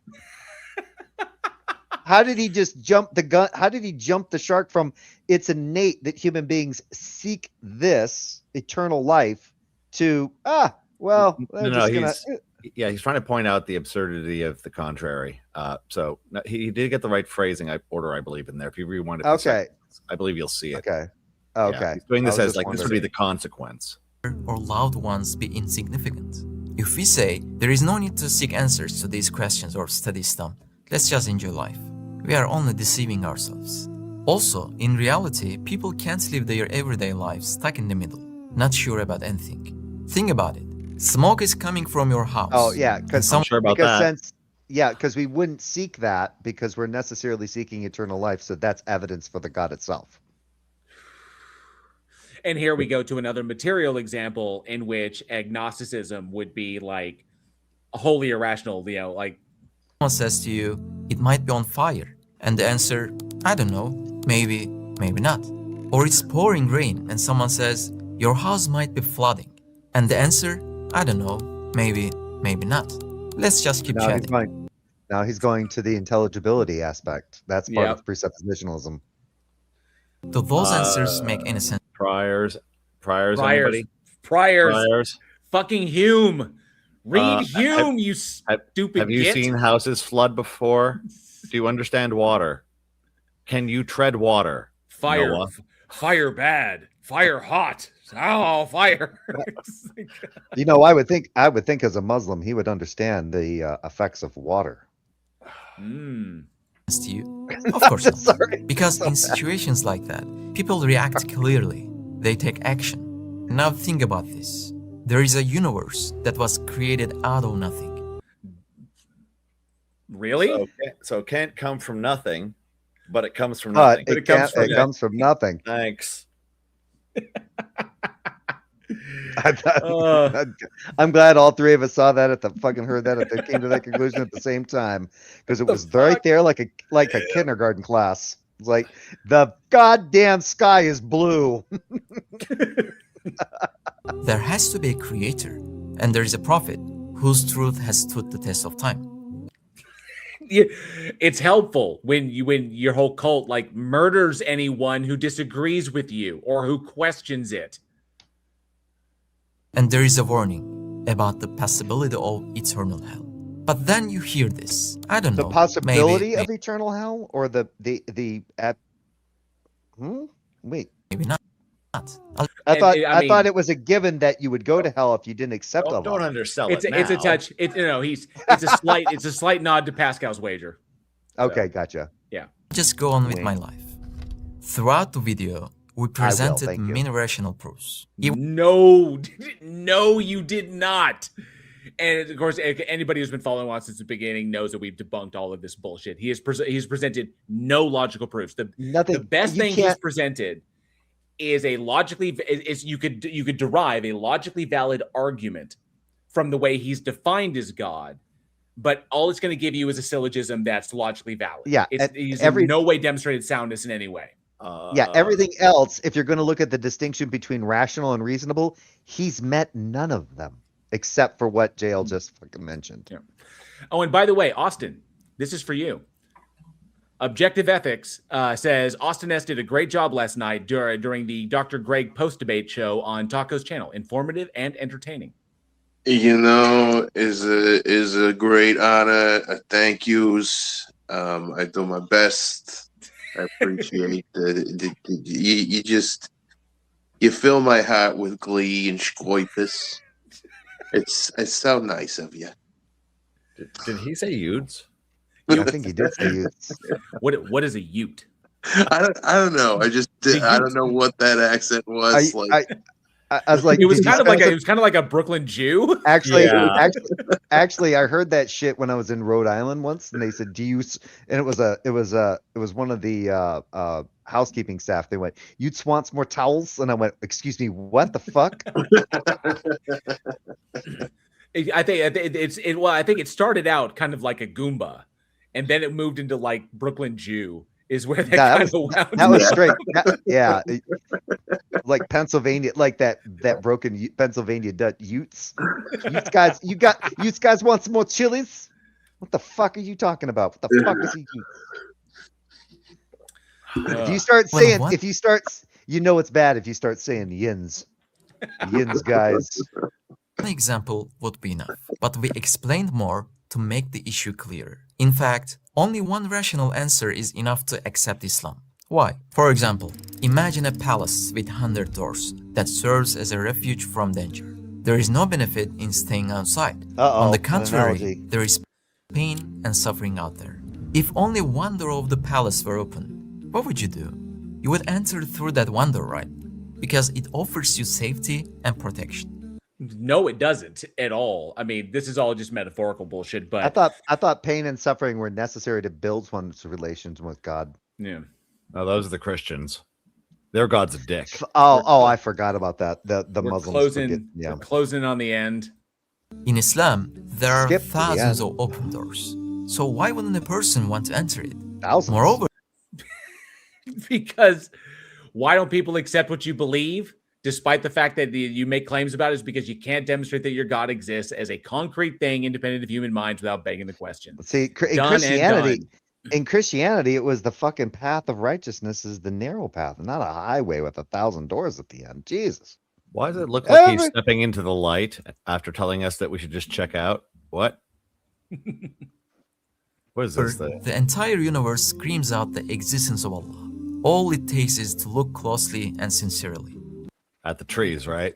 Look at the trees. I was just going to say that. I was going to go at the dirt, at that snail that's eating that turd. At that dog eating its own turd. It's like, you're right, Spam. It's like that one time when my wife and I were living in North Carolina and there was a fresh pile of dog shit in the yard from when our dog had went to the bathroom in the morning. And then later on, there was like 8 butterflies sucking the fucking moisture off of it. My wife went, I didn't know they did that. I was like, isn't nature grand? I saw a squirrel once eating another squirrel. So, but the one thing he's ignoring here, obviously, is the one caveat is this: what are the requirements to step through that door? What to justify stepping through that door? You may appeal to things that there's pain and suffering and shit in the world. Obviously, believing in a concept is not going to protect you from those things. You're still going to suffer. There's still going to be pain you're going to experience. It's just a way for you to rationalize it. It does provide you a method which you could rationalize those things to a certain degree and may alleviate some sort of existential dread, which is a positive utility. Sure. But in order to you have to address the things that you sacrifice. Yeah, he's acting like it's a public park that anyone can just go to. And it's like, that's not. At last I checked, neither of those religions, Christianity, Judaism, or Islam, have conditions that apply before you can go through those doors. You got to acknowledge what you have to sacrifice to justify going through the door. Instead of teaching people how to rationalize these things from experiencing them, they don't need to adopt other things that could potentially be irrational in order to justify it. So what are you sacrificing? Sacrificing concepts, sacrificing your identity, sacrificing potential relationships, the things that you give up in order to get this that can be attained by other ways that allow you to maintain your identity and such. This is this is how blatantly this is the straight up emotional manipulation. And I think is a good example. This is I mean, he's a good example of what Muslims do. So, but it's no different than what Christians do. Oh, this person wrote in your live chat, Gary Son said, I had gerbils that kept having babies and eating them because they weren't able to feed them or something. That was probably because they were inbred and they had genetic dysfunctions. Rats will do the same thing. Oh, and hey, Don King, good to see you. Rats can actually smell genetic maldeformities in their youth, and they'll kill them and eat them. I've seen hedgehogs do the same thing. Yeah. And thank you so much, Objective Ethics, for $20 super chat. Says if the only people you let live are the people who claim to agree with you, your religion is probably going to become very popular. Agree. Which is what Islam did. And thank you, Objective Ethics, for that super chat. I do appreciate that. Yeah, hell to the motherfucking yeah. That's Daniel Leroy. He runs a really new channel. Well, I do appreciate that support. Thank you so much. The existence of our souls. Where did it come from? From haven't demonstrated a soul exists, so the atoms. I didn't know that was a foregone conclusion. Or the laws that govern everything in the universe. What exactly are these laws? Moral laws. EM equals MC squared is a moral. What? Did I miss something? I think he just said the laws of the universe. Oh, okay. I thought he said moral. I'm sorry. I was like, he did both. Govern everything in the universe. What exactly are the entire universe souls? Where did it come from? From the atoms who don't have souls? Or the laws that govern everything in the universe? Neither. Well, because souls don't exist, and those laws are descriptive in nature and don't stand in causal relation to anything. So, what exactly are these laws? Or the fine-tuning evidence? Doesn't it clearly we heard nothing. We heard nothing. Existence? No, it doesn't clearly point to Allah's existence. Just because you've defined it in a certain way and have interpreted things as being a certain way does not point to any of this shit. So, no. But I thank you. But I thank you, sir, for doing this video with a T-shirt that doesn't have a stretched out collar. Additionally, through the evidence of need, the evidence of possibility and limitation, the evidence of cooperation, the evidence of purpose, the scientific and literary miracles in the Quran. Yeah, so this is just more nonsense. So, and there's only there's like hang on a sec. Let me see this thing real quick. Music is like I'm in a dime store ashram. 16. There's a little over a minute left. I guess I could push it out. Okay. It's historical like a massive shit. Miracles and its social miracles, despite being I so badly want to pinch it off. I really do. Our prophet brought solutions that have remained valuable for centuries. This further demonstrates the existence of Allah. No, okay, I'm going to cut it there because I think he's going to go into his plugs at this point, but he has not provided any rational justification to believe in the existence of a God. He's misrepresented a number of things. He's not gone into the nuance and a number of other things. And the arguments he's posited, essentially, he's touched on the moral argument. He's touched on the teleological argument. He's touched on the cosmological argument. Kind of touched on them, but never went into them. It's because they fall apart once you start breaking them down. I'll leave this for him. He whiffed on precept. He whiffed on precept. So forming a logically valid syllogism does not mean that it maps to reality in a sound way. Just because your conclusion follows from your premises does not mean that your premises are in fact true. Literally, it's in the description. A logically valid syllogism is that the conclusion that if the premises are true, the conclusion follows from them. If does all the heavy lifting. A sound syllogism is that those premises are in fact the case.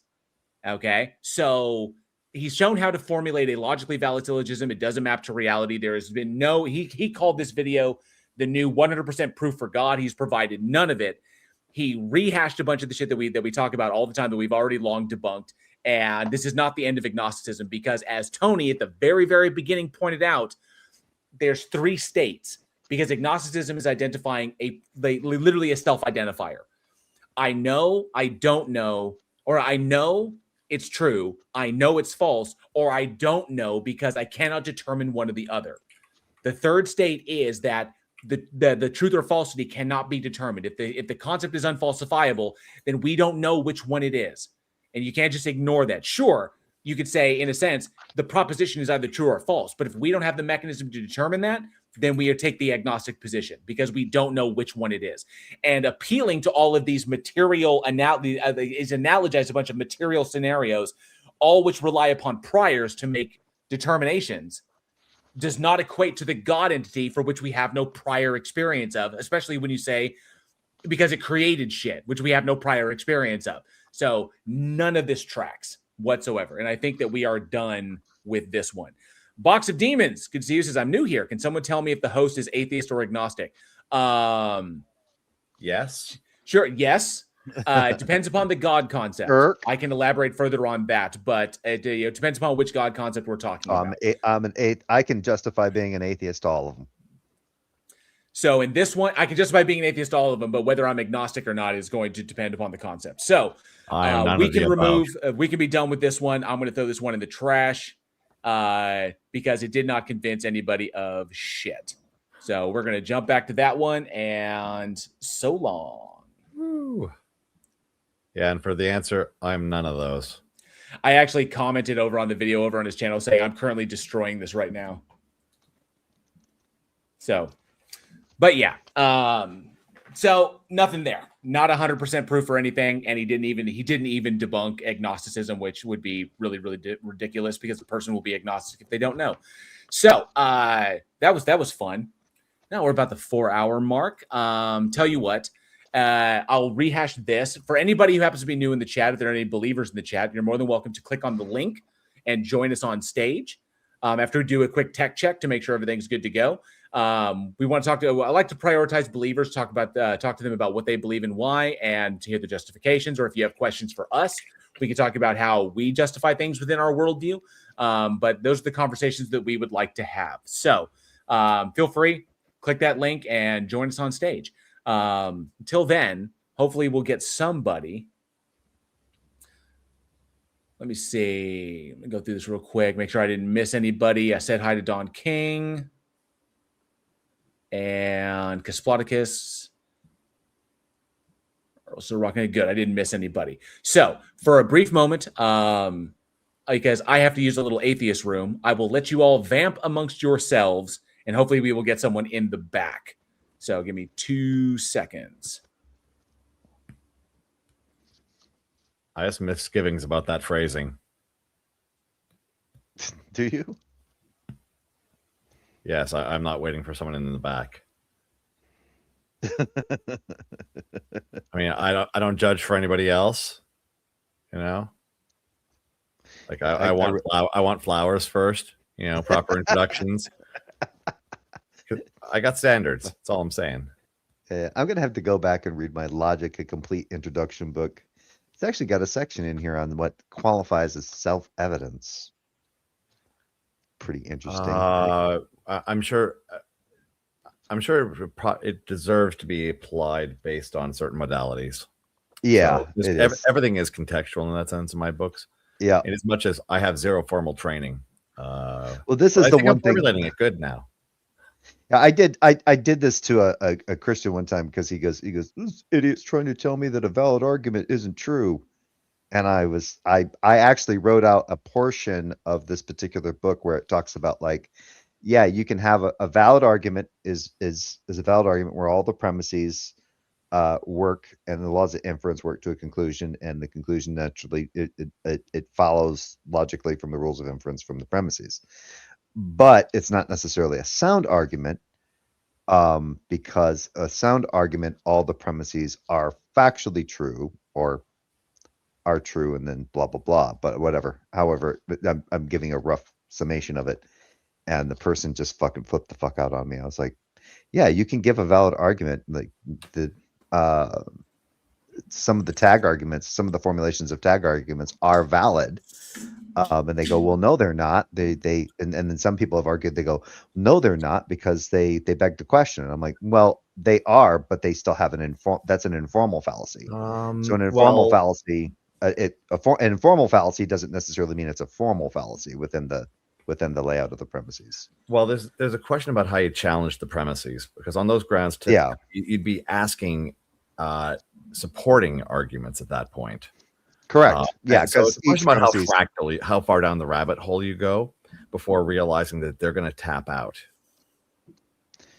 Yeah, I think every premises, like if you any premises, you would have an explanation for each premises, ideally in a good syllogism, but they're not gonna. These are precepts not we're talking about here. It's well, dog yeah, shit. well, I'm talking, for precept, no, precept is really bad. Precept was actually one of the things that helped me to deconstruct from Christianity, which most people can't really, when I've talked to theists, they go, what? I was like, yeah, when I was still a theist and I was still questioning a Christian, and I was still, questioning my, my position on Christianity and everything, when I had never heard of precept even growing up, in the even in an evangelical church. And when my brother introduced me to it and had me watch some videos on it, it completely threw me for a loop. I'm like, these guys are actually using this bullshit? Are you mad? So I was like, holy shit. Like I started listening to some like Saitem Bruggenkate's take on it, and Matt Slicks and all that kind of shit. And I was just like, oh my God. And I'd listen to the debates between him and non-believer. I'm like, no, I think the non-believers actually got a good point here. And they'd be like, well, no. And then they would try to do that whole thing where they'd be like, well, I'm just going to have to disregard. In fact, I was watching a video the other day, and it was funny. It was between Dan, I can't remember his name. It was Dan something and Eli Ayala. And at one point, Eli Ayala told the atheist guy that he wasn't going to grant his use of logic because of his atheist worldview. And then later on in the conversation, it got brought up about, well, everybody has logic. And he goes, yeah, everybody has logic because that's how we know that people are made by God, is because everybody uses logic. But he disregarded that atheist use of logic because of their worldview. I was like, yep, there it is. There's the flip-flop between the epistemology and the ontology. So they like to appeal to the idea that everybody has logic as an ontological trait, but then the minute you give it as an epistemic position, then they start thinking that the epistemic position changes the ontological trait. I'm like, you can't have it both ways, guys. Which way do you want it? They like it both ways. I want it that way. Yeah, that always tickled me some, because I'd heard it all the time, and my brother and I talked about it. My brother's like, yeah, he's like, yeah, it happens all the time. They'll flip flop between an ontology and an epistemology all the time. Yeah, I remember Jay Dyer doing that a whack of times, getting called out for it. Mm-hmm. Yeah, Darth Dawkins didn't understand it, and even a fellow Christian was pointing it out to him, and he got pissed off at that fellow Christian for doing it. It was a fellow evangelical that was telling him. He goes, no, you're appealing to an epistemology when you're trying to tell the non-believer that they don't know something. You're saying they can't know something as a part of their ontology, which you're trying to convince them that by their ontology they're demonstrating that they are proof of God, and that doesn't work. And Darth Dawkins got all pissed off at him. Hey, Average Joe, good to see you. Thanks so much for being here. I don't want to jump to another video. I'm hoping we get someone up on the stage. We had so many keyboard warriors come through. Where's the big Nick? He can tell us how death doesn't exist. Sorry. I was picking on him the other day. I mean, I wasn't picking on him, but he was talking about like like how you come to, like I was saying before, like coming to God through desperation. And I was like, do you think that's a really good epistemic, do you think that's a good epistemic justification for believing, the holding that a God exists is through like just complete and utter desperation? And then he's like, well, apparently you've never been a heavy drinker, never hit rock bottom. I'm like, I've been a heavy drinker. I don't know what that necessarily has to do with. Well, you know that my kink for like slapping the behinds of like statues in Greek museums, signaled that I'd hit rock bottom. I did? Yeah. Yeah. It was David. Poor David. Yep. Clearly. He probably didn't even bat an eye. No. Nope. I mean, all the security guards, they did, but Yeah, he didn't seem to care, did he? He seemed pretty stone faced about it. yeah. Does this the guy look concerned to you? He just took it. He Don't just took it in. interfere. He just took it in stride. Just let it happen. There we are. It's like let's say all the worst things about statues. See Andrew sitting there stroking the thigh of fucking Dave. I'm just picturing like all the skits from Peter Griffin at this point. Oh Ethan. boy. Yeah, you're going to hell if you've seen all Family Guy. No, I haven't. I gave up after Season 13 or 8. 14 seasons, I think. Oh, damn, you went farther than I did. I gave up after like 6. Yeah, I lasted longer, like until around, I think roughly 2020-ish, and then the episode started collecting, and I just literally couldn't. I gave up almost like on so many shows. I lost the ability to watch actual shows, which is why I still have to watch Dungeons and Dragons, that one with Chris Pine in it. That's it's on actually my pretty queue. funny. I'm 2 more movies away. I can't remember who I promised that. One of our regulars over here. What's the other? What was the other? What's the other 2 movies in your queue? I got 2 more in the Marvel series to go through. Which ones are those? The last 2, I believe. Avengers. The first 2 Avengers. Or No. The last like Avengers. the latest. It isn't an Avengers film. It the Fantastic Four one and one other. Hold on. I just made it through Deadpool and Wolverine. Thunderbolts. Yeah. Thunderbolts and Fantastic Four First Steps. I got to go through just to get caught up.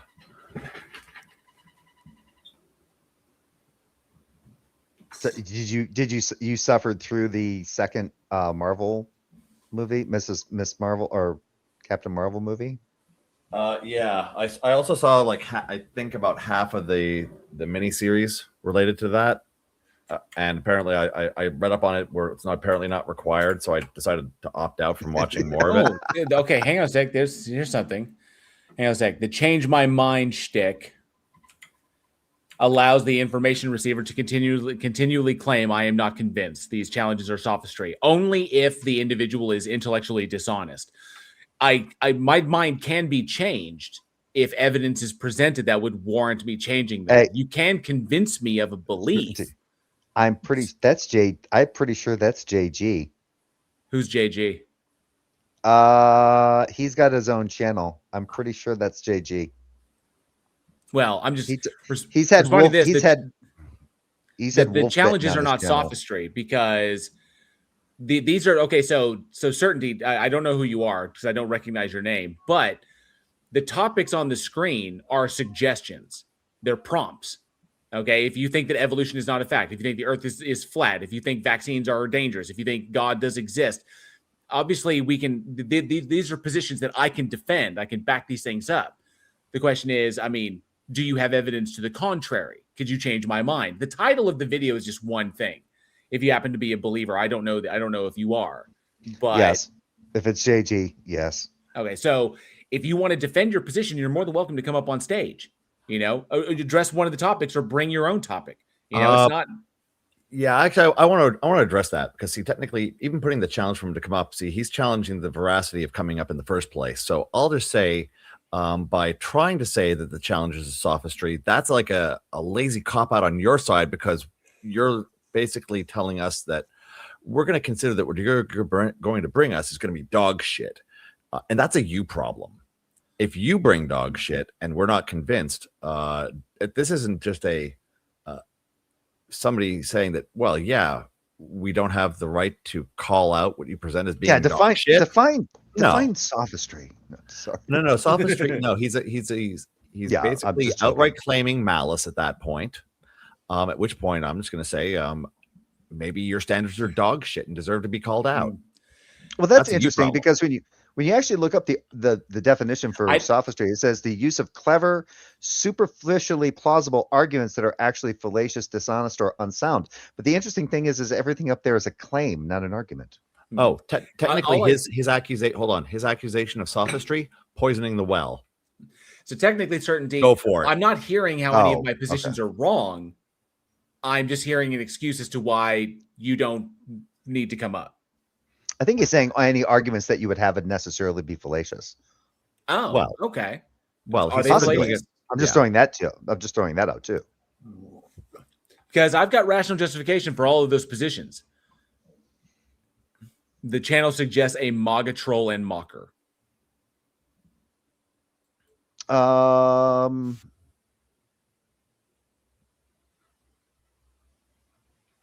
maybe he called him out. Now he ran away. Ooh, do they run? Nope. Certainty exists is still in the chat. Still in the chat. Still The there. link is there. The link is there, Certainty. If you want to come up on stage, you do not have to be on camera. We just need to be able to hear your voice. So feel free. Click the link. Have the courage of your convictions. Because we've had like so far tonight, we've had nothing but a bunch of cowards in the chat. Yeah, People that's worrying. And yeah, that's JG. okay. I was right. I clicked on the link. I went to YouTube and clicked on his user channel. That's JG. Re-Examination Show is also here, who apparently knows who Certainty Exists is. So Re-Examination Show, thank you so much for being here. I appreciate other people that are in the chat. I'm just hoping that someone will want to come up on stage to defend their position. Certainty Exists is a Darth Dawkins fan. Ooh, then it'll be really easy to handle your shit. He actually criticized one of my brother's videos where my brother was criticizing JG's argument with someone. Wow. If this is the JG, I think it is. He runs theology and philosophy channel, right? I think he has a couple channels, but yeah. The funnier ones is when he has Wolf Bitten on. Wolf Bitten's insane. Yes. Okay. Yeah, that's exactly who I thought it was. Okay, so he's a young Earth creationist. Pretty sure a flat earther. Definitely an evolution denier. I don't know. Yeah, I don't know if he's a flat earther. He's at least friendly to the idea. He and his buddy Wolf Bitten were talking about it after one of our debates we had. But yeah, no, he and his friend Eric Wolf-Bitten Jewell. Whoa, wait. Yo, holy shit, Eric Jewell. I've debated that asshole. Yes, yeah, they're both young creationists. They're both conspiracy theorists. I wrecked that dude. The debate I had with him was moderated. I think that was MC Toon, and he's literally just a Hovendite. But in that debate, I got him to agree to exactly what evolution is. And they said, that's what evolution is. And I was like, I asked him, does X happen? And he said, yes. Does Y happen? Yes. Does Z happen? Yes. That's evolution. No, it's not. He doesn't understand that conceding to speciation and microevolution is conceding evolution. He tried to convince me that all of the genetic experiments that the ancient Jews in the Book of Jasher were doing were true, and that's what brought about like certain things. Yeah, and he thinks that all the transitional fossil species are all fakes and hoaxes and just insane.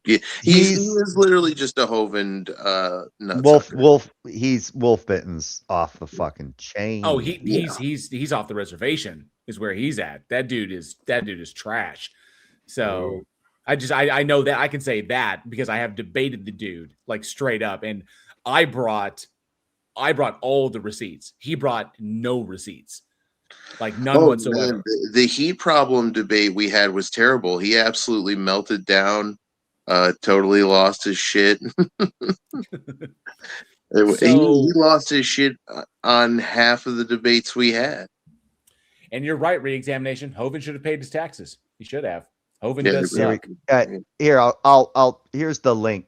JL, I put it up in the private chat. That's the link to Certainty Exists channel. Okay. Let me see this shit. Theology and philosophy discussions and debates. Dark Dawkins is so rude. If only someone could step up and point out how his philosophy is wrong. That's easy to do. It's shit is precept. It's philosophically bankrupt. Why does presuppositional apologism fail? Because ultimately at its core, it's begging the question. It is assuming that certain concepts like, okay, so it follows along the transcendental argument for God, the tag.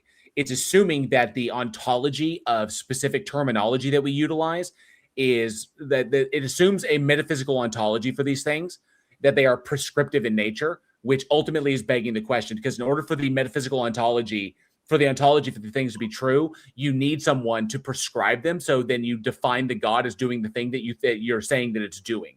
The problem is that there's no problem. The issue with that is that there is no logical contradiction in these things merely being descriptive in nature and being invented by human beings to literally to impose upon reality to describe and quantify the things that we observe. So it's descriptive versus prescriptive is what it is. If it's the necessitarianism that you're going for, that is begging the question at its core, okay? Because there's no issue, no logical issue in these things. The thing you'll point out is that the line of demarcation that a preceptor will draw is that if knowledge is not absolute, then it cannot be classified as knowledge. And that's a personal thing that y'all do that philosophy itself does not hold to. So no, that's a very fringe position. We can classify things as being known, even if we've only established them to be probabilistically true. The point is, as this is espoused by Wittgenstein, we can determine a thing to be probabilistically true to such a degree that it would be irrational to doubt that truth, to doubt it as knowledge, unless you can provide evidence that would warrant doubt. Okay, so this is handled in philosophy. The problem with precept is that it's begging the question. It ignores contemporary philosophical conclusions in order to literally force the idea of a God down someone's throat in like a logically valid way, but it never demonstrates that it actually exists. So that's why Darth Dawkins fails every single time. That's why if you corner him, the last conversation I had with Darth, or Gary, I should just call him fucking Gary, but the last conversation I ever had with him before he banned me and blocked me permanently was I invoked Wittgenstein, and he immediately knew where I was going with that. And that's why he shut down the conversation, because he knows he can't defeat that. All I have to do is say, like, no, it's because we can't solve the problem of hard solipsism. Like, for example, Descartes' demon eats precept. All the things that you presuppose, like, that's all being fed to you by the demon. You can't defeat, even precept can't defeat that.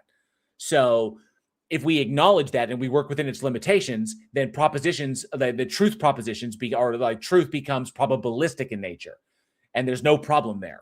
It's just recognizing a limitation of our ability to determine what is true by relegating that. We can't determine absolute, but we can determine it probabilistically. So that's why, that's why he I think it was funny because re-examinations, should people accept what they know to be true? Well, I don't know. I think I know. I'm pretty sure I know my wife is sitting out in her recliner watching TV in the living room.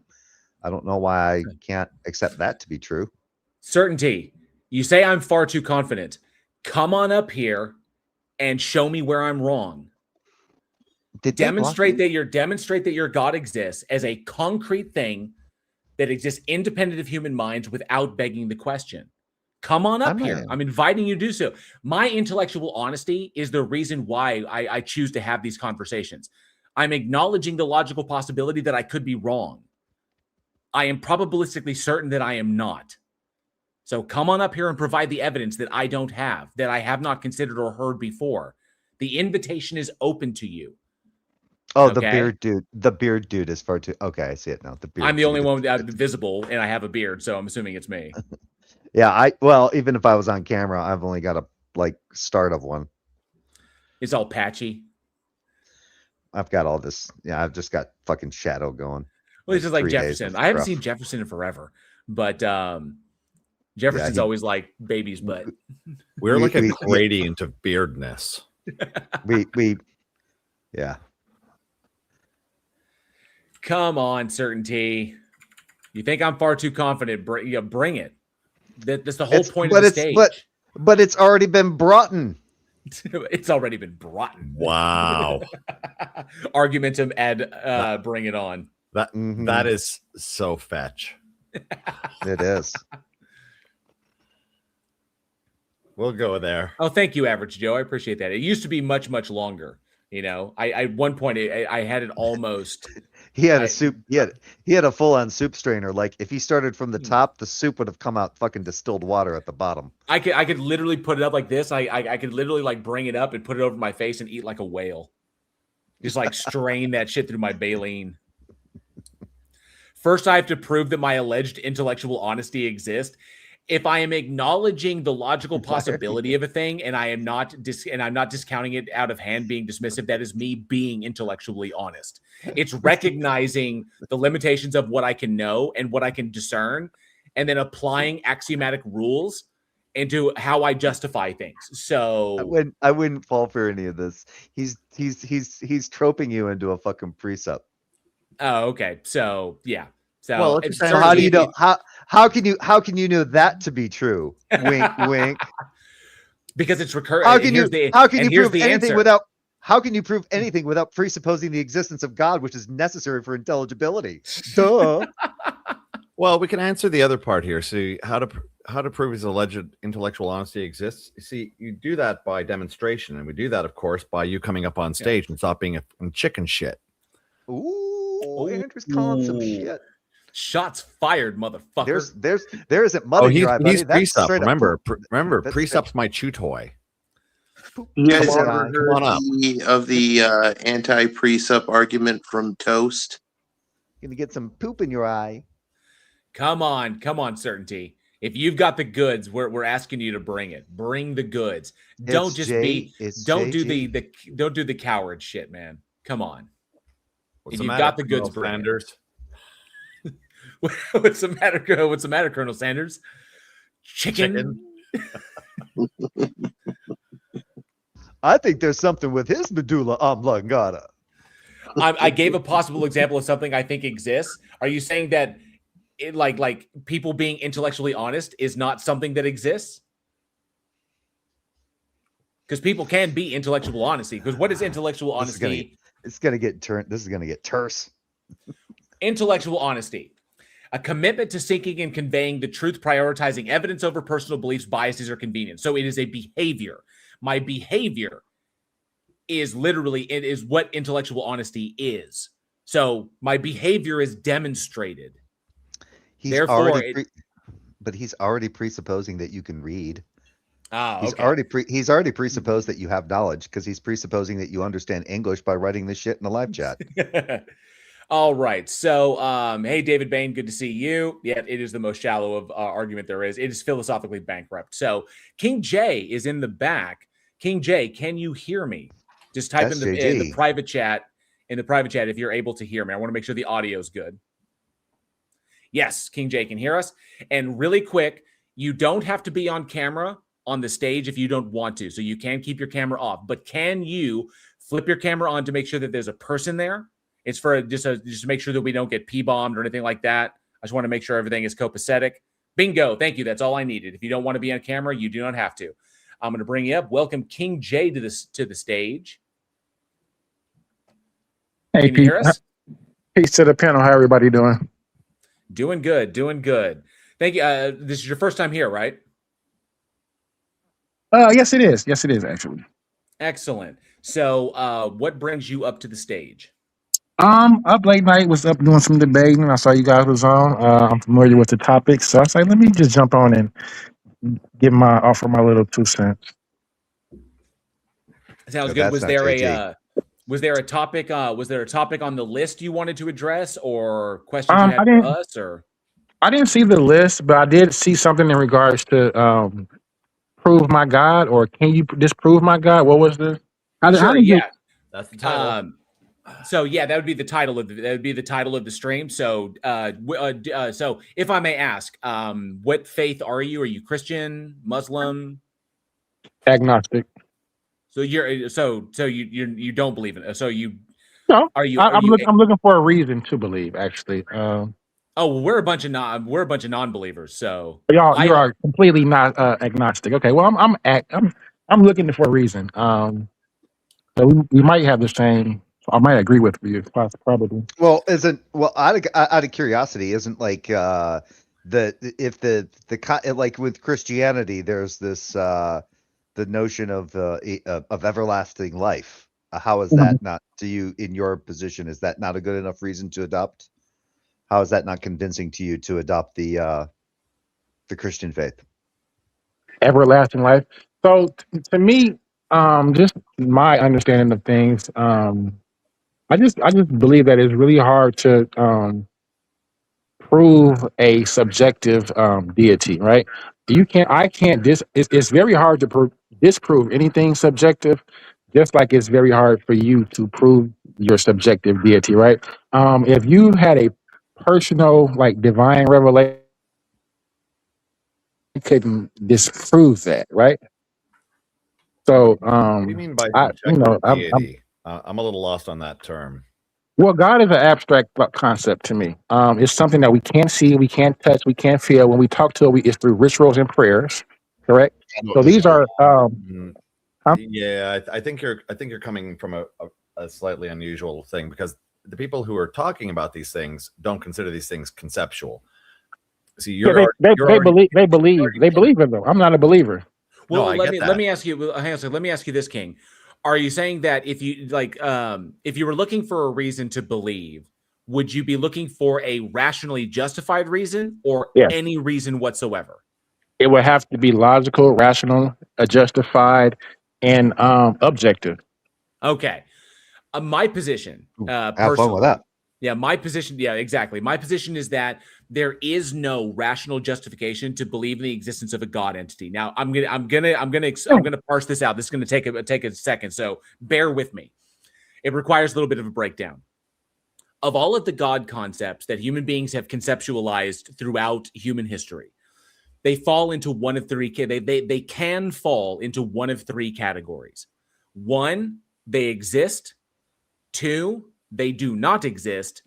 Three, we don't know. We can't determine either one. Unfalsifiable. So it either does exist, it doesn't exist, or it's unfalsifiable. The way we determine which category the God concept falls into is typically by how it is defined, like the attributes that are ascribed to it. Okay. So you got three categories. My position is that as of current, all of human history, no theist has ever demonstrated that a God exists as a concrete thing standing in causal relation to other shit, independent of human minds, without first committing some logical fallacy, like begging the question. So that first category, that they exist, is completely empty. All the God concepts fall into the one of the other two. They either are logically impossible because they're contradictory, they don't exist because they can't exist, or they're completely unfalsifiable. We can't determine whether they do or they don't. Either way, no matter what, there is no rational justification to believe that the proposition is true, whether it's unfalsifiable or doesn't exist. Obviously, if it doesn't exist, you can't justify believing that something does exist that by definition cannot. But if it's unfalsifiable, there's no justification to believe that it does, because the truth of that is indeterminate. So therefore, there's no rational justification to believe that a God entity exists, or or even worse, for people who claim to know one does. They have no justification for that. The only thing you could appeal to in the unjustifiable category is like an appeal to utility, which is what Jay brought up earlier. Kind of like you find something about it that supplies some degree of personal utility to you, that maybe it is the concept assuages existential fear, or it promises something that you would really like to be the case. It's something like something of that nature, and you hold on to it because it affords you personal utility in your life. It allows you to deal with shit. Exactly. So, but beyond that, it's just an appeal to emotion. I mean, it's literally just an appeal to emotion. Appeal to utility is a form of appeal to emotion, just like an appeal to consequence. You're terrified of the idea of a hell, so you believe in the God to avoid the hell, a la Pascal's wager. So that wouldn't be an appeal to utility, which is our appeal to consequence, which is just an appeal to emotion fallacy. So either way, I don't think that you can get there. I agree. And in that instance, in regards to the appeal to utility, it's almost as if the truth of the concept is not as important as the actual functional value. You understand? Right. So yeah, I agree. I mean, you sounded agnostic. Okay, so it depends upon, like I said, it depends upon which God we're talking about. If we're talking Okay. about the Christian Abrahamic biblical God, that God does not exist. I can state that plainly because the God itself, as it's described, entails multiple logical contradictions, depending upon which attribute we're talking about. I could no longer believe that thing exists than I could believe a square circle exists. Exactly. So it's logically contradictory. It doesn't exist because it can't exist. In that vein, I am a strong atheist. I am making the knowledge claim that this thing does not exist. But classical deism is unfalsifiable. It's logically possible. You know, it's just an entity that kicked the football on the universe and then fucked off with no evidence left of its existence. So that's possible, but there's no justification to believe that it does. Right? So there you go. Yeah. And so technically, I would be agnostic atheist on that front. Yeah. Okay. Kind of like the metaphysical, you know, quantum things of that, quantum physics. Bacteria, right? Bacteria is something that we will fall into that category of the unobserved, I would say. We couldn't really determine if it was a physical organism or something else, but you know, until we got the microscope, of course. You know what I'm saying? So I mean, so what do you think about when people say they have divine revelations, right? What do you think about that? So it's never my position to tell someone that what they experience is not what they experienced. Okay, right. Their interpretation they obviously, I will say, they experienced a phenomenon. Whether it's internal or external is up for debate. I need more information. But if they experience something, I question why they are interpreting it a certain way. So if they had an experience in the world and they interpreted it like it was that's evidence of a God. Ooh, I have to say, okay, why did you interpret it in that way? And did you take all other possible considerations, all the other possibilities into account? And did you eliminate them somehow? What are you appealing to fall on that interpretation as being true? And I'll go to their epistemic framework and typically their philosophy of truth to see how rigid they're being, to try and suss out what logical fallacy they're making, whether it's a appeal to personal incredulity or an argument from ignorance, you know, or appeal to emotion, something of that nature. Question, and this is I want to go to the methodology. Okay. Right. Yeah. Go ahead. Sorry. I had a question in regards to the periodic table, right? What's his name? Mendeleev, 1869. The periodic table. Dmitry Mendeleev discovers it, but he says he discovers it by almost a dream of sorts. He goes to sleep because he's been carrying this deck of cards around. You know, he's writing all of the elements down on the thing. He goes to sleep on it, and when he wakes up, he has the answer. What do you say to that? Okay, so this is an anecdote I have not heard before. I was familiar with Mendeleev, who organized the 63 known elements at the time by their increasing atomic weights. So yeah, he wrote the name, the atomic weight, the chemical properties on each one of the cards. And then mind you, he's walking around with these cards all day, meditating on them, playing with them. He arranges them, you know, and so he goes to sleep. And then when he wakes up, he has the answer from the dream. So my question is how did he come up with this answer? Was it the dream or self, or what? Like, what do you think? Sir Equinox is telling me that the story is apocryphal. Either way, I would say that because Mendeleev was working with information that he already had, it was all about organizing that information. So developing the period, like what Mendeleev was doing was not the first attempt to try and develop a way of organizing our understanding of elements, because that goes back to De Bruyne, I think De Bruyne and Beguire.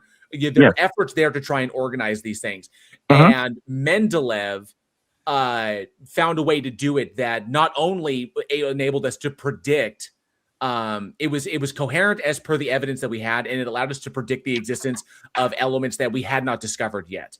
And I think like gallium was a big one. So it left spaces, it left gaps that could be filled with other elements that fit those atomic weights. Yeah. So I think it was a matter of, if the apocryphal story is true, that it was he fell asleep, and I would say it would be nothing more than kind of like an intuition that he had. Like, he sees a pattern, but he doesn't quite recognize the pattern immediately. And it's I think it's akin to this. When I'm doing my work as a writer and I need to solve a problem, I'm a screenwriter. It's one of the gigs that I do. If I need to solve a problem in one of my narrative structures, if I focus on it too hard, I won't be able to solve it. But if I break away and I think about something else for some time, it can usually come to me, like, just because I'm working, because my brain is still functioning, kind of like processing it in the background. Subconscious processing. Right. Yeah. So if it's kind of like, if you focus too hard on solving a problem, you may miss the ability to do it. But if you take a moment, break away, focus on something else, that information is still being processed in the background. And then what we call like an epiphany, or like you can intuit it and be like, oh, why didn't I see that before? And then you go back to and then you realize you solved the problem. That happens all the time in all manner of problems, you know? So I think I would attribute it to something like that. Okay. Subconscious processing and visual logic, basically. Okay, for sure. It's called the superior anterior temporal gyrus. It's a fold on the brain that is associated with flashes of random insight. So it's not just anecdotal. There is a neurological reason that your brain is capable of working on these problems in the background, which is exactly what happened with Mendeleev. He was working on this problem, and then he finally cracked a good solution. And it's not that surprising that the solution he came up with works, because there's already a number of elements that sort nicely into families. That's what the groups are. You've got the alkali metals, the alkali earth metals. Those literally, they're only separated by one word in name, and they're only separated by one quality in terms of their chemical qualities. And it's not even a quality, it's the degree of that quality. It's how reactive they are. But yeah, it wasn't like God gave him the secret to chemistry and he filled it in, you know, and it turned out God's inspiration that he sent him in a dream was correct, right? Right. It was just that he was working on the problem. He went to sleep. He had some dreams about the problem, and it gave him a flash of insight. Matthew Mulkeen brings up in the chat, I think this is Kekule, a 19th century chemist, famously claimed to have discovered the ring structure of benzene C6H6 in a daydream or a dream of a snake biting its own tail, or an Ouroboros. That's cool. And so it's interesting shit like that. I would say that it's stuff like that, or akin to who was the other guy who not Newton? Who was the other guy that I've totally spaced on his name? Who developed calculus? Leibniz. Okay, so two mathematicians in two separate places, not working together, both came up with calculus simultaneously. So I'd say that these things do occur, you know, and so you could say that it's intuition, it's pattern recognition, and, you know, our brain is really good at recognizing patterns. So even though the story is apocryphal, I would say there is still kind of like a naturalistic explanation to that. It's just like insight into recognizing patterns is what it is.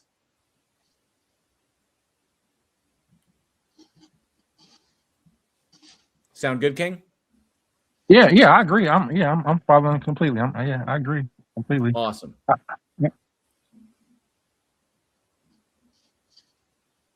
Yeah, I've heard arguments like this from theists before. The chemistry one is one of the more elegant, sophisticated ones. It gets kind of silly when they try and do some kind of like math-based argument, because there are certain, you know, geometric ratios that just kind of occur in the way a base 10 number system works. And they'll go, oh, you know, if you take this number and you multiply it by 3 and blah, blah, blah, it always produces a blah, blah, blah. Yeah. Night Average Joe, thanks so much for being here. Felix Offmanart, good to see you. He says, how are the two J's? Yeah, but good to see you, Felix.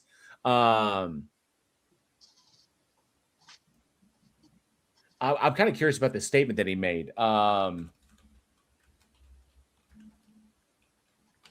was his statement? Someone made a statement about this guy, San Jose, made a statement about, let's say, about science in and of itself. Said, because he holds to the PSR and, obviously, the principle for sufficient reason. He says, without the principle of sufficient reason, you have no science, logic, etc. Incorrect. Science does not require an absolute metaphysical assumption of the principle of sufficient reason, which states that everything must have a reason or a cause, but it operates as a foundational pragmatic or kind of like a heuristic assumption. In practice, scientists assume that events have explanations to drive research, but it doesn't assume that everything does as like a flat rule. So no, the science also acknowledges that it is possible that there are things that don't have explanations, that brutally contingent things can exist, or brute facts are possible, which they are. They simply are because they are. Okay, that brute things do exist. That's a possibility. The purpose of maintaining the position of looking for a reason is to drive the research, but that research doesn't necessarily mean that there is an explanation.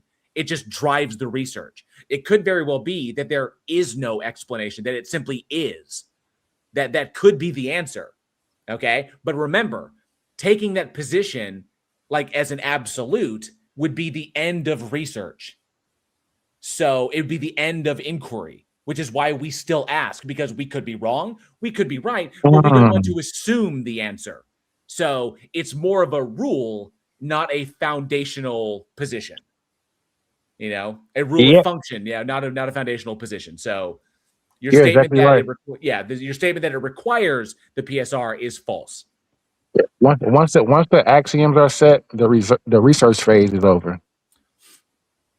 So and oftentimes we get to a conclusion, it just leads to more questions, and so we just keep going and going and going. So the question real quick question. Not all axioms are self-evident. True. There's differences between what's self-evident and what's axiomatic. So just throwing that out there.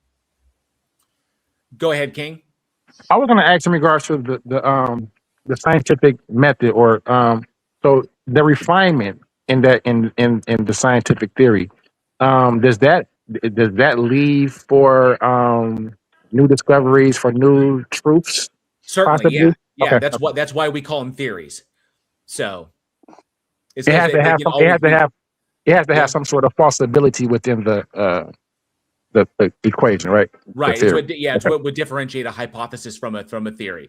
Theory being the highest standard, but still open to new evidence. That's why science will never say that a theory is absolute, but it is predicated upon facts. So when we say evolution is a fact, the process that we are describing is a fact of reality. There could be more information that allows us to have a more nuanced understanding of evolution, but the fact that gene alleles repeat through successive generations as a result of natural selection pressures, that's a demonstrable fact. That's just a fact of reality. So evolution is a fact in that respect, but we could always refine it, make it better, make it more accurate in what it describes. So I like that word, more accurate. Yeah. The basic metaphor of ontology is that there's a terrain, and we all have some limited access to that terrain via our imperfect brains. And we use those brains, which are basically our filter, to make a map.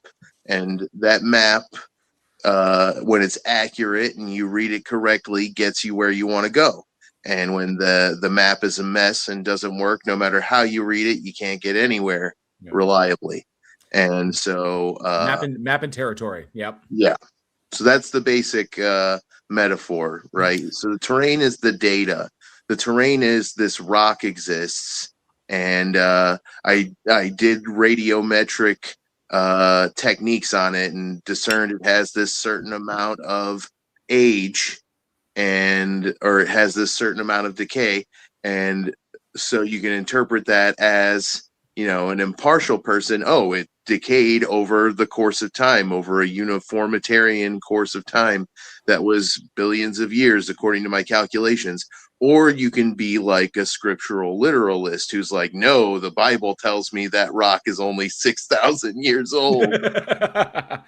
I like this. I like this now. I've always loved the map territory analogy there. I love how descriptive it is because it works in a very pragmatic sense. So, King, if you want to make a map, what do you have to do to develop a map? Like what off the top of your head, what's the first thing you got to do to actually develop a map of something?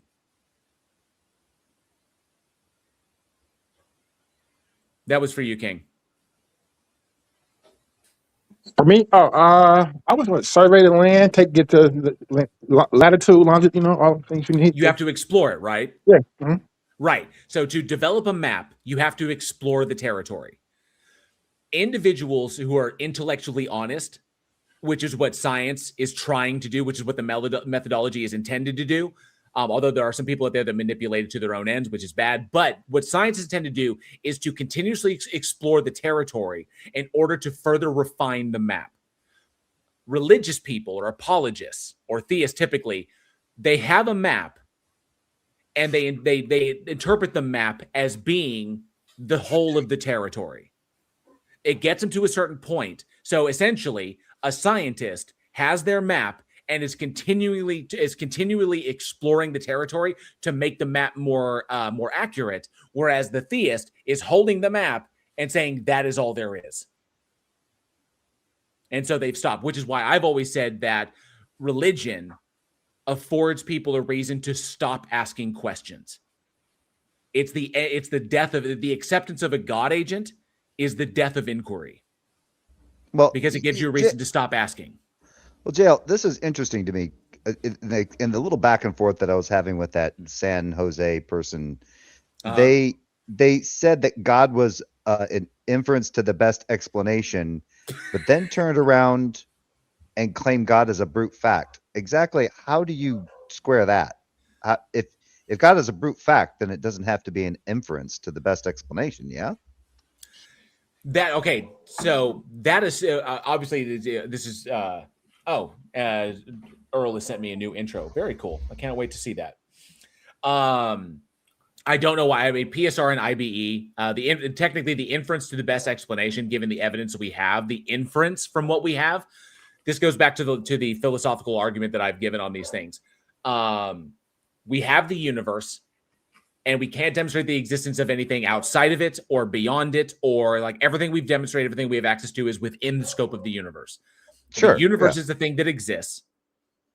The question is, the question you can ask is, did the universe come from something? It's an existential question. Yeah, we established that logically speaking, something cannot come from nothing. So where I go from that is like, well, if something cannot come from nothing, then what is it that has always existed? Now, is it possible that the universe itself has always existed and will always exist? It just in one form or another, in one state or another. And the answer, the evidence, and the most parsimonious answer is yes.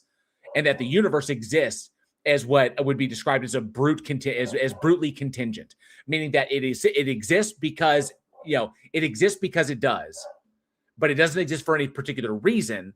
And the state that it exists in is contingent, means it could be in another state. It just happens to be in this state, one in which matter is possible. A steady state or eternal state.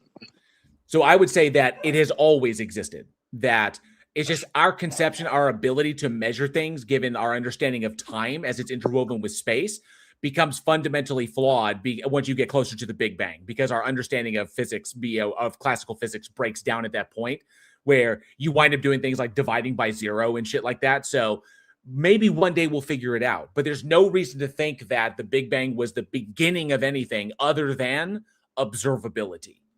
It doesn't say that the universe began then. Yeah. So is it possible that, the end of one universe, what I'm saying, and then our universe, like, it's just not, instead of saying the beginning and end, we could just say maybe the universe goes through cycles? It could be. It very well could be just like transitional energy states or something of that nature, depending upon what's happening. So, if understanding the idea of universal quantum fields, that quantum fields are in a state of fluctuation, that's just the state that they are in, resulting in energy exchanges. So it's possible that literally everything is just fields, and fields are what are most fundamental, Yeah, but- and that these result in the formation of what we would call an observable universe. But with no observable universe, it's still the universe because those fields do exist. And so those would be what composes the universe until other effects come about as a result of those fundamental fluctuations. But my thing is that if I assert something as a brute fact, so if I assert something as a brute fact and then somebody goes, okay, show me how it's a brute fact, right? That's one thing. But this person started out by basically saying that God is an inference to the best explanation and then turned around and tried to claim God as a brute fact.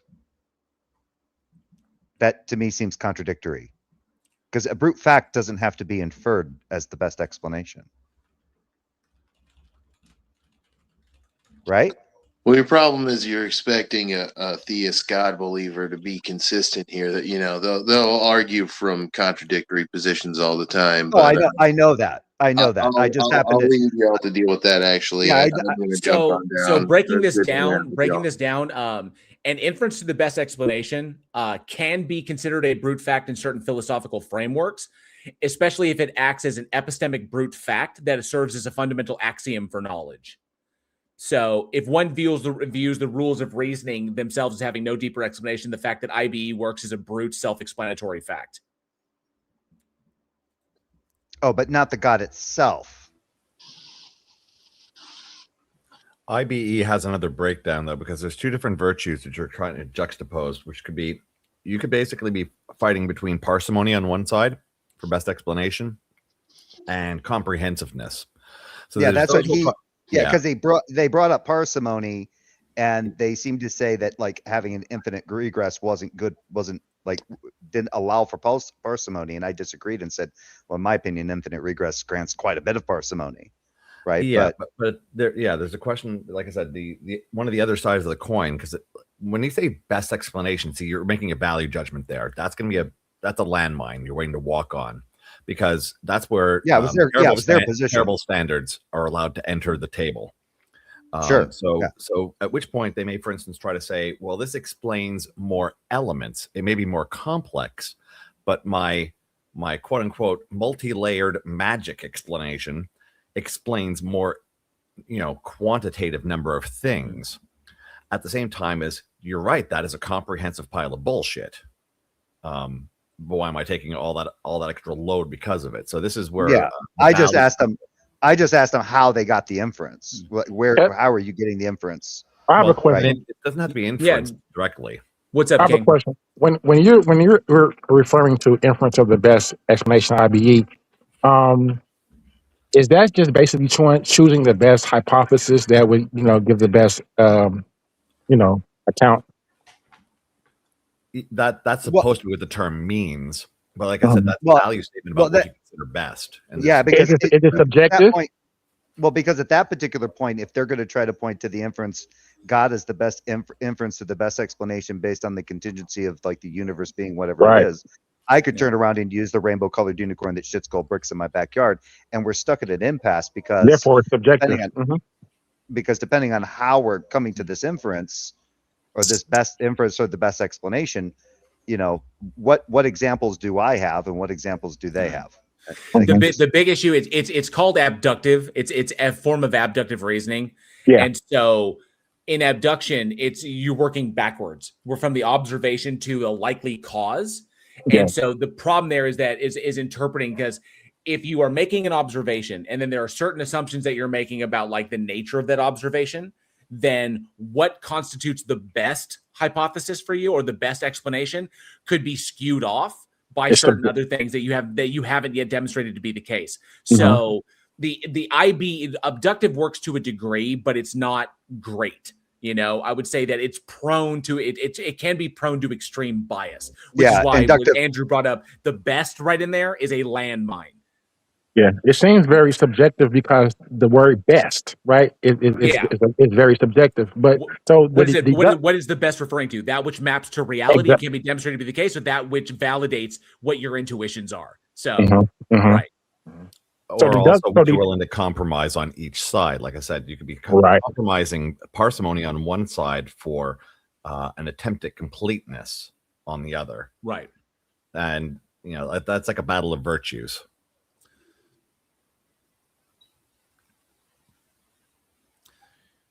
And me myself, it wouldn't matter. I mean, I don't look for truths. I don't like accept things as being true simply because they make me feel good about shit.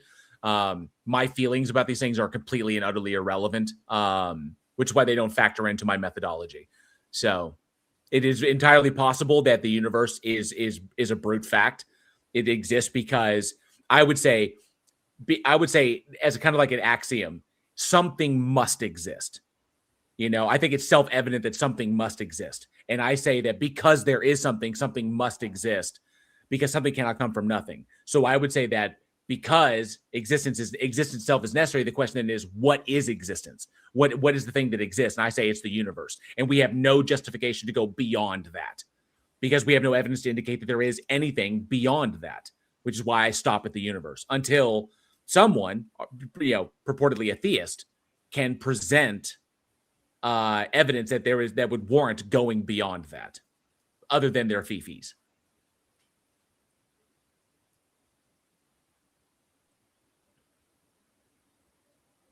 Cool. Yeah, I agree. Yeah. Awesome, and good to see you, Robin Webster. Sorry, it took me a moment to get there, but good to see you. Glad you're here. And I think I saw somebody else, David Bain. Good to see you as well. Thanks so much for being Yeah, here. I just noticed that the San Jose person also, I brought it up in the chat that I like to ask how questions, not why questions. And that seems to throw them off. Oh yeah. How questions are worse.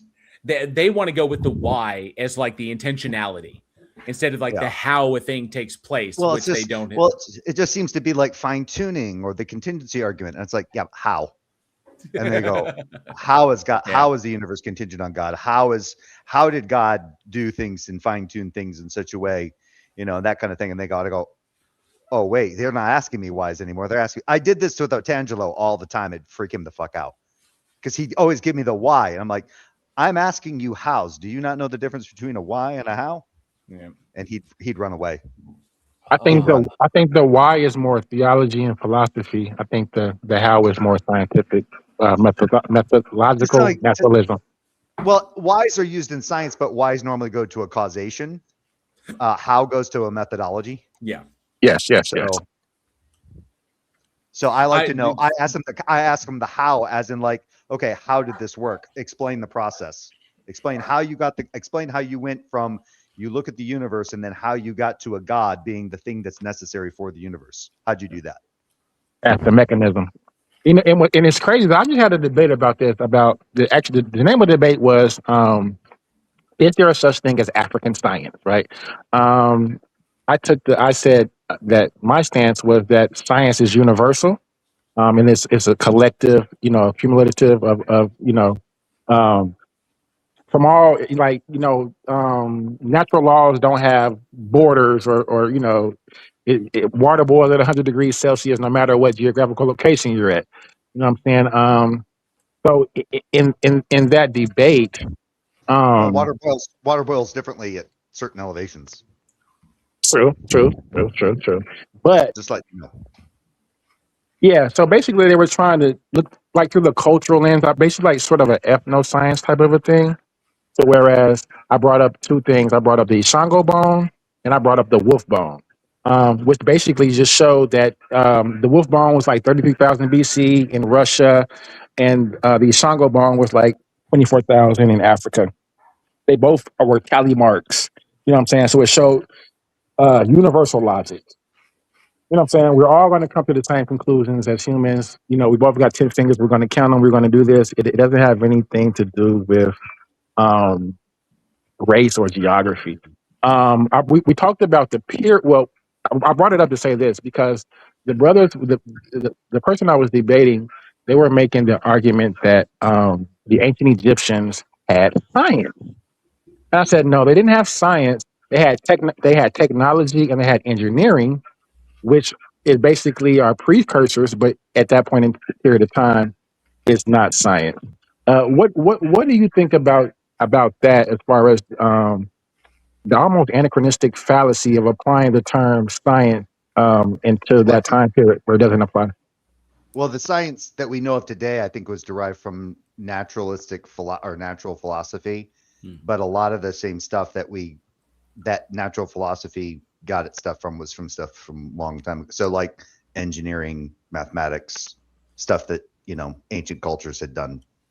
And I would say like Observations. making observations of the world and then testing those observations. I would say, given my understanding of history and of human history, I would say that our first forays into science, into legitimate hard science, would be the human species foray into metallurgy.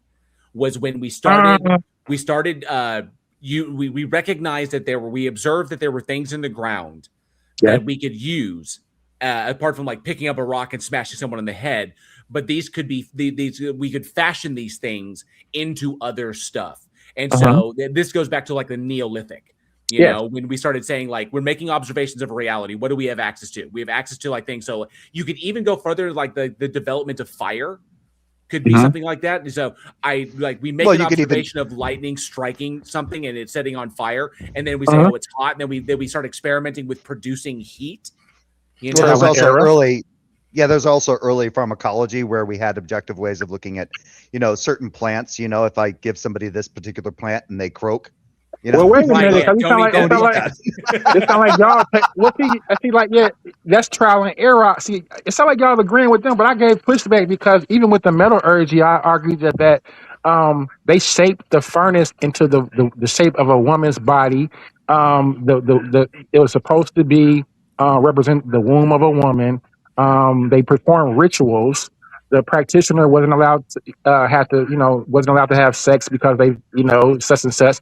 So I just didn't see that as science because of the mechanism. I think it's just a matter of like making an observation and then testing that, and then trial and error would be the earliest form of that. What works, what does not. And I think that I would actually I'm gonna adjust my answer going back to like the earliest forms of pharmacology. What plants hurt you? What plants help you? And try to figure out. Or jail when they realized that cooking with pewter pots was not a good thing. Was not a good right. Yeah. Right. So we're kind of like like lead, like using lead for everything, like we did here in America, like we did here in the world. They're realizing, we're making ourselves very, very dumb by doing this. So it always brings me back to thinking about how many lives the Romans actually sweetened wine with a concoction that was made with lead.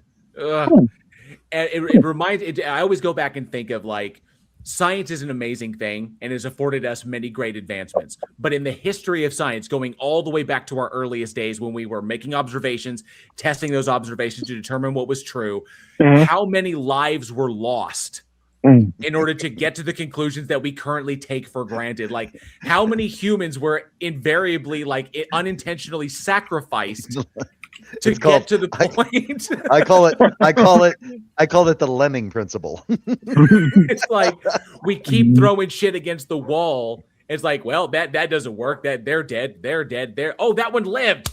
Moving forward. Next question. Oh, wait, shit.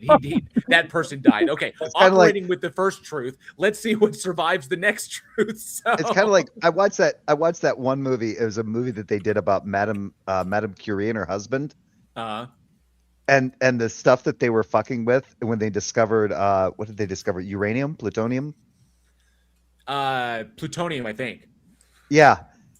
And she basically, the shit that they were doing with it. I'm like, my wife and I were watching the movie and I'm like, they need to stop what they're doing. Cause I worked security in a nuclear facility. I was like, they need to stop what they're doing right fucking now. Yes, Reagan says radium also. I'm like throwing popcorn at the TV. Stop it. What are you doing? Stop. Don't touch that.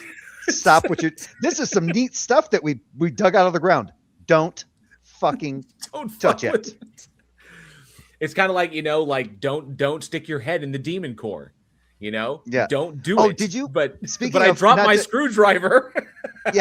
Not to bring up a pop culture thing, but now that you've got HBO, I think you were trying HBO jail. Have you ever seen the Chernobyl miniseries that was on HBO? I have not, but I currently have HBO, and I am going to watch it. I'm currently trying to speed run everything. I'm speed running The Pit. I already sped run Game of Thrones again. So I've watched it all the way through, and I now finally do agree with all the critiques of season 8. I'm speed running The Pit.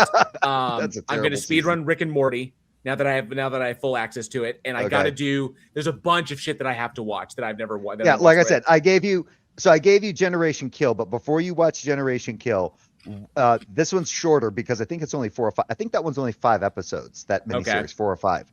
But there's a scene in Chernobyl where like the thing, and I'm not spoiling anything for you, where like the fucking reactor, because everybody knows the reactor explodes. That's the whole point of the fucking show. And these people are watching it from a bridge, right? They're standing there and they're in the neighboring town and they're like watching it. And there's like, all of a sudden you see this ash, and the way they film it, they show it landing on like this baby's clothes, and these kids are playing in it. And I'm sitting, my wife and I were watching it, and I just sitting there, my mouth is agape. My wife goes, "Is that really bad?" I'm like, all of that ash is nuclear radiation. All of it is bad. It's kind of like watching watching Wizard of Oz. Yeah. And the scene in the poppy field when they all fall asleep because of the opium, right? Because a lot of kids get it. The reason they fall asleep is because it's opium. So they're in a literally a narcotic coma is what they're in. Until Glenda comes in and goes, snow, yay, it's snow, and that'll wake them up. The shit that they used was asbestos. Yeah. So like Dorothy, like Judy Garland gets up and she's covered in the shit. It was like she is literally covered in asbestos. Asbestos. Yeah. So most people don't realize this. Asbestos is natural. Or the paint they used on the Tin Man was copper based. Yeah. And so he suffered from heavy metal poisoning and that completely fucked him up for like the rest of his life because of the shit that they painted on to make it look like he was made of metal. Yeah. Read up if you ever get a chance. Read up about some of the ancient. There's like stuff from the ancient Middle East about discovering asbestos. It was this ancient fact. It was this somebody found it. I can't remember the document, but I was reading it, and this guy was marveling at this napkin that this guy had, and he took the napkin and he held it over a fire with a pair of tongs, and it was not consumed by the fire. It wove from asbestos. That stuff is natural. Most people don't realize it. It is a natural substance. Singer Soul for $4.99. Thank you so much for the super chat. Says, dude, watch Chernobyl and learn about nuclear reactors after. It's actually super interesting and cool using magic rocks to boil water. Yep. Yes, it does. They boil water and then send it through pipes to run stators to fucking produce a bunch of fucking electricity. What is that you put up there? Andrew's got it there. Is this mushroom edible? Yes, you're right. It's a poisonous mushroom. Why would you like to learn more about poisonous mushrooms? This is like when I had this conversation with JL. We were having this not JL, Jill, and he was talking about can and can'ts. He didn't understand like normatives.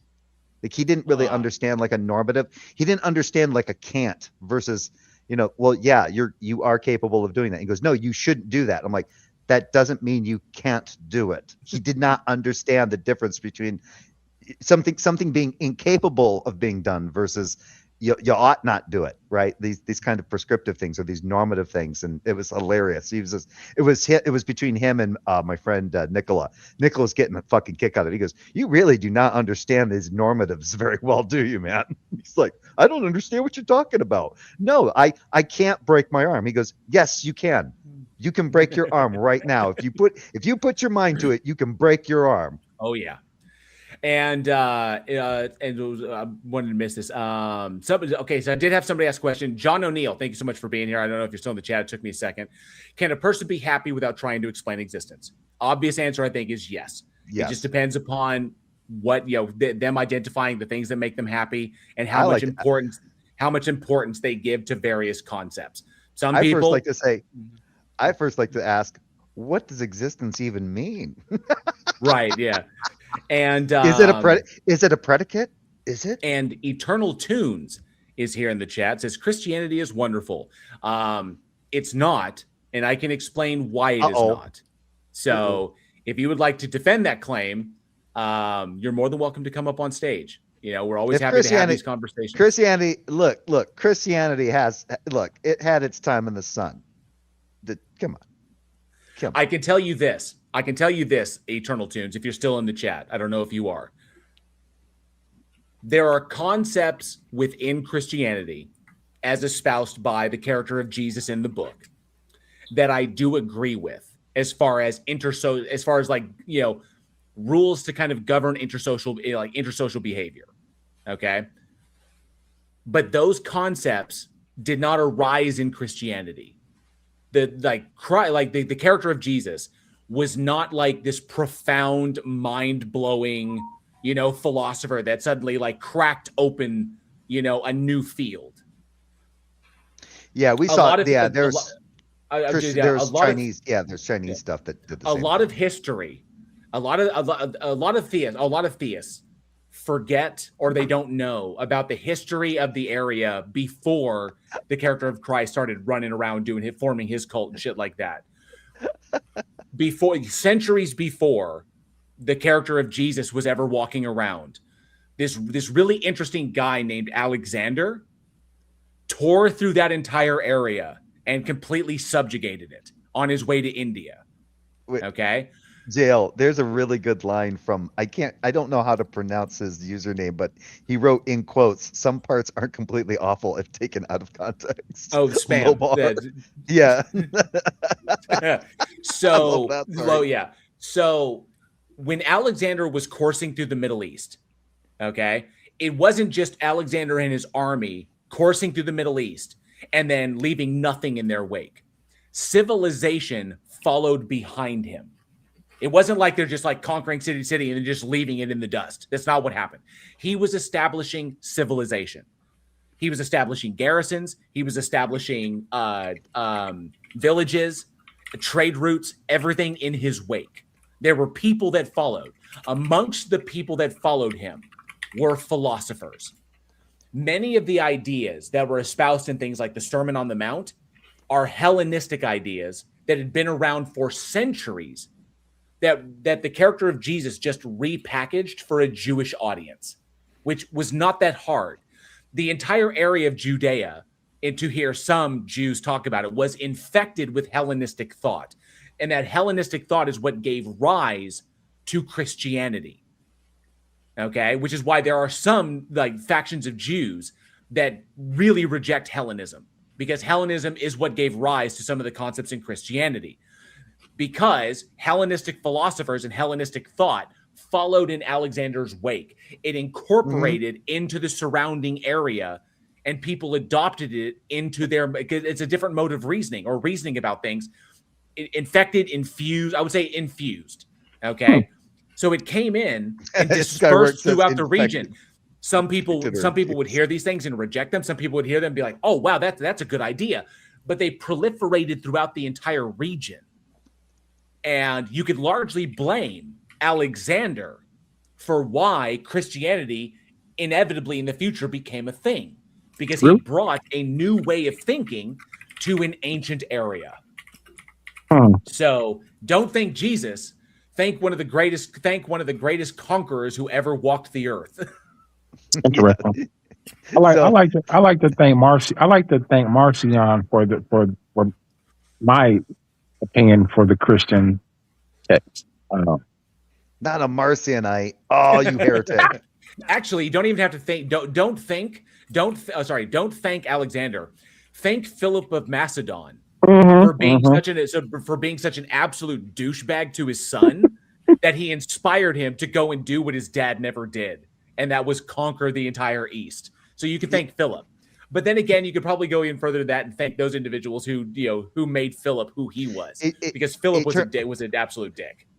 Eternal Tunes, the scientific. So I'm going to say this to what you just wrote. That's not done in virtue of Christianity. It doesn't matter that those people were actually Christians or not. Science is stagnated. What? That's since the 1970s. That explains our MRI technology. Oh, let me see. Our cell phones. Dang. Our computers. Then how did we get that Large Hadron Collider? Yeah, I'm not laughing at you. I'm just saying I've heard that argument before. It's not a good argument to take. Just because just because you had people who believed in God, were Christian, that were theists, they went to church, they entertained it, does not give validity or veracity to the Christian faith in any way, shape, or form. It's a false. That's a false position to take. One thing I want to touch on here, and Singer Soul, thank you for $4.99 super chats, is Jesus also got mad at people for not following the commandment to stone your kids for talking smack. Yeah, super moral and awesome guy. Yeah, and fuck this fig tree for not giving me fruit out of season. Shit like that. So yeah, he did do that according to the narrative. But Eternal Tunes, here's something really important. This is another aspect of history that you don't seem to be aware of. Just like the whole influx of Hellenistic thought into Judea, here's another big one.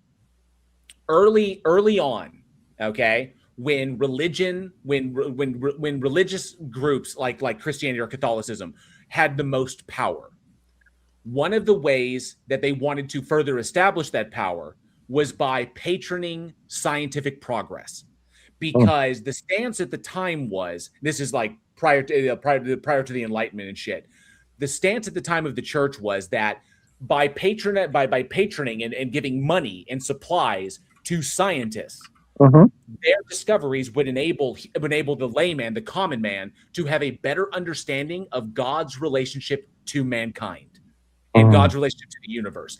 By exploring these things, we would have better insight into what God's plan is or what God wants, because the church fundamentally held that the thing was true. The relationship that God existed, the relationship was true. We just needed to understand it better, and science could do that.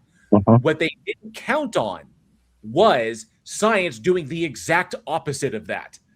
So they realized none of this, because scientists, as they progressed further and further and further, none of this was leading to a God. There was no evidence of it there. In fact, it was beginning to dismantle many of the prior assumptions that the church was making about that relationship by showing how it wasn't relevant. It didn't factor into it in any way as far as an explanation goes.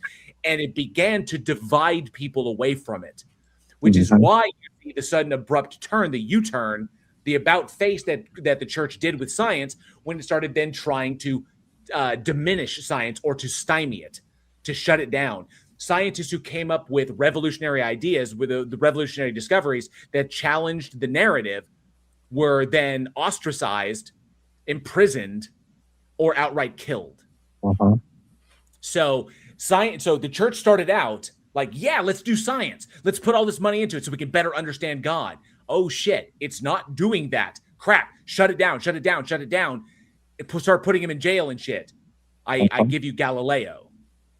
Okay, which is one huge historical example of how the church tried to shut down scientific inquiry, because it was beginning to divide people away from it, because they realized they didn't need the God to explain shit.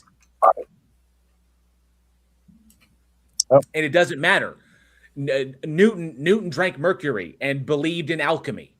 Okay, smart people who make great discoveries can also believe other irrational shit. Yeah. Pascal's wager. Here's the big kicker. Blaise Pascal, okay, mathematician, developed Pascal's wager. The problem is that Pascal's wager doesn't hold up to mathematical scrutiny. Well, how can you say that a mathematician would come up with a mathematically, invalid argument there? Like, how could that happen? That's because Pascal was operating with the assumption that the God he believed existed was the only one that could exist. And so the mathematical probabilities of gods existing, of possible gods existing, and possible afterlives existing were never taken into account. So mathematically, the Pascal's wager does not hold water. How can a mathematician miss that? Because he was reasoning from an irrational position. That's bias. He had an irrational bias that he did not account for. That's a mathematician, not a scientist. But nonetheless, smart people make bad mistakes. So is it true up I think 1830 William Wool, Mary Somerville, up until that point all we have are natural philosophers? Is that safe to say? Say it one more time. I think I missed a little bit.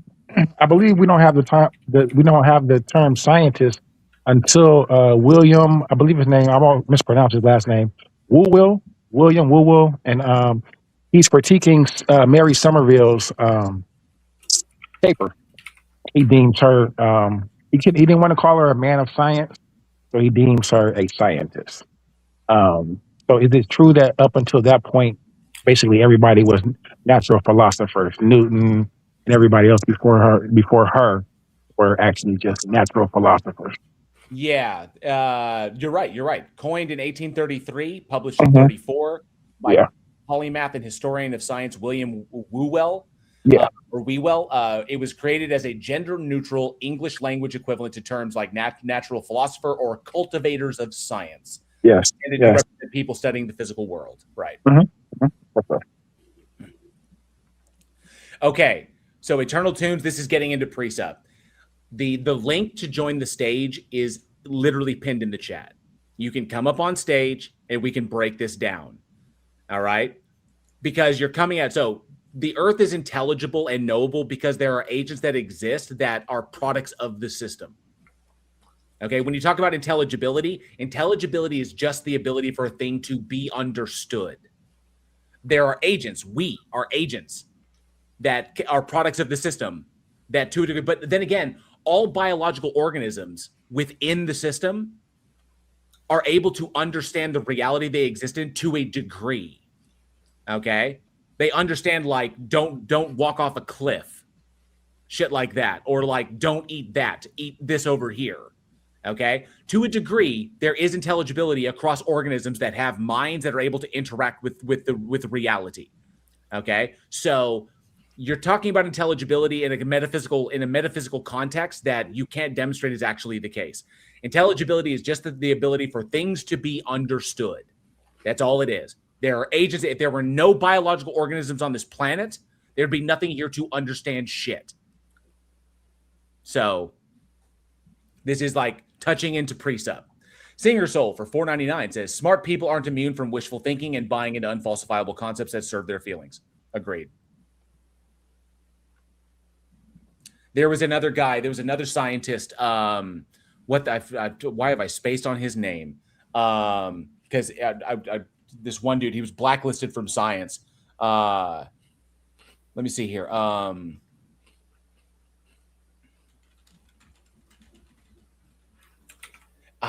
Sanford, John Sanford. John C. Sanford invented what is known as the gene gun, which was a phenomenal invention in the field of genetics. Okay. The problem is, but that's a great thing. That basically put him on the map. He's also an evolution denier and a young Earth creationist who believes that evolution is impossible because of a thing that he calls genetic entropy, which, if you understand what it is just a rebranding of error catastrophe, which had already been eliminated as a possibility in the 80s. So he took a debunked term, rebranded it, and started pushing for his Christian belief. Great guy who understood genetics enough to develop the gene gun, still believes that the Earth is like 6,000 years old. All right, it's just another example of that. So, not to mention he was blacklisted because he plagiarized Motu Kumura's work. Not to mention some of our mathematics that we use today didn't come from Christianity; they came from societies that didn't even believe in Christianity. Yeah.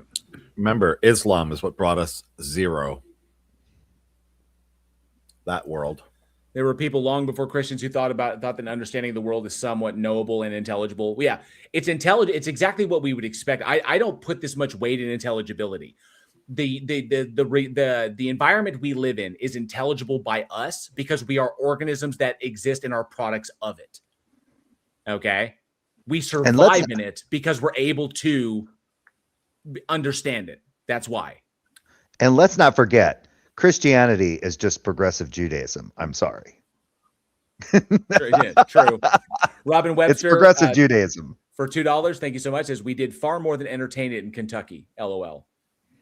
That may be an inside, maybe a joke. I may not be following. I think I think they might be referring to maybe the Ark Encounter. Oh, that's right. Probably. I think so. God, the Ark Encounter was such trash. That's just a comedy show, straight across the board. So, Eternal Tunes, if you want to address shit like that is modern, contemporary, feel free.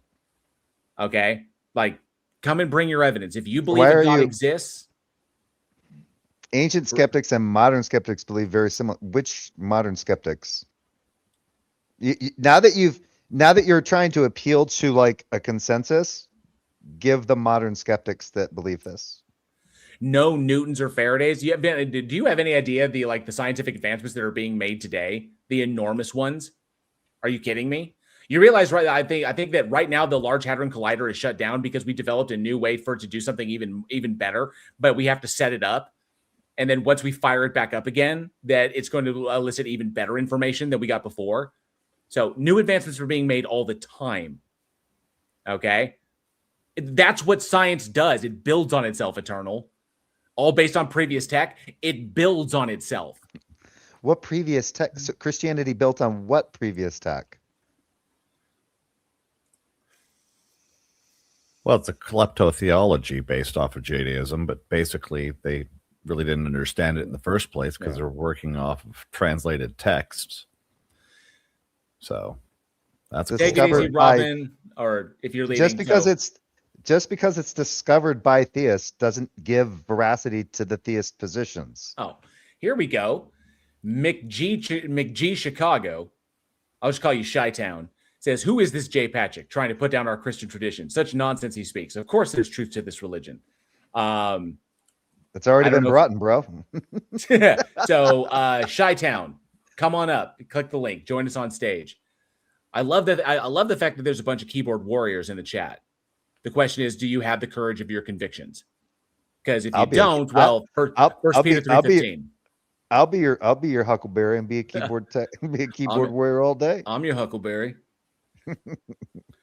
Why Eternal Tunes? You look like someone just walked over your grave. Yeah. Play for blood, remember? That's just arguments not with you, Jay. Oh, look at that. If Newton was alive today, he would have more paradigm shifting tech because, of course, the guy who had an apple fall on his head is surely capable of, handling the rest of quantum mechanics. Yeah. Someone has not watched the epic rap battles of history, Bill Nye versus Isaac Newton. I haven't even seen that. You haven't seen it? No, I've never seen it. Dude, hang on a sec. I'm not a science geek. What can I say? Epic rap. Don't get me wrong. I'm not I love science. It's given me lots of great stuff. I've heard a reference to it. I think I'm not sure if I've seen that one. I think a friend of mine showed me a video from that series. It's like a whole series. He's done far more than all the modern What is the amount of modern Dude, I don't know why you're trying to even do this. Again, veracity, the amount of people that are doing science, regardless of whether or not they hold to the belief in God and they've done successful scientific shit, does not lend veracity to their being a God or that Christianity is necessarily true because they've done good science. This is not good reasoning. I don't know what you're doing. That's like if the majority of the world scientists were Satanists, you'd be sitting there going, now there's a good reason that we should all worship Satan because the best science has come out of Satanists. Are you out of your fucking mind? Think about what it is that you're doing. Thank you, King Jay. King Jay said, I love the show, guys. Appreciate for you letting me on. See you next time. Take it easy, King. I don't know if you're still in the chat, but I appreciate you being up here. And you're welcome anytime. So, yeah. Eternal over here is kind of like trying to like eat both sides of this. So both saying that Newton a world with atheism would have not produced the scientific method. Yeah, I want to get to this part here because this is a follow for the earlier one. So apparently Newton is a permanent exponential of skill. So if you bring him today, he couldn't possibly cap out, right? Newton has infinite potential. So just bring him today and we'll automatically get that much better. Because there's never a limit to a guy. And then we get the other half of this equation here, where apparently atheism doesn't have all that much to do with this stuff. Jay, I linked it to you in the private chat. Yeah. Okay, cool.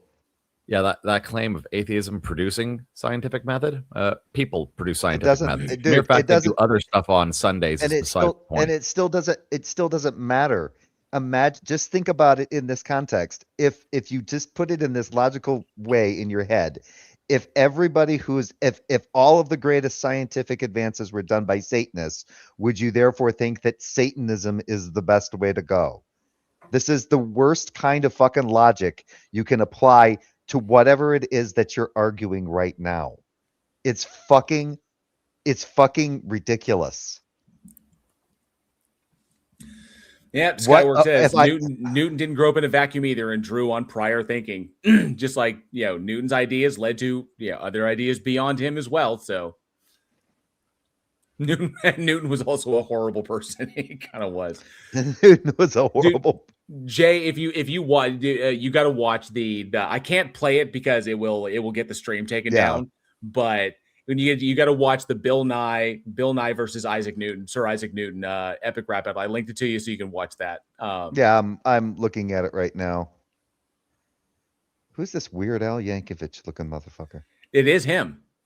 That's Weird Al? Yeah, they get celebrities on to participate in their epic rap battles all the time. It looked like him. I wasn't sure if it was him, but I was like, They had Key and Peele on They had Key and Peele come in to do Martin Luther King Jr. versus Gandhi. Atheists say there is only us humans to solve human problems. Doesn't that predispose atheists to highly value science? Okay. Say not necessarily. So, and not all atheists say that. That's not like something that's logically entailed by atheists, but I mean, it depends upon a number of other factors. But you could say that a methodological naturalist would say that the only people that are solving human problems, only things available to solve human problems are humans because we're what exist.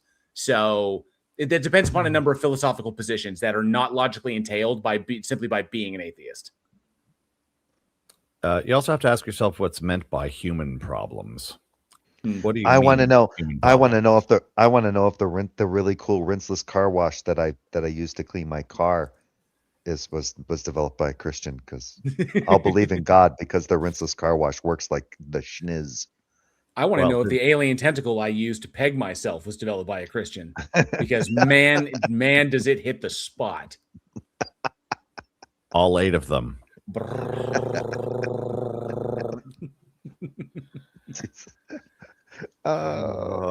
This feels good if I touch it, but if I touch it rapidly in succession, it feels even better. But I need to devise a device that helps me hit it faster than I can humanly do it. Have the boy lay out my formal shorts. The boy, sir, you. Wow. You lay out my formal shorts. All of these unrealistic body standards. JL, you're a monster.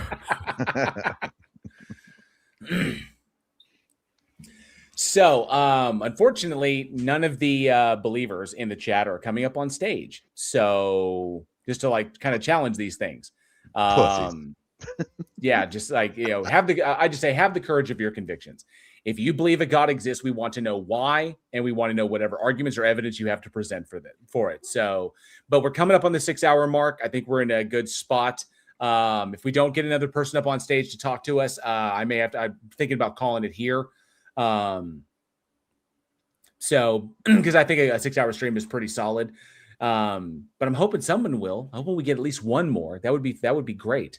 John O'Neill says, human problem is anything that reduces humans enjoying life, primarily disease. So medical science is the most important science. If we agree, all humans desire to live as long and healthy as possible. Well, they don't. It's not a universal. But quality of life is a thing that collectively as a society, we tend to try and, prioritize. So, the societies try to do that. The way they go about it is, entirely subjective. So, but that's the problem when we're getting into evaluative statements. Like, what is the best way to do a thing? What's the best way to accomplish a thing? Best in regards to what? To facilitate what agreed upon outcome. That's the problem when invoking, subjective or stance dependent, positions like that.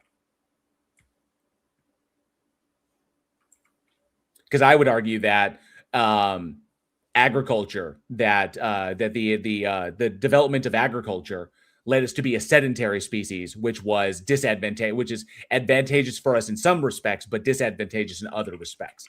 Because while it enabled us to build societies and shit like that in cities, villages, towns, cities, shit like that, it led us to be enormously unhealthy because we are not moving around like evolutionarily we're predisposed to do, because we're not nomadic and traveling all the time. So we traded one thing. We traded the safety and security for being able to stay in one spot and defend that spot with the lack of health that comes from constantly being on the move.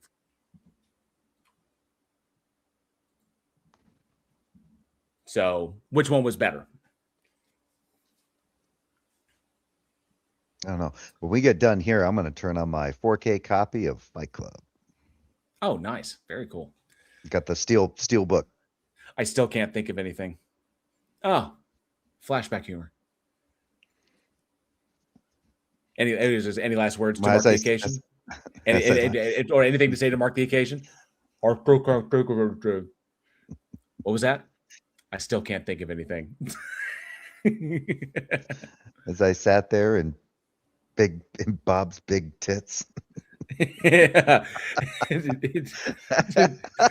Oh, fucking Bob. Bitch tits. Bitch Bob. tits. So fucking bad. I am Jack's complete lack of surprise. Why are there are no theists up on the stage defending their position? I am Jack's complete lack of surprise. I have theists in my chat. I have theists in my chat making claims they won't defend. They're nibbling. I am Jack's raging colon. Yeah, they're nibbling. They're nibbling. Nibble. Greek and atomism existed 500 years and produced no science.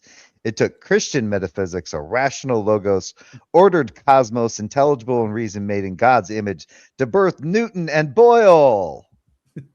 I am Jack's raging bile duct. You are out of your goddamn mind. I am Jack smirking revenge. I'm Jack smirking revenge. Yeah, and talking about to birth Newton and Boyle, I mean, if you're counting on his parents, going, oh God, yes. I mean, that's a cool story. But the idea that you needed all those other metaphysics in order to count for anything, no. The idea of there being order and counting that as a reason for intelligibility, which is basically just us contextualizing the reason that we're actually applying. So reason is just the process we do. Intelligibility is the fact that it gets classified hierarchically. So yeah, none of that requires those other aspects of metaphysics you want to appeal to. Those are irrelevant. The eternal tunes also Pyrrhonism? Is that how that's pronounced? Pyrrhonism suspends on the external world mathematical realism, induction, and laws of nature. Strip those theistic givens, and you cannot even formulate a hypothesis worth. Okay. This person sounds like they need a demo from the argument from baseball. Hey, I want you to. Hey, eternal tunes. I want you to do something for me. I want you to bend over as far down as you can go. Stand up, and I want you to bend down at the waist as far down as you can go, and then immediately shoot straight up and yell, "Pop!" That'll be your head coming out of your ass. John O'Neill, I do agree with this. So then I think we can say education is the most important thing. So humans are aware of all those things, that an improvement in life in one way brings a possible risk as well. Agreed. Education is fundamental. Like people learning new shit, like learning the whole reason Christianity exists at all is because new thought, new modes of thought were brought into the region of Judea. Christianity wouldn't exist if Alexander had not coursed through the Middle East and brought Hellenism with him, which is why there are so many Hellenistic concepts that Jesus espouses in things like the Sermon on the Mount. So yeah, people need to learn these things. I would say there is a reason why the foundations of education are under attack here in the United States, is because dumb people are prone to looking to others who are authoritative and persuasive as though they have the answers, which is not how you get answers. So a dumb populace is inclined to follow the person who can make like what appears to be the best argument because they don't know how to challenge the argument. They don't know what questions they need to ask, which is by and large the entire purpose of this stage, to supply people with the tools they need to ask the questions that they should be asking and to understand why they need to be asking them, so they don't get drawn into a trap like believing in the doctrines of a cult, like Christianity. Christianity is a cult. Hey, it says it right there, number 5 on my screen. Yeah, so Eternal, on the idea here of having a theistic guarantee of uniformity, under theism, you don't have a guarantee of uniformity because you've got supernatural entities that can literally violate all normativity. Yeah. They can literally screw everything you think is a law. You're because talking they have about power. Yeah, So it you can don't have a violate the laws of guarantee, nature. and we don't need a guarantee. We do work on the precept that the world could be knowable, and that's taken tentatively. Mm-hmm. So all of that, go read up on the philosophy of science. Your requirements are dog shit. That's not how they operate, and your side violates all uniformity by its very nature. The universe God is under breaks the rules, so you can't bet on them. The universe is under no obligation to make sense to you. None whatsoever. And we are quite content with acknowledging the possibility that we may not figure it all out. That doesn't stop us from constantly pursuing it. Our species could go extinct before we figure out a lot of the questions that we are currently asking. You know, it's possible, but it's not going to stop us from trying. We're going to keep going. As long as there are minds to do these things, scientific endeavor is not going to stop. But, that's the whole point. We're not going to operate with these metaphysical assumptions that you're making that you're not justified in making. You're working from a top-down perspective, not a bottom-up. So Yeah, and naturalism, no, science works at least on a basic level of methodological naturalism, not philosophical, pure naturalism at that point. And when you're looking at borrowed capital, observation is observation. What the fuck is Imago Dei epistemology? Yeah, nobody needs the rest of that nonsense. That's nice. Okay, Eternal, we could refute all of this bullshit. If we were to somehow eliminate all books on the planet, like everything, if we were to establish a gap in generations, and we were to eliminate all science books, you're gonna appeal to the fucking Gervais, and all religious books simultaneously, just eliminate them from the planet. Given enough time, the scientific stuff would wind up being the same. The religious stuff would be different. So, because remember, the religious stuff that you're referencing was deeply informed by the environments in which they developed, in which they cultivate, in which they propagated, which those environments don't exist today. So, not to mention the cultural understandings of those times are they're not consistent. Those are cultures that have long died out. We have new stuff today. Religion would wind up being something entirely different. Would likely be something along the lines of classical deism, or some version of that. But they wouldn't exist the same today because those things, don't back. But the science will always be the same. So it doesn't matter that it doesn't matter that theism, that religion was once a powerhouse in driving scientific exploration and was patroning the sciences. There's a reason why religion turned its back on it and started denying it when they realized it wasn't going to do what they wanted it to do. So, Melissa and the Messiah, good to see you. Says the Bible has all the answers. Praying for God to open your eyes, ears, and heart. Only He can do that, not me, but He didn't for you. I wonder why. Do you know why? Love of self, love of sins. Let me address this piece by piece. The Bible does not have all the answers because you cannot I could think of a number of questions that you can't answer and the Bible doesn't answer. I can point to the fact that the Bible does give you excuses to not ask questions and not deal with people who are asking such questions, like walking away from them like pearls before swine and shit like that. Praying for God to open your eyes, your ears, your heart, only He can do that. Well, that's on God, not on me. So you basically threw your God under the bus with that statement. But He didn't for you. I wonder why. My position has no bearing on what God can or cannot do. If God wants to do something, God will do it. Wait, in your world. Hang on, I'm almost done. If your God wants to do something, it will do it. If it doesn't, then it won't do it. So there's nothing that I can do that would stop your God from doing that, that would violate my free will. Your God could give me a Damascus Road experience. It has not done that. So that's on your God. Love of self? Not really. I love other people, but I also love my own life. I love existing. So, but it's not to like a pathological degree. And I don't hold that sins exist. So you saying that love of sins, if I don't believe in a God, how can I believe that sins exist? But why? This is completely it's completely contradictory.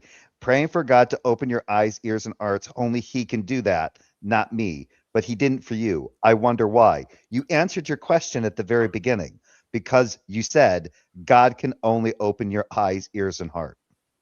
Well, it gets worse technically because at this point, this person said they're praying for it. So when you get down to it, I mean, God's got his perfect plan according to them, right? So if God's already got his plan, what is praying going to do? Like, is God going to change his mind for your prayer? That too. Yeah. So that's nice. That's like saying, I'll think for you. Well, the plan included. Melissa's a Calvinist. Oh, fuck that. Melissa's a Calvinist. Then you already know why he's not one of the chosen, you daffy wench. I am not a part of the elect. Actually, none of the people who call themselves Calvinists should technically claim to know that they're the elect. They just hope they are. Yeah, there's only 144,000. You're all just sitting there crossing your fingers and your toes. Hoping. If I were to bank on the probability, Melissa, I'll be sitting right next to you in fucking hell. You don't know who Calvin is? So I guess there's an interesting question here. When you take a look at how many Calvinists there are, and you go, wait a second, aren't they all just like competing with each other, trying to outdo each other? Little hint, not Calvin and Hobbes. So, Melissa, if these things are determined and I have no control over them, then there's no reason for me to give a shit. Okay, if these things are already predetermined, then I'm not in charge of it. Okay, it wouldn't matter if I believed or didn't believe because I'm still destined for God's wrath by your light, by your own light. Yeah, because only God can open your eyes, your heart, your ears, and all that shit. So, but Melissa, if you are not a part of, but I wonder why you're not. I wonder why you're not a Christian. How is it that you are saved by Jesus and you can go, but I'm the one who's destined for that's a predetermination. You can't have the free will that allows you to choose to accept things to be saved, while others are predetermined to go to hell. You should no. Like, what the fuck are you talking about? Wait, that's a bad thing to say, Melissa. Because if somebody's single, they go, "Oh, really? We can't be? What's your address?" It's like, what the shit, Melissa? I understand that you believe. What do you look like? I understand that you believe. Okay, so you can pray from a genuine heart for God to give you faith. Why do I need faith? Why is faith necessary? Why can't I have knowledge? And is it faith? And again, is it faith in the existence of the entity or knowledge that the entity actually exists and then faith that the entity will do things for you? Which is it? Or is it both? So I'm sitting here with bated breath. Here's the biggest issue, Melissa, is you don't understand how problematic faith is. Faith is not a tool for epistemology. Faith is a tool for validating your own intuitions and your own feelings. There is no epistemic value in using faith. Not to mention, if your God wanted me to know it exists, a la the argument from divine hiddenness, then it would do that. If your God existed, which it doesn't, by the way, that's entirely a different debate. But if your God existed and it loved me and it wanted a personal relationship with me, and if I'm a material being and I have no access to it, then it behooves it to make that possible. Without any without any kind of commission of a logical fallacy. All right. So it's on your God, a la the argument from divine hiddenness. All right. Faith is irrelevant. I can know just by, if you accept, the Damascus Road experience, that experience did not violate Saul's free will. Just like the same experience would not violate my free will, because I would then be able to rationally choose whether or not to follow this entity. So you're not saying anything here. Would you follow it? Would you follow it if it was real? I know my answer. No. Just off of no. Okay, is the only proposition I'm aware of that it exists? The answer is no. It's not logically entailed. No.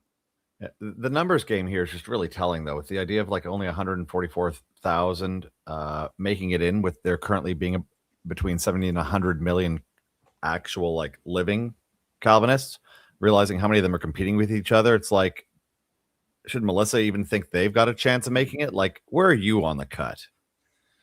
Where do you think you're ranking? Well, Melissa, I don't know. I I'm think just she knows. I don't think she knows that she's a Calvinist. I think the problem is that the statement that she made was predominantly deterministic. That only God. She stated that she's praying only God can open his eyes, his heart, his ears to God. So why would you even bother asking the fucking questions when you already answered your fucking question by saying only God can do X, Y, and Z? So it's absolutely asinine. So, Melissa, you're quoting the Bible there. Okay. There's a link on stage. There's a link for you to come up on stage. We promise we don't bite. First Peter 3:15. Defend your position. 1 Peter 3:15. Get up here and defend your position. Don't be a keyboard warrior. Have the courage of your convictions and get up on stage and defend this shit. Courage. Come on. You want to cite the Bible as though it's important. I have now cited the Bible in 2 different ways that you have yet to refute.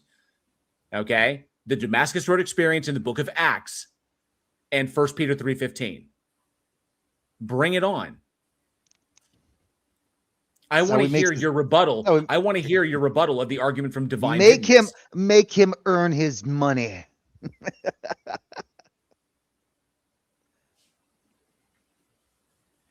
So unless, of course, you're just here to keyboard warrior and spam shit, and if you are just to spam preachy nonsense without defending it, then my mods will handle you. Because your Bible doesn't mean your Bible is just a cult manual. That's all it is. Read your Bible and pray. Why would I read the Bible and pray for faith? You just said it's up to God to open my eyes. Wait, what exactly? If it's up to God to do something, why would I even need to do that? Why do I need to read the Bible? Why is God's ability to do anything contingent upon whatever it is I do? Yeah. Why would I pray for faith or read because you already said God has to open our eyes. Why are you nerfing? Why are you like hitting your God with the Nerf hammer? Yeah. Why are you nerfing your God? It's more like out of Tommy Boy. Yeah, that's right. He'll come over here and hit you on the head with a ball-peen hammer because you're a freaking retard. Melissa, I don't need faith. I want to know. I'm not going to I don't have faith in shit. I don't use faith as in anywhere in my worldview. I have confidence in the truth of propositions predicated upon the evidence. I don't believe shit just because people said it to me, and I don't believe shit just because it may or may just because of whatever positive utility it may have for me. That's not how you get to truth. I'm asking you how you know your God exists. All you've done is go to faith in the Bible, which means that you're begging the question. So then my question would be, why do you think having a logically fallacious worldview is more rational than not having a logically fallacious worldview? Which are questions that your Bible doesn't answer. Because ultimately it comes down on faith. You have no way to rationally defend your belief whatsoever, which is why you don't come up here on stage and you run away when you get cornered. This is how your cult operates. It gives you excuses when to run away. It gives you excuses when to not answer questions. And it gives you reasons why you don't need to interact or ask questions yourself. You are not engaging in critical reasoning. You have abandoned your critical faculties to hold on to a fairy tale because you've been indoctrinated to believe that you don't have any value unless you have that fairy tale. Okay? Welcome to being a part of a cult. Mic drop. Anyway. Melissa the Messiah was timed out by PhD Tony. Ooh, PhD Tony. Tony says you're just attention seeking and distracting the host and the chat for more constructive discussions. Agreed. Yeah, Agreed. Eternal Tunes. Lindsay both said the numerical system we use today is Arabic. Let me ask you this. Eternal Tunes, are you against our teachers teaching Arabic numerals to our youth? Are you against it?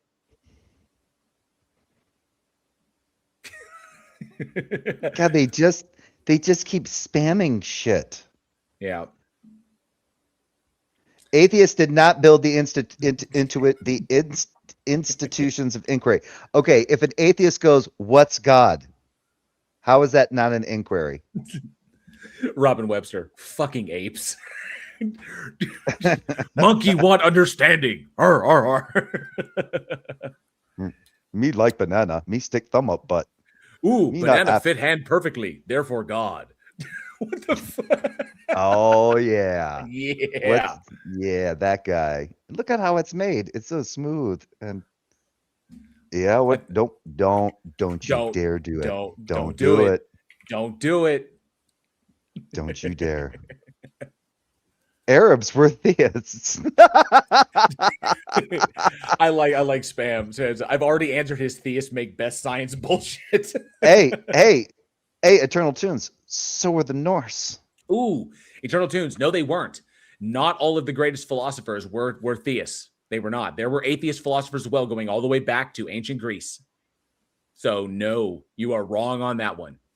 As long as people have been claiming gods exist, there have been people who have been asking them to demonstrate it, and when they couldn't, they didn't believe them. So no, there were atheist philosophers as well.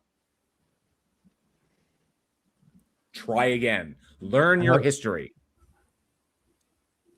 Now, medieval over there, that just refers typically to Middle Ages in Europe, as if that's the entire planet, because China wasn't doing anything. All of Asia, all of the rest of Asia wasn't doing anything. There's no other cultures anywhere else on the planet. The Arab regions, those weren't doing anything, obviously. I mean, aside from creating, I don't know, our entire base 10 number system. Nice math you got there. Why did you write years using base 10? You're using Arab numerals, heretic.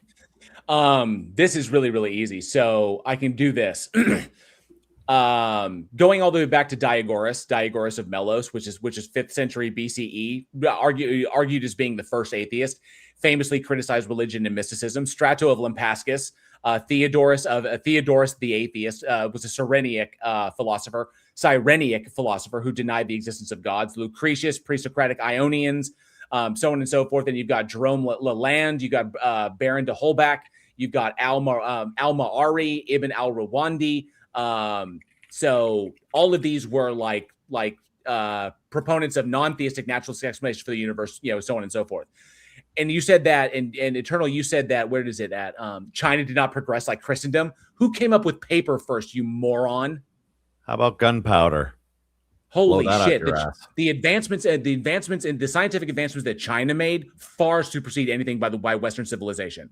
Thanks to Marco Polo, who brought all that shit over here. So 1 second. Yeah. Atheists never did experiments or produced scientific discoveries. So would you like to get refuted on that one?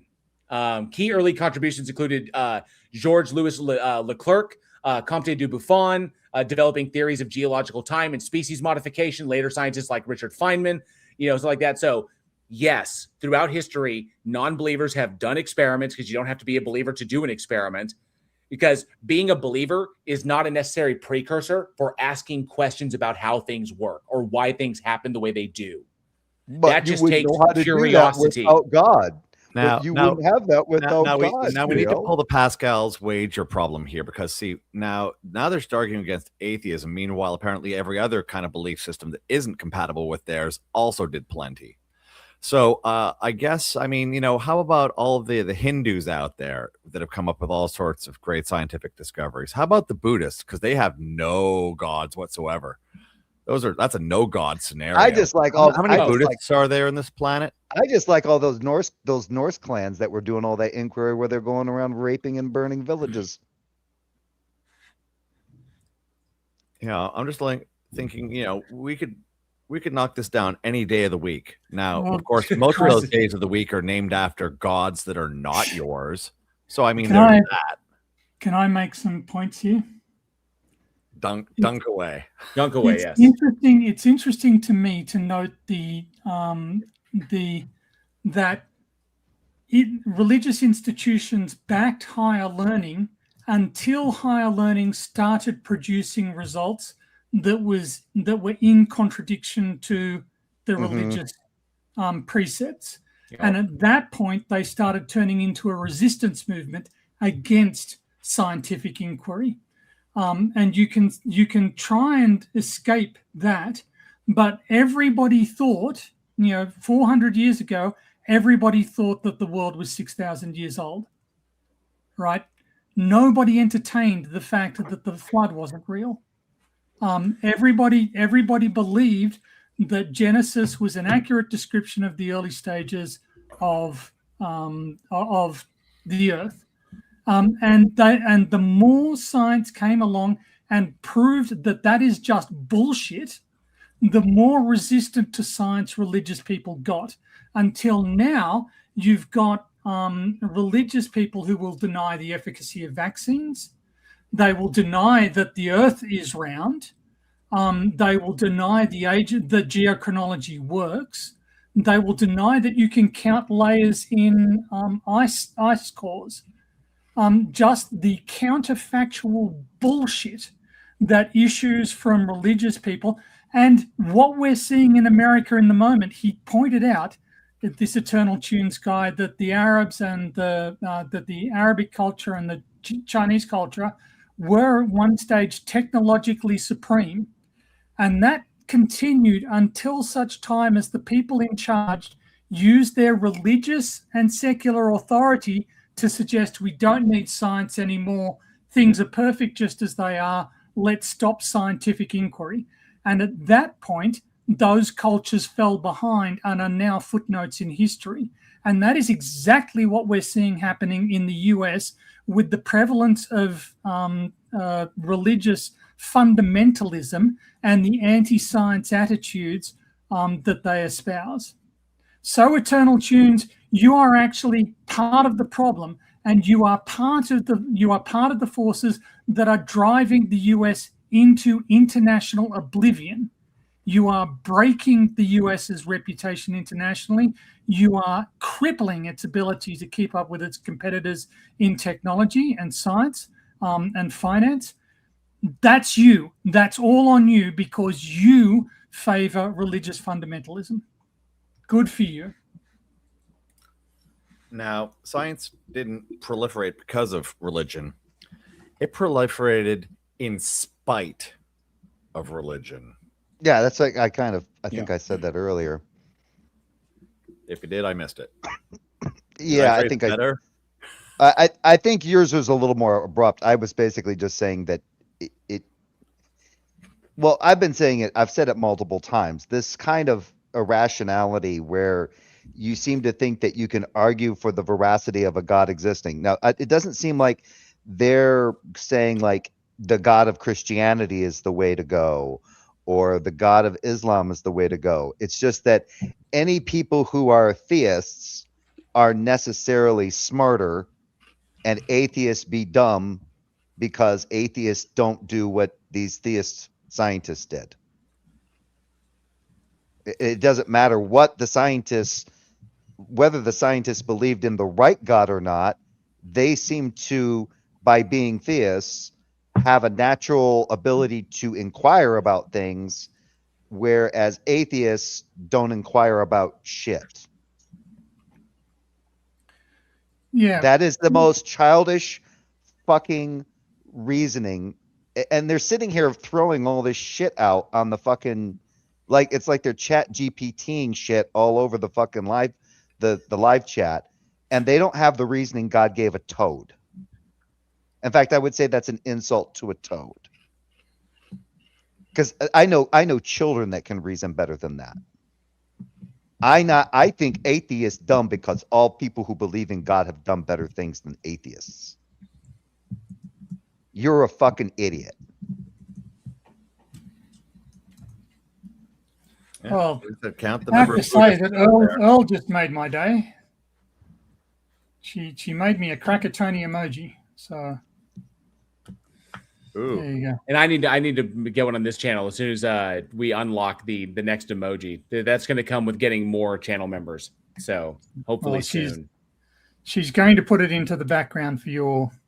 Yes, she did. As a matter of fact, let me go ahead and make sure I'm looking at the right one. And I can do, yep, that's that one. I've already got them downloaded. These are fire, by the way. Damn,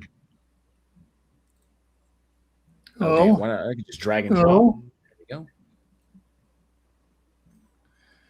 But yeah, I just sort of, and we can look at it the other way, that it was the religious fundamentalism of Plato and the Pythagoreans that actually crippled scientific inquiry for about 2,000 years. The idea that you should concentrate on logical ideals and that real world observations were invalid, and that knowledge had to be hidden from the general public. These are all religious concepts that come from the Pythagorean religion and from sort of Plato's ideals. So the idea that religion has been a positive influence, that doesn't necessarily hold up if you look at it he's obviously claiming that Latin Christianity is the one good religion and all the others are crappy ones. This is Eternal. Eternal hasn't said anything in a minute. That's because Eternal is in the back going. Well, Eternal got timed out so that's. Oh, okay. Well, then obviously they're timed out. Just furious. Anyway, but yes, Matthew Mulcahy is right. The modern decimal number system is Hindu in origin, but the Arabs, I think, introduced the zero. So there you go, Tony. There's your Krakatoni on the screen. It's gonna come back here in just a sec. Awesome. Okay, we talk about the our 8-bit background here. Yes. Okay, we need one more correction. That tip jar, the coin's just bouncing off the perimeter, okay, like a freaking torpedo that doesn't take out the Death Star. It needs to go in the jar and stay there. And boom, Krakatoni. So angry. That's me. I haven't yelled at anybody for days. Oh shit. Them's fighting words. Well, this what is it? This Friday, you're going to have that opportunity. I will have that opportunity, though. It will be beating up on a senile old fart. So. Stop! It's already dead. What, Queensbury rules? I don't think so, son. Like this is. I remember that meme. It was the man deal. It was fucking. I just remember the picture of the dude with the mustache in like the Queensbury, so like this, and it would be like something. It was like grease burns. You mean bacon kisses? Shit like that. Just being tough. So, but yes, go there and hammer it home. Beat him to the ground. Do not stop until you see gray matter. Yeah. I don't think we have any more. I don't think we have any more theists to pick on. I think we don't. I think we are out. Which is important. But we did have a good conversation with King, and we did review a video from a fairly large channel that was monumentally stupid. So that was a lot of fun. I love that. That was great. That was easy pickings right there. Oh yeah. I have other stuff to look at. I know you haven't been around, Jay, but I've got 5 scientific proofs debunking atheism. I've got does God exist? I've got does God exist? Surprising campus debate. I don't know if we're gonna watch that one. Evolution, school's biggest lie, and this video destroyed atheist logic. So I've got those. Wait, do they think that the schools came up with evolution? It's the school's biggest lie. Yes, because the schools formulated evolution just to fuck with your children. John O'Neill brings this up. This is really, really good. It says, if you ever see the Neil deGrasse Tyson video where he shows how Arab culture had scientific excellence before Islam came along and changed it all. Agreed. There was that Dark Ages period where when Islam came in and shut down scientific inquiry, took over everything, killed a bunch of people who were doing this stuff. So, and put a lot of people into exile. That is the emergence of Islam had a detrimental effect on scientific inquiry in the Middle East. So, but let's see. I think we're good to go. Going about 6.5 hours now. And I know you just popped on, Tony, but I don't think we have any more. And it's like almost 1:30 in the morning here. So I think this is a good spot. Before we sign out, does anybody have anything coming up for us? Tony, Jay, Andrew? Mm-mm. Well, apart from what I announced earlier, no. Okay. Yeah, I don't got shit. We ain't got shit. Oh boy. I will do this for Earl. Earl wants me to play this really quick. Video file. And just to make sure that it's working, this is what the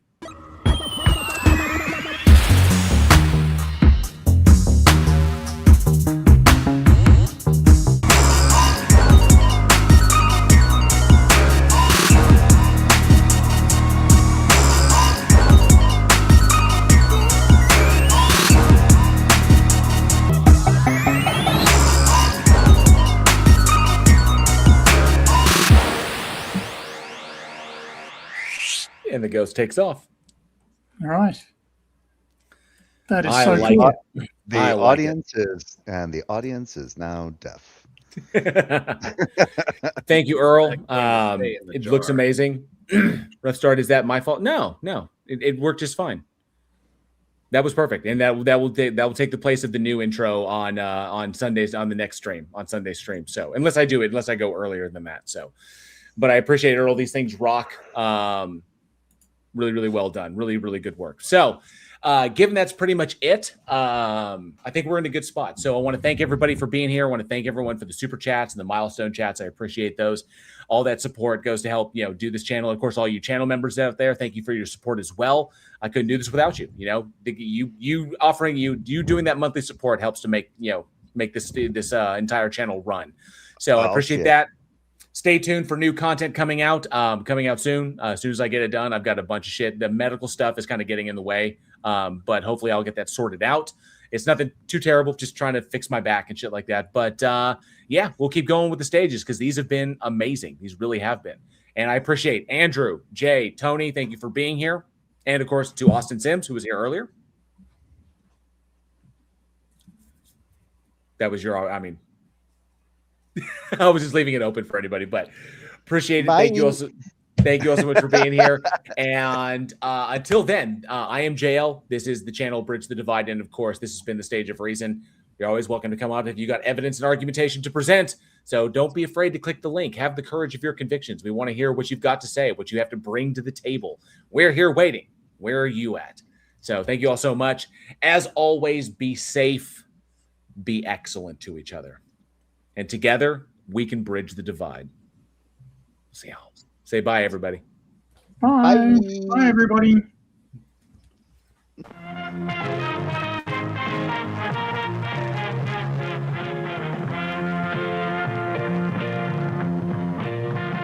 Oh, I didn't say hit the like button or anything. Or that I'm so close to 15K. Should have said those. I didn't. You're still live. They hear you. Yeah, I know. When you say we can bridge the divide, It's still live. I know. It's still live. What a bunch of shit, guys.